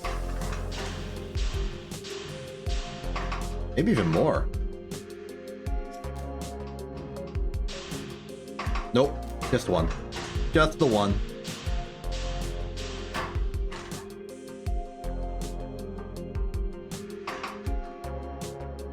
Oh, better yet, how about we just go up, over, reset.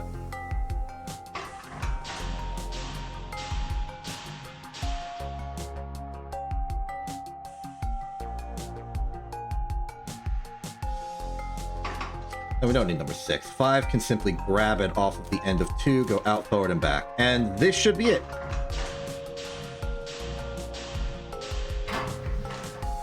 Oh, you're not a piston. You are now!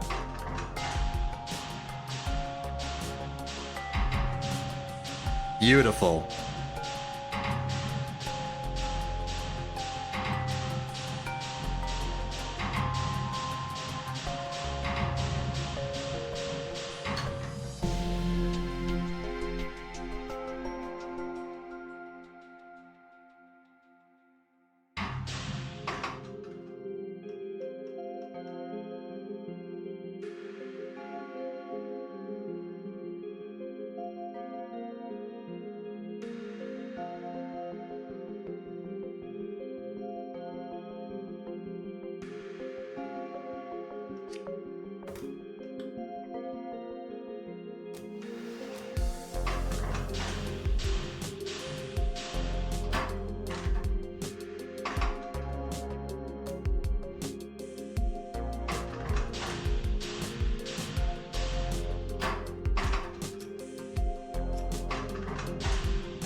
I bet there are some wild things you can do with some different manipulations here. Here it is. Irrefutable evidence that our current understanding of alchemy is incomplete. I have to admit I'm astonished. This glyph of yours should not exist. I imagine the head alchemist will be most pleased with this development. That reminds me. There will be plenty of work to do after this, disseminating and demonstrating these newfound discoveries, including plenty of production alchemy. If you're asking if I want to join House Colvin with you, I'll have to think about it. Money is a constant worry, but I value my freedom too.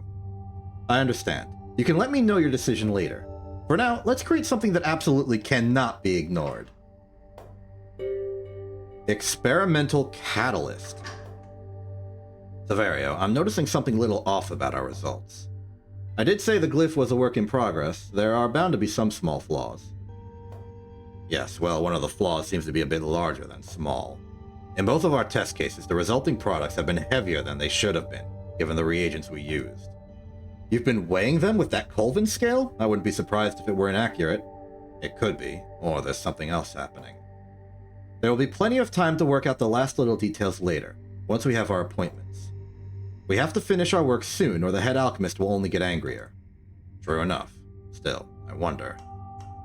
I feel like we're breaking physics a little bit. What in the world? Experimental catalyst. This is a Van Berlo wheel with the Bravari wheel inside of it. Wild. And again, only this and oh my god, we're gonna use both wheels. Crazy.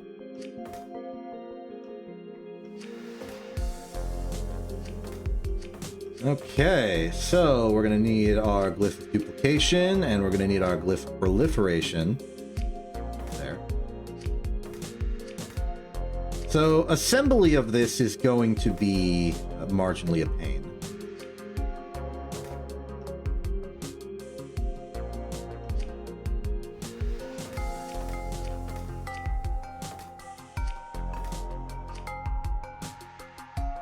Oh wow, I just realized how much of a pain this is going to be. Look at that bond! This iron is connected outwards to these two. Okay, we may need to make a really stupidly long production line of like bond manipulation for this later. I am not going to worry about it right now.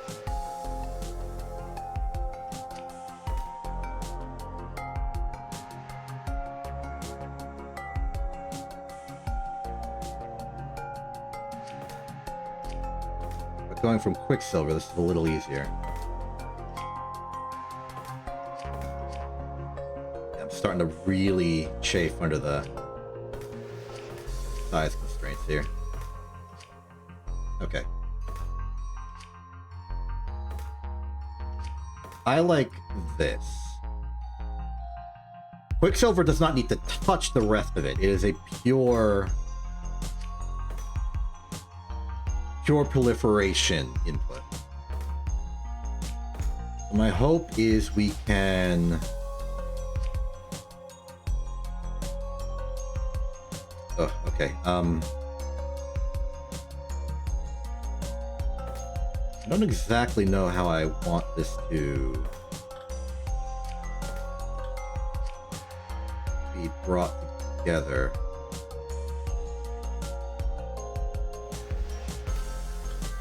I'm going to start simple with big arm.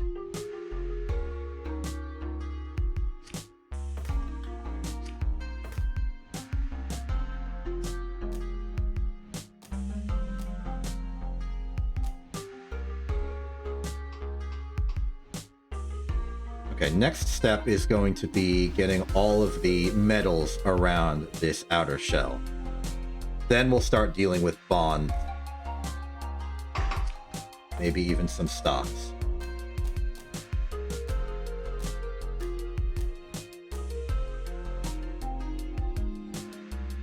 Ooh, actually, the sheer size of this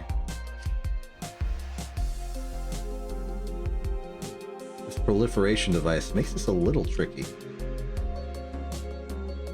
I'm gonna go for the broadest stroke I can of this brush.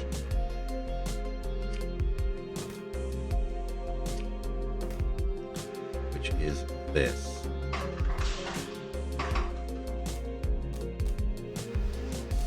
2, 3, 4, 5, 6. Then the Van Berlo wheel needs to have an opinion. If we're going from lead upwards, it will be spinning that way. Just do it. 2, 3, 4, 5, 6. And the actual salt wheel will need to pivot counterclockwise. Got that wrong. Oops.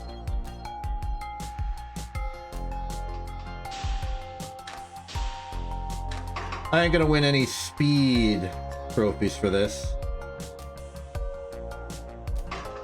I'm not gonna complain though.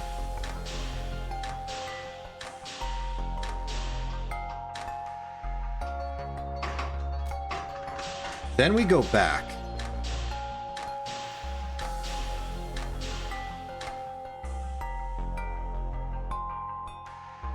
And now I would like to bond the Van Berlo arrangement. That's gonna start... Okay, assuming we use the same bonder, this will be... It's the lead gold divide, so it will be salt,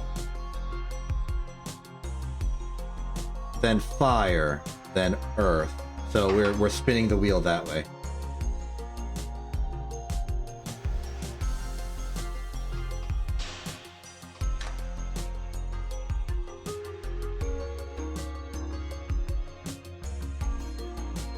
Alternatively, I could have combined these in the same step.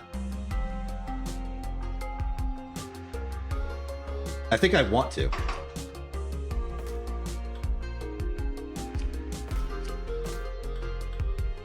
I'll require a little bit of careful manipulation here. But effectively, I want the number 6 to coincide with number 5's deal.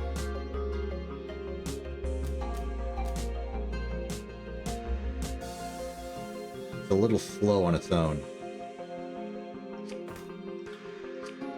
I think solution to that is to make this piston based, so that we can have 2 of them.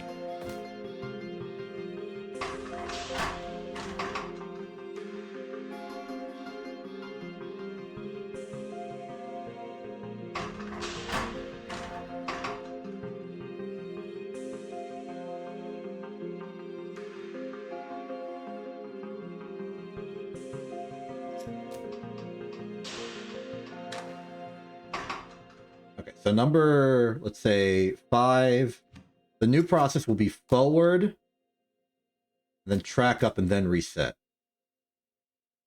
You are number 5, right? You're 7. Oh. I have completely destroyed something I did. Okay, here we go. It will be forward, then track up, then reset. We will split these so that these can happen relatively in sync with the number 5. 1, 2, 3, 4, 5, 6. And now, instead of doing what 2's doing, we need to go up, then pivot, then back down. Repeating that with a space in between.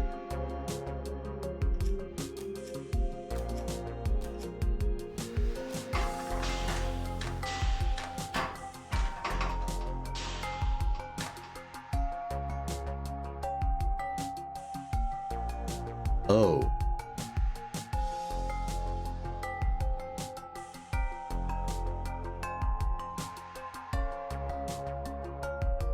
Oh yeah, that's a problem.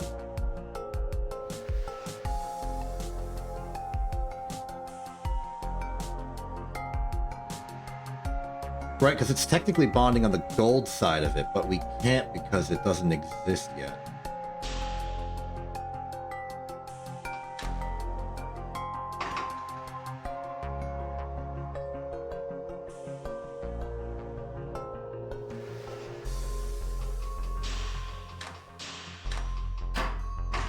This will not work. And as such, I am discarding this plan.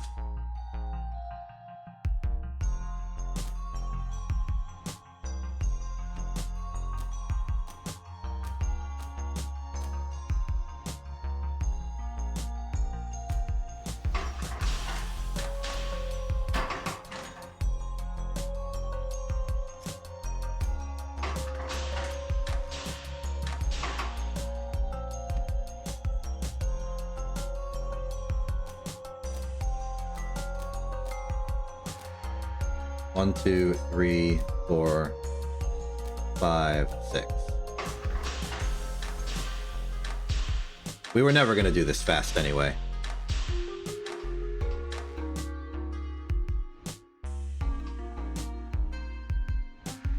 That's good. Let's move 2 down to where 6 is. Get that. We twist here, twist here, twist here, twist here, twist here, then drop it.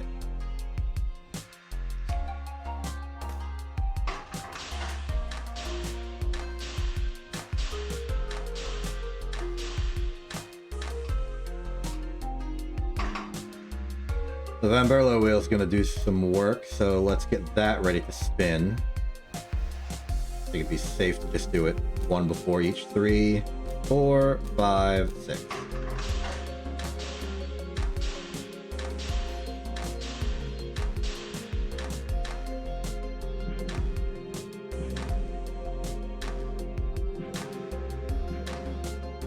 So this is complete, save for the bonds being wrong. And the bonds being wrong we can fix. First, let's make sure the entire outer shell is completely bonded, as it is supposed to be. 2, 3, 4, 5, 6. Then from here, we can pick it up and go elsewhere.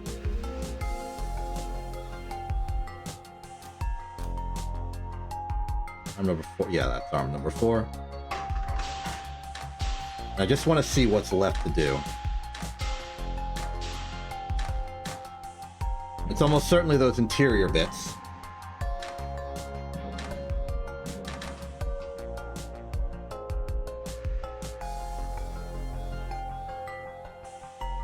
We want to delete this. The iron, the lead, and the silver need to be removed.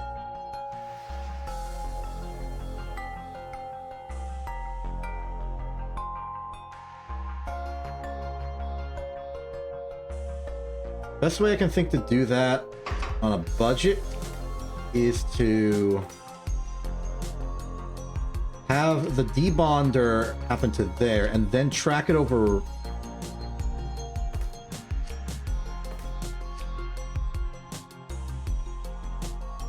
No, because then it'll interfere with that. That'll interfere with that. Okay, so no, we are going to have to just go wild with it.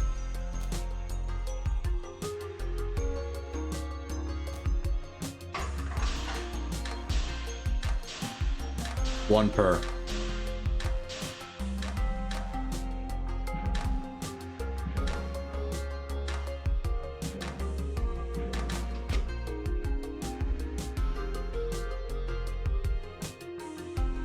Actually, no, we could track it back and then twist twice and then come back in and do it like that.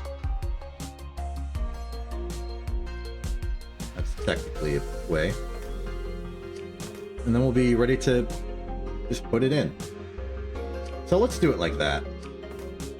Instead of this whole tricky arrangement, we'll go out, twist, twist, in, out, twist, twist, in, left, reset. That should be solution, provided I oriented this correctly, which I have almost certainly not.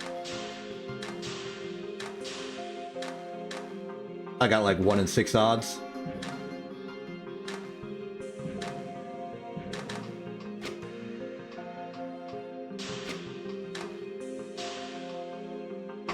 Forgot to go back in? Oh, yeah.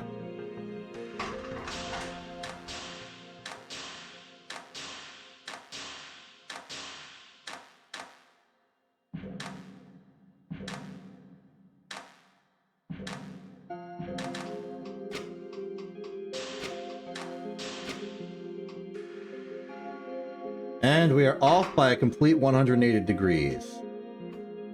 And now we're not. And that is matching up perfectly as far as I can tell. Almost looks like I'm turning the lights on. But this is it. This is our solution. We have it. Will other parts of the machine start building while number 7's doing its thing? I hope so.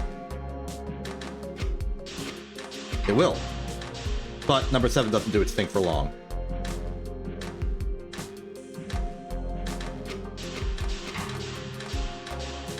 It's actually quite fast.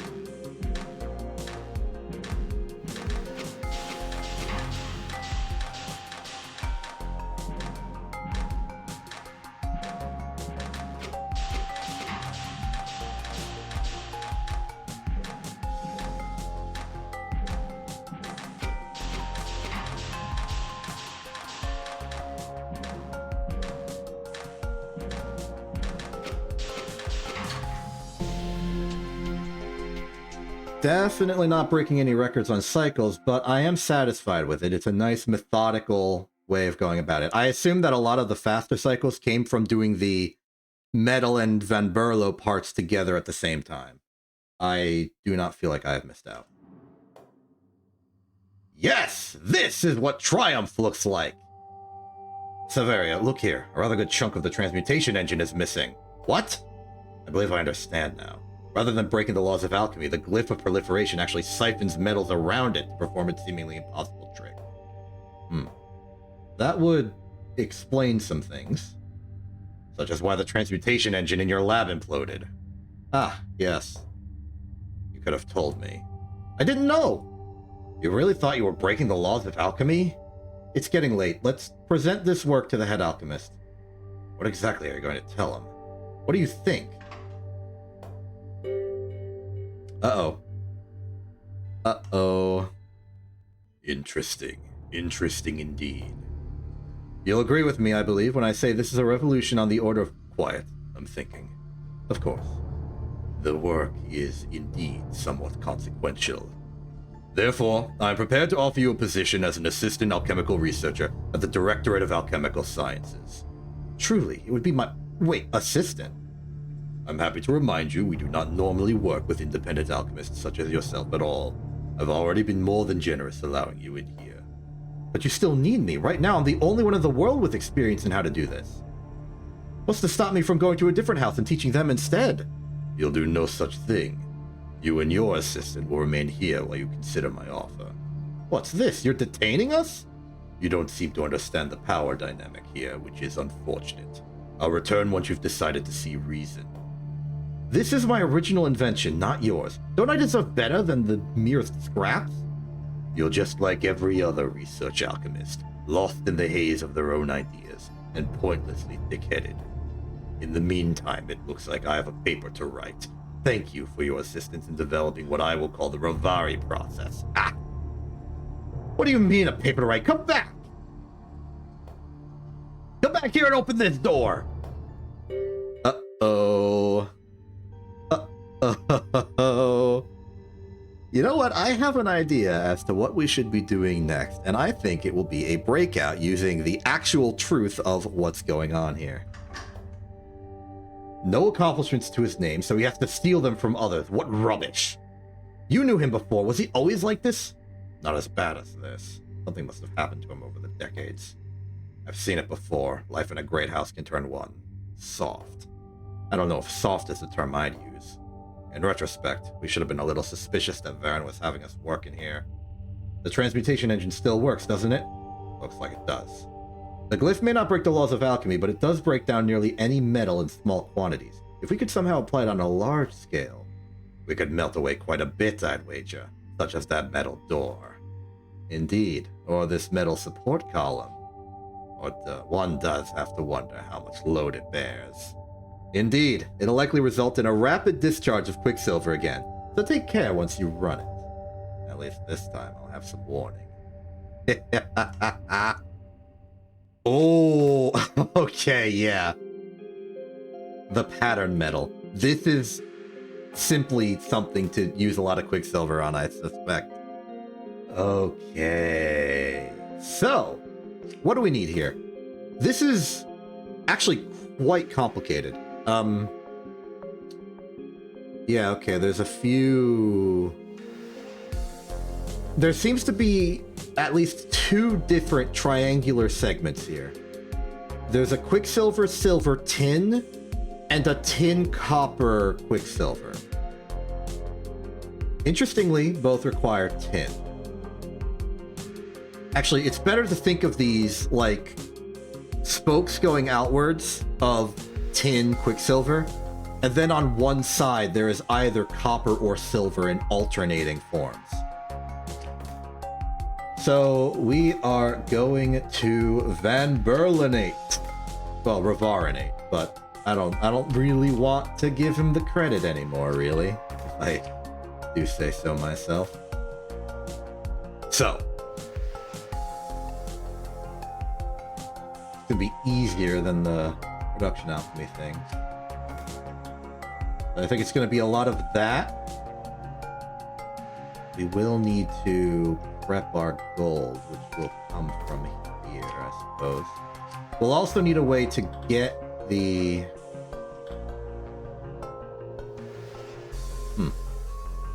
This is interesting. Because our first layer is going to be... Oh, no, it's Quicksilver Tin, then Tin Quicksilver. That's going to be tricky. Or does it have to be? I'm going to take a very, very slow approach to this, if you don't mind. Real methodical stuff. But my basic idea is I'm going to make rods of either tin and quicksilver and then just sort of staple them onto the gold in alternating forms. So if I grab it from here, it will go here like that. And if I grab it from here, it'll go... That's too far. What about like this? Here. And then here. But the orientations will be off.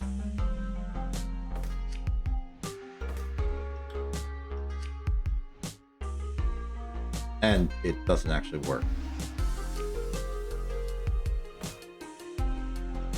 Maybe something gentler. It'll grab, it'll spin, it'll pivot. I'm going full production alchemy here. So the idea is it will go here, and then this can spin out, and then either exist in this orientation to be pushed out, or pushed out, out.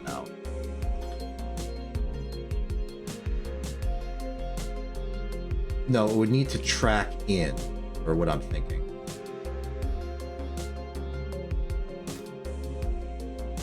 Well, no, this one could either pick up from here, twist it around and then push in, or here, twist it around, push in. This is going to be really slow, it's going to be really involved, but it's going to work. And that's really what matters.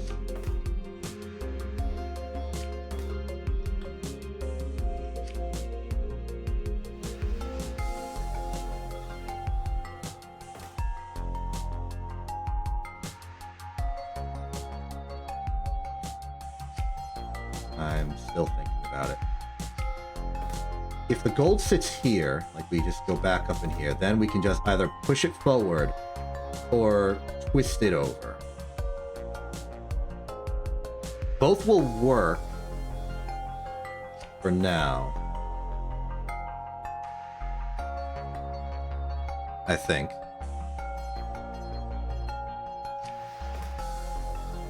Let's start with the fundamental here. The gold.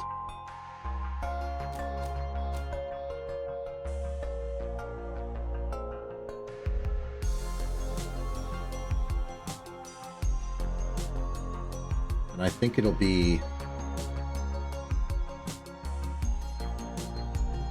Well, no, I want this to be a first step. So do that. Then this will be our Quicksilver.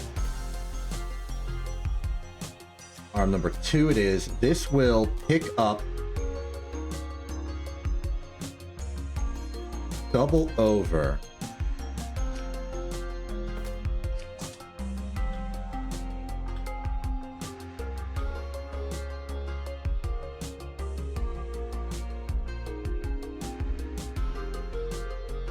reset, grab, left, drop.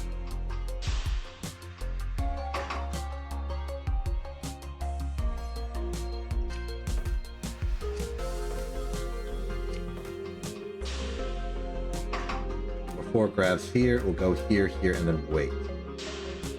This is our twister.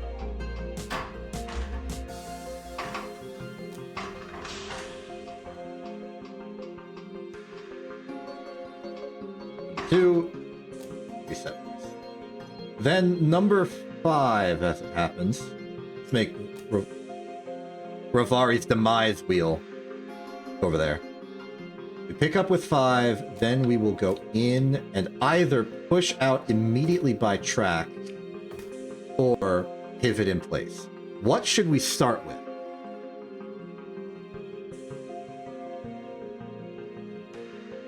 I think we should start with pivot so that we know we have enough space later. Because it's going to like rotate in and it's going to be like a big spoked thing. So we're going to go in, pivot, pivot, pivot. Reset. Grab, in, plus reset.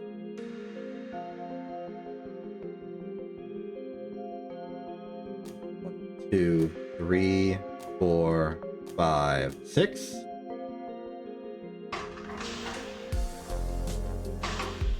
Five can be similarly duplicated.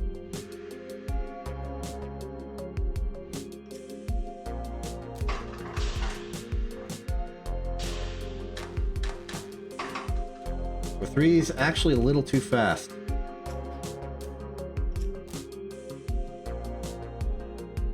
And that's because we want it to start off like this. So 1, 2, 3 as a buffer. Align these here. 1, 2, 3.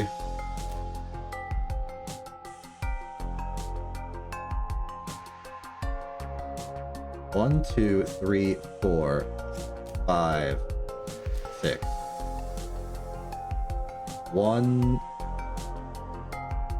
Why is this not aligning the same? Oh, because we have those 3 dots. 1, 2, 3. 4, 5, 6, if I'm reading this correctly. Forgot to spin the wheel. Forgot to spin 2 wheels, but neither matter. You.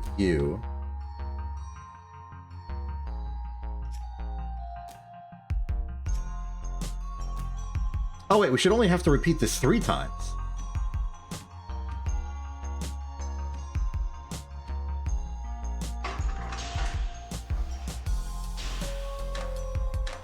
I'm just concerned about the,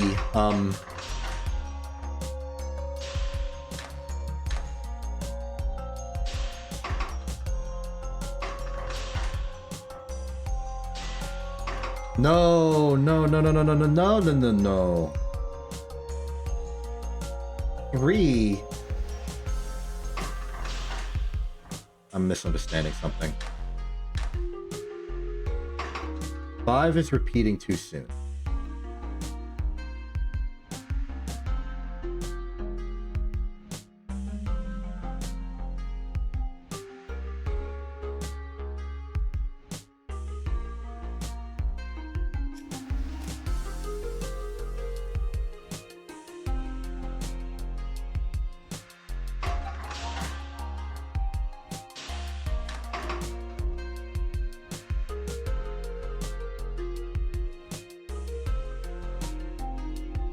One, 2, 3. Grab.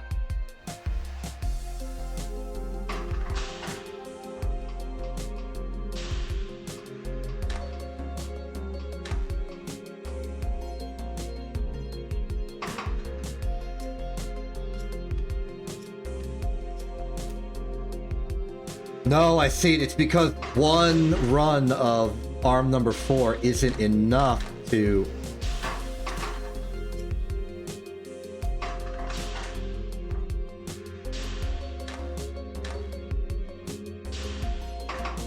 Yeah, that's the problem. And I think I know a way around that.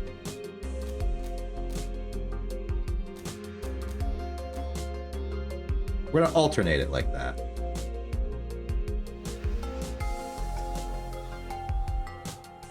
See if that does something.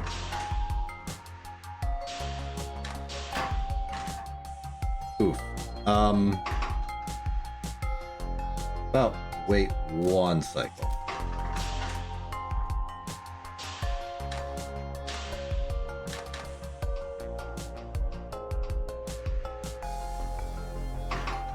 Okay, that's the system. All we gotta do is have this repeat at the point where it's 1 after. There. I think that should be it. At least for this part.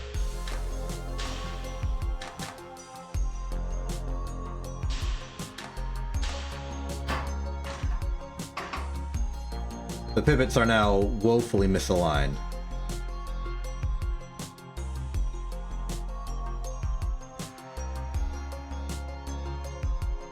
Only in one regard.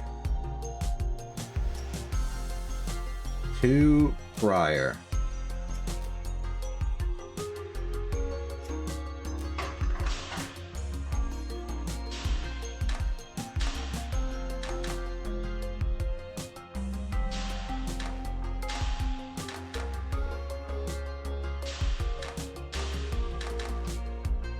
Okay, that is the outer spoke.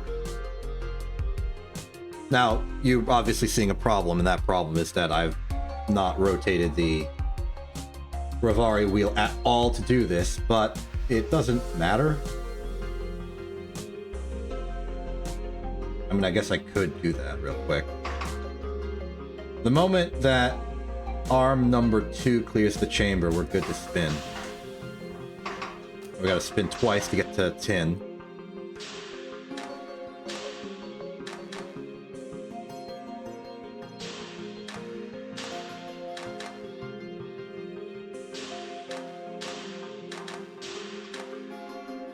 Okay, so ignoring the part where it, like, illegally looped, this is good.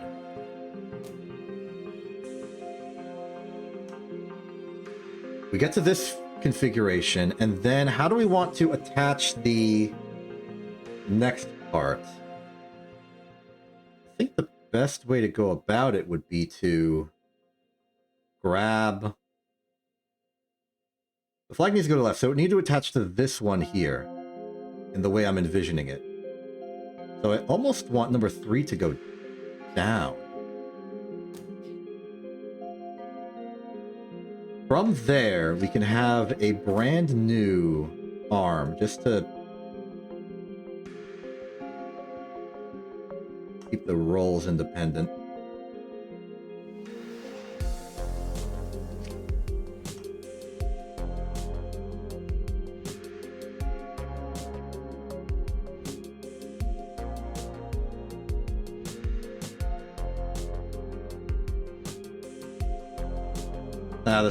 This will be stuck being huge anyway, because we're using the same space, it's fine. So just keep 3 on the job. Well, let's see how this looks.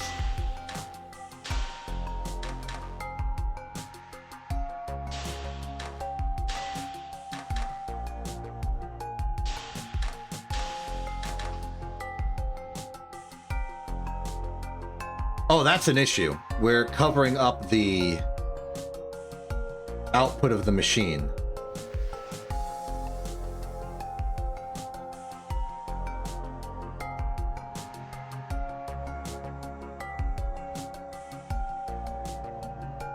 What if that wasn't an issue?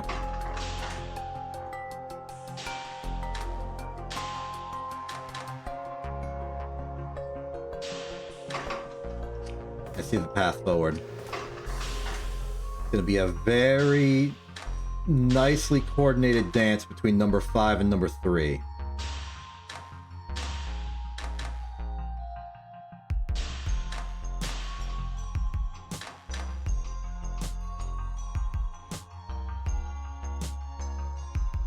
This exact point,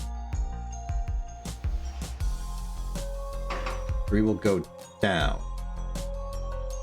Then this is when number 6's job begins. And it can go pretty fast here.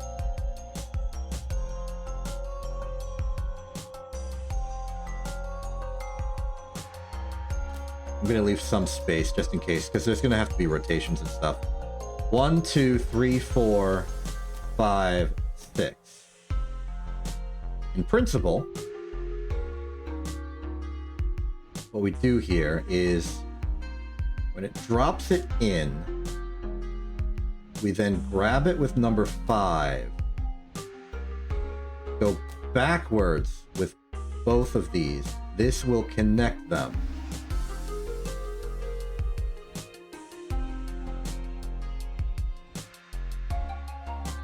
Number 5 can reset, and number 3 can twist twice before returning. Then we do this again, and again, and again, and again. Meanwhile, Rivari's wheel needs to start doing some spin.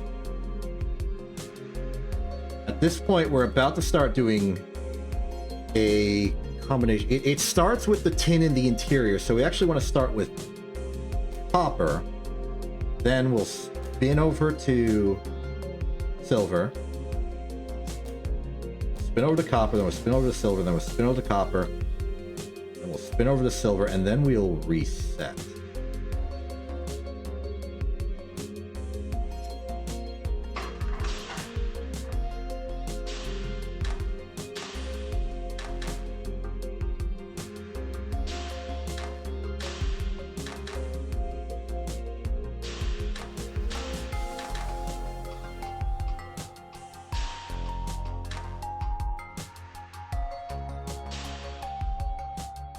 Oh, what am I doing spinning over twice?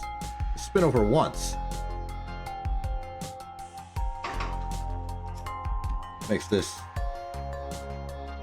quite simple.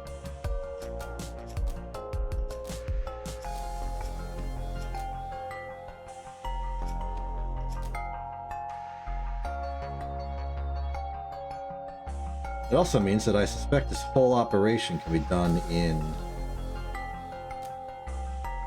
regular amount of time.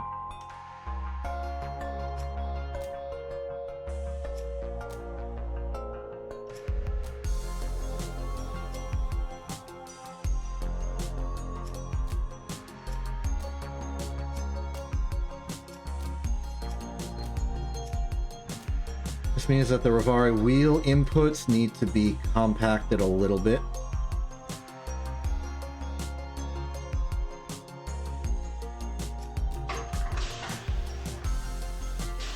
I hope that didn't break anything. And these will be the wrong metals. I don't care. I just want to make sure I haven't broken anything.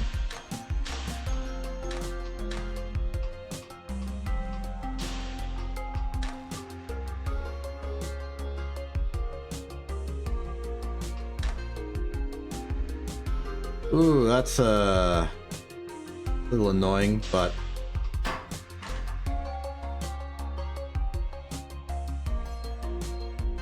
one too fast. So move all these back one?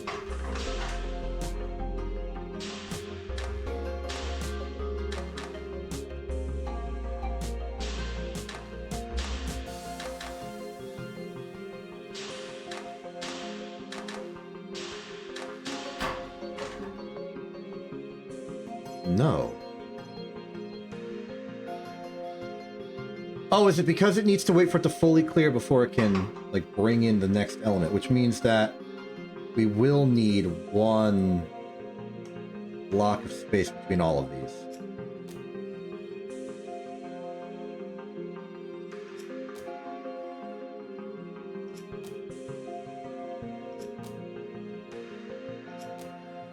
That's fine.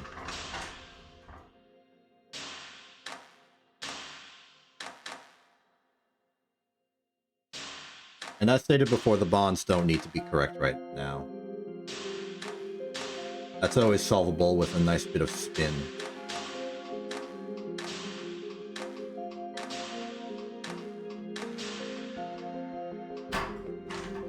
Oh, number 5 needs a 1, 2, 3, 4, 5. Yeah, one more. 6. Let's fix Rivari's wheel now. So next first spin is that, then there, then that, then there, then that, and then we're done, so we can leave it. That'll be good.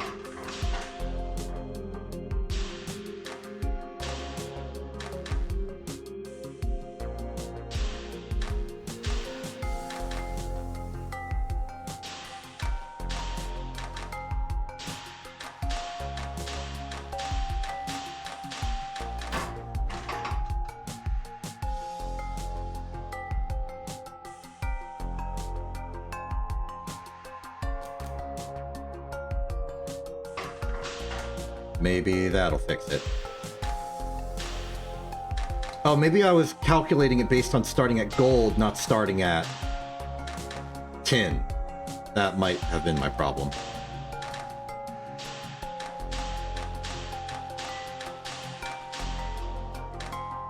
Okay, so quick sanity check. When it's tin, it goes over and it's supposed to be silver. Well, no, it is silver. It's supposed to be copper. Which means we have these the wrong way around. Which means we must add another turn here and then reverse all of these.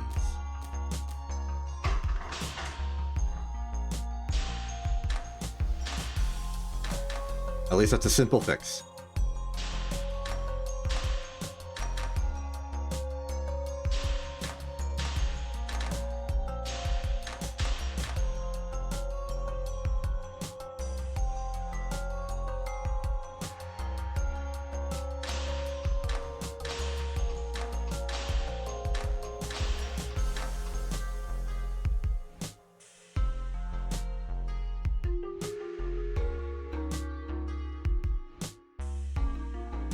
Okay, what is the final thing we are doing here? Just to confirm, well, this is not aligned to this way, but it is correct in terms of position of atoms. We simply need to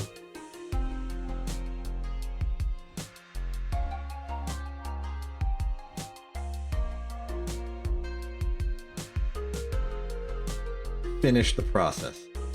Flip it over.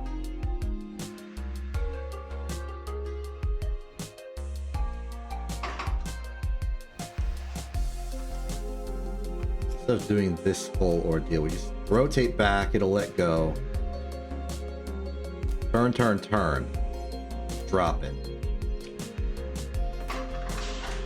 The bonds will be incorrect, so it will not actually solve. But from there, we can simply do some easy bond fixing.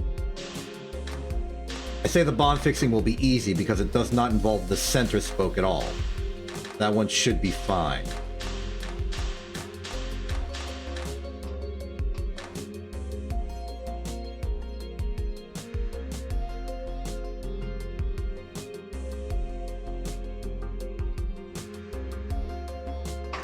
Oh. I think we can do some preemptive fixing by doing that.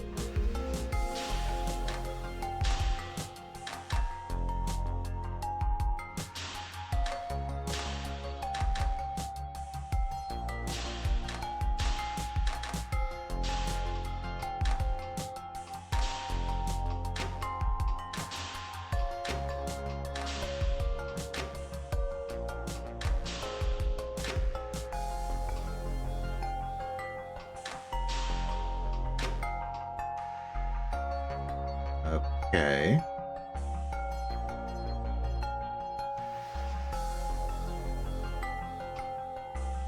I think the only things left to do is finish the exterior flags. And I will do that right now. 1, 2, 3, 4, 5, 6. Add another right turn to number 3. Just like this, so it will be like this on the output, and that will go here, and I think this is everything. For how fancy it all is, it wasn't actually that big. It's just meticulous. I suppose that's part of the intent. We want to just sort of do stuff to metals as much as possible. Frankly, I feel like just making a bunch of gold. Well, okay, it's not proliferating, it's stealing. It's swapping the element with metal. So I guess this is, in some way, mimicking the pattern of the material on the door. Maybe we scraped off some.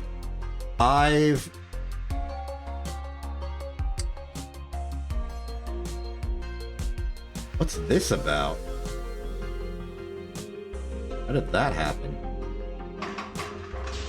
Okay, we have an anomalous bond here. Oh, you know what I think? I think that probably happened on the trip over. In that case...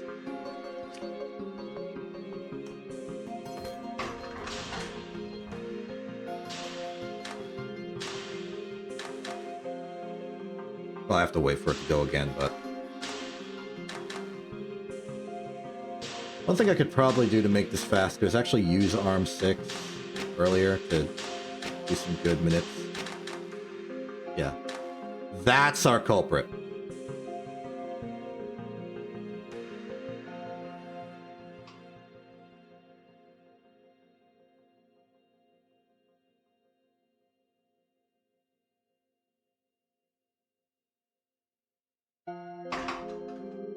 One, two, three. Now. Well, 3's gonna have a little bit more work to do, but just one last job.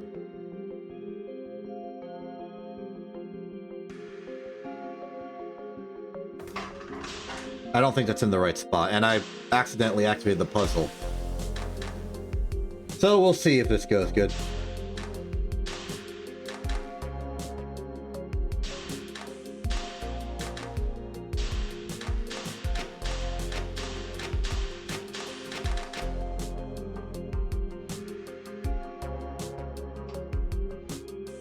Oh yeah, that was the wrong spot. It goes here.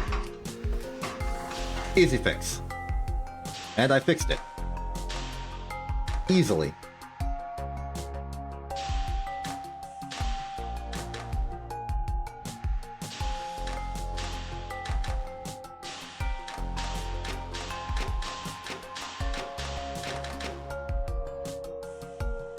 Oh, you are kidding me.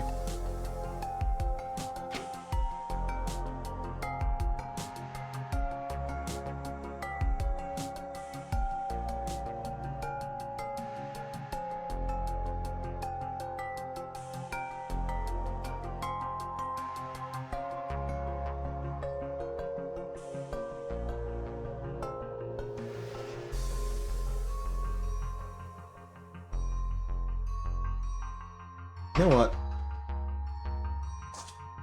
Just make this as simple as possible.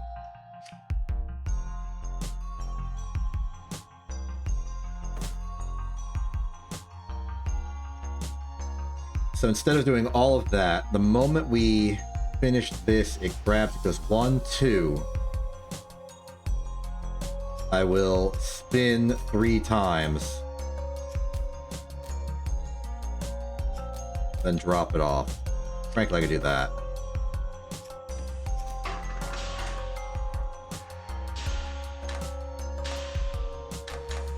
There's a lot of complicated finagling to be done with a little bit of your large object.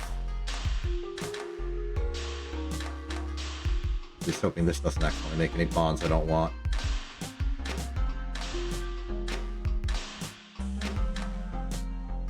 Oh, it did.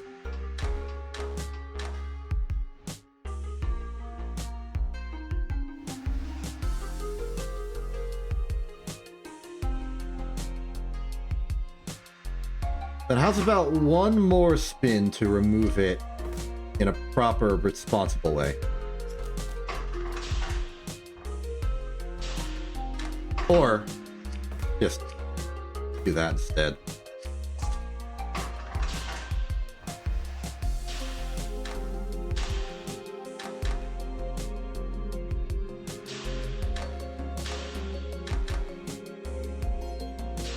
I may have accidentally done both.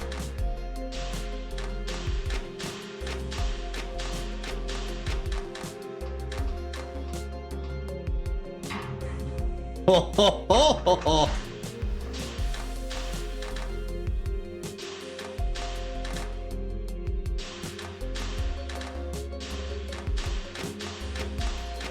It's complete.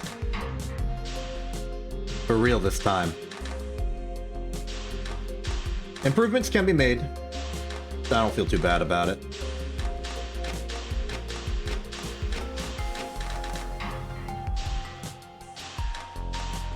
There's plenty more Opus Magnum to do. And part of that will just be going back and making cooler solutions.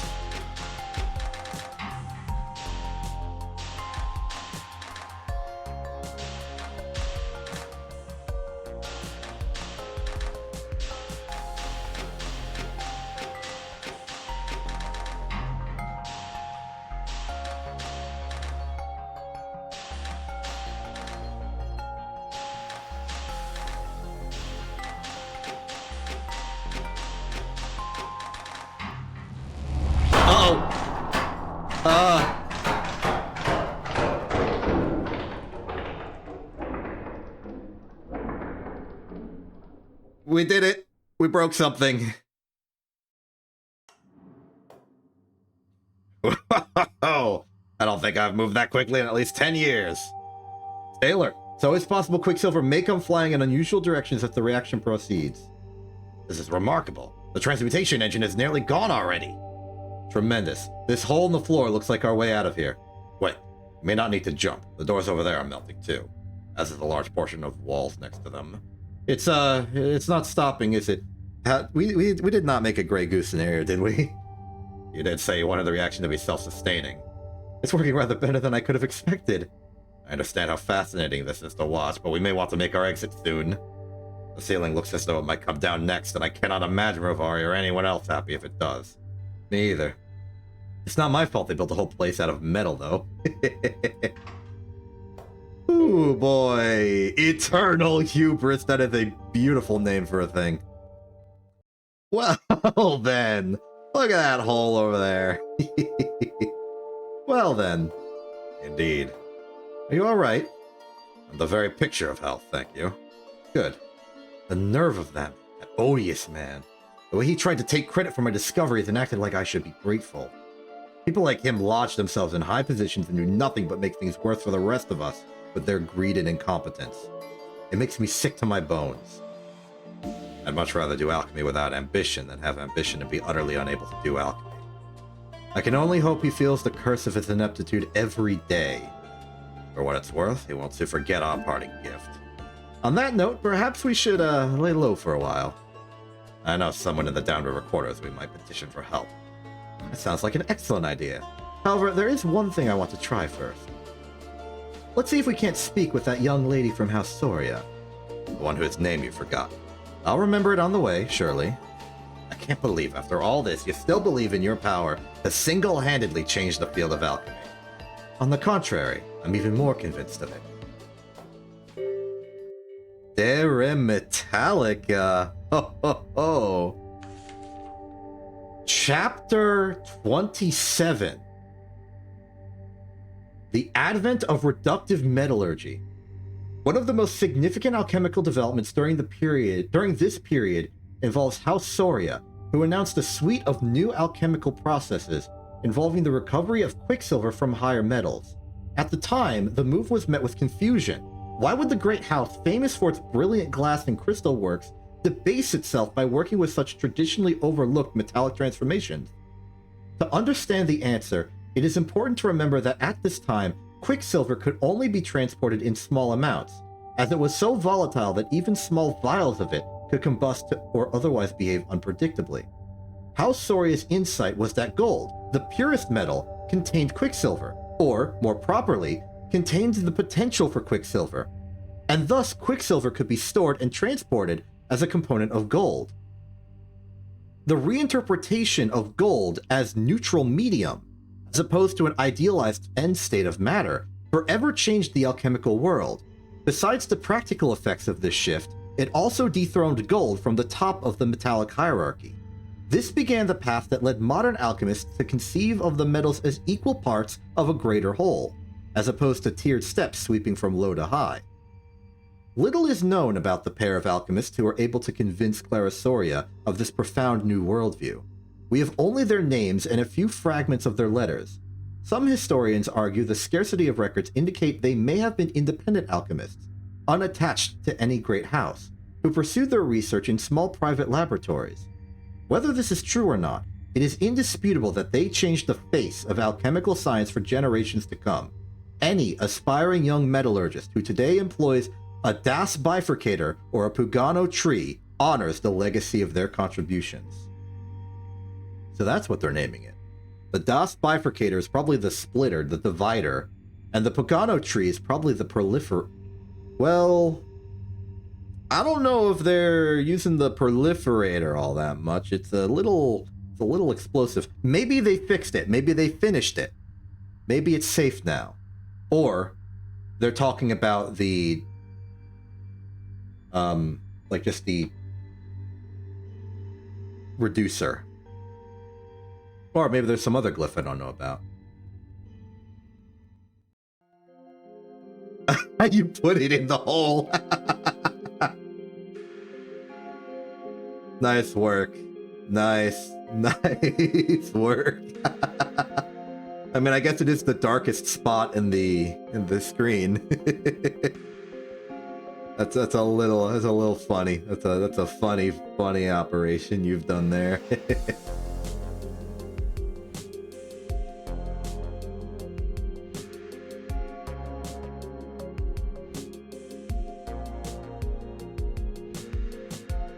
So, so I don't like canonically, I don't know, is the Pugano tree like, okay, is the glyph of proliferation safe to use in general? I'm not sure. It appears to be doing something completely different, but that is it. We've done it. I am curious what they mean by the Pugano tree. Let's take a quick look. I'm not going to do these, but I do want to see if they make reference to this. So this was the old thing. Now we have this. And so this is about collected works of independent research. So this is a celebration of the independent alchemist out there. That's a nice neutral way of talking about it. Though an uncommon sight at the university and its affiliated symposia, independent alchemists can be found in small workshops throughout the region, creating alchemy that would concern only the most specialized and dedicated of researchers. These issues compile some of the most important developments produced in these hitherto undocumented circles. I'm not going to do these, but I want to see what they're made out of. Oh, that's going to be a difficult... It's bonded from 2 different locations. That's... Well, maybe that's more of like a representation thing. If we consider it a representation from here, it's just a big vertical slash. Moving on. Part 2 of a 3-part series, we have the compound anesthesia, which is... They're not bonded together. Are these just... They just put it like this for positional work. Green vital, sleeping tonic, resonant dust, blue vitriol. Sophic mercury, reclaimed gold, dental amalgam, cuprite, explosive alloy. Neat.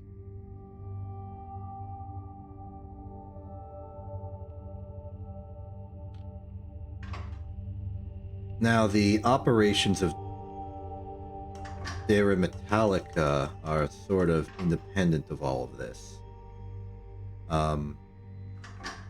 Let me just look at this again.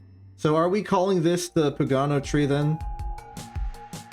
Just like in retrospect? Will it be referred to that if I go to like make a new custom puzzle out of let's say turn gold into... I've done this backwards, but whatever. Like, let's say I do that. Now, they're still calling it the glyph of rejection, division, proliferation, and Rivari's wheel. They've just added a new row under here. Like, what's the tree then? There's the glyph of rejection, which is...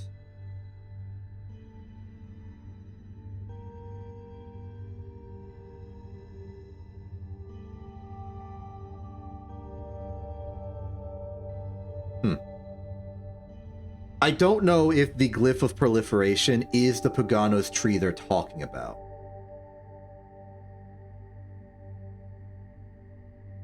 Maybe it's the glyph of division. That's the Pagano tree. Yeah. The DOS bifurcator might be... Well, okay, bifurcation feels like what the middle glyph is doing, the glyph of division. But the Pagano tree...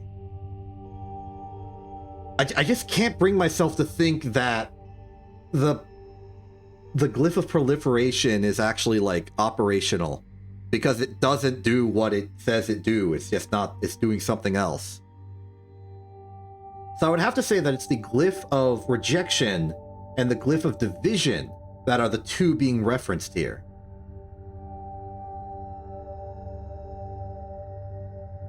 But I might be wrong.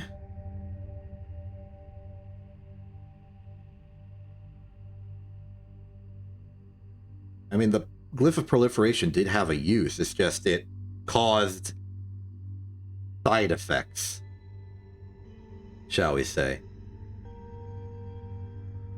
So maybe it's the bifurcator might be the... This is the... Why is this the hardest thing I've tried to decide here? I'm gonna think, for the time being, because I'm going to assume that the glyph of proliferation did not survive this whole thing, that the DOS bifurcator is the glyph of rejection, and the Pagano tree is the glyph of division.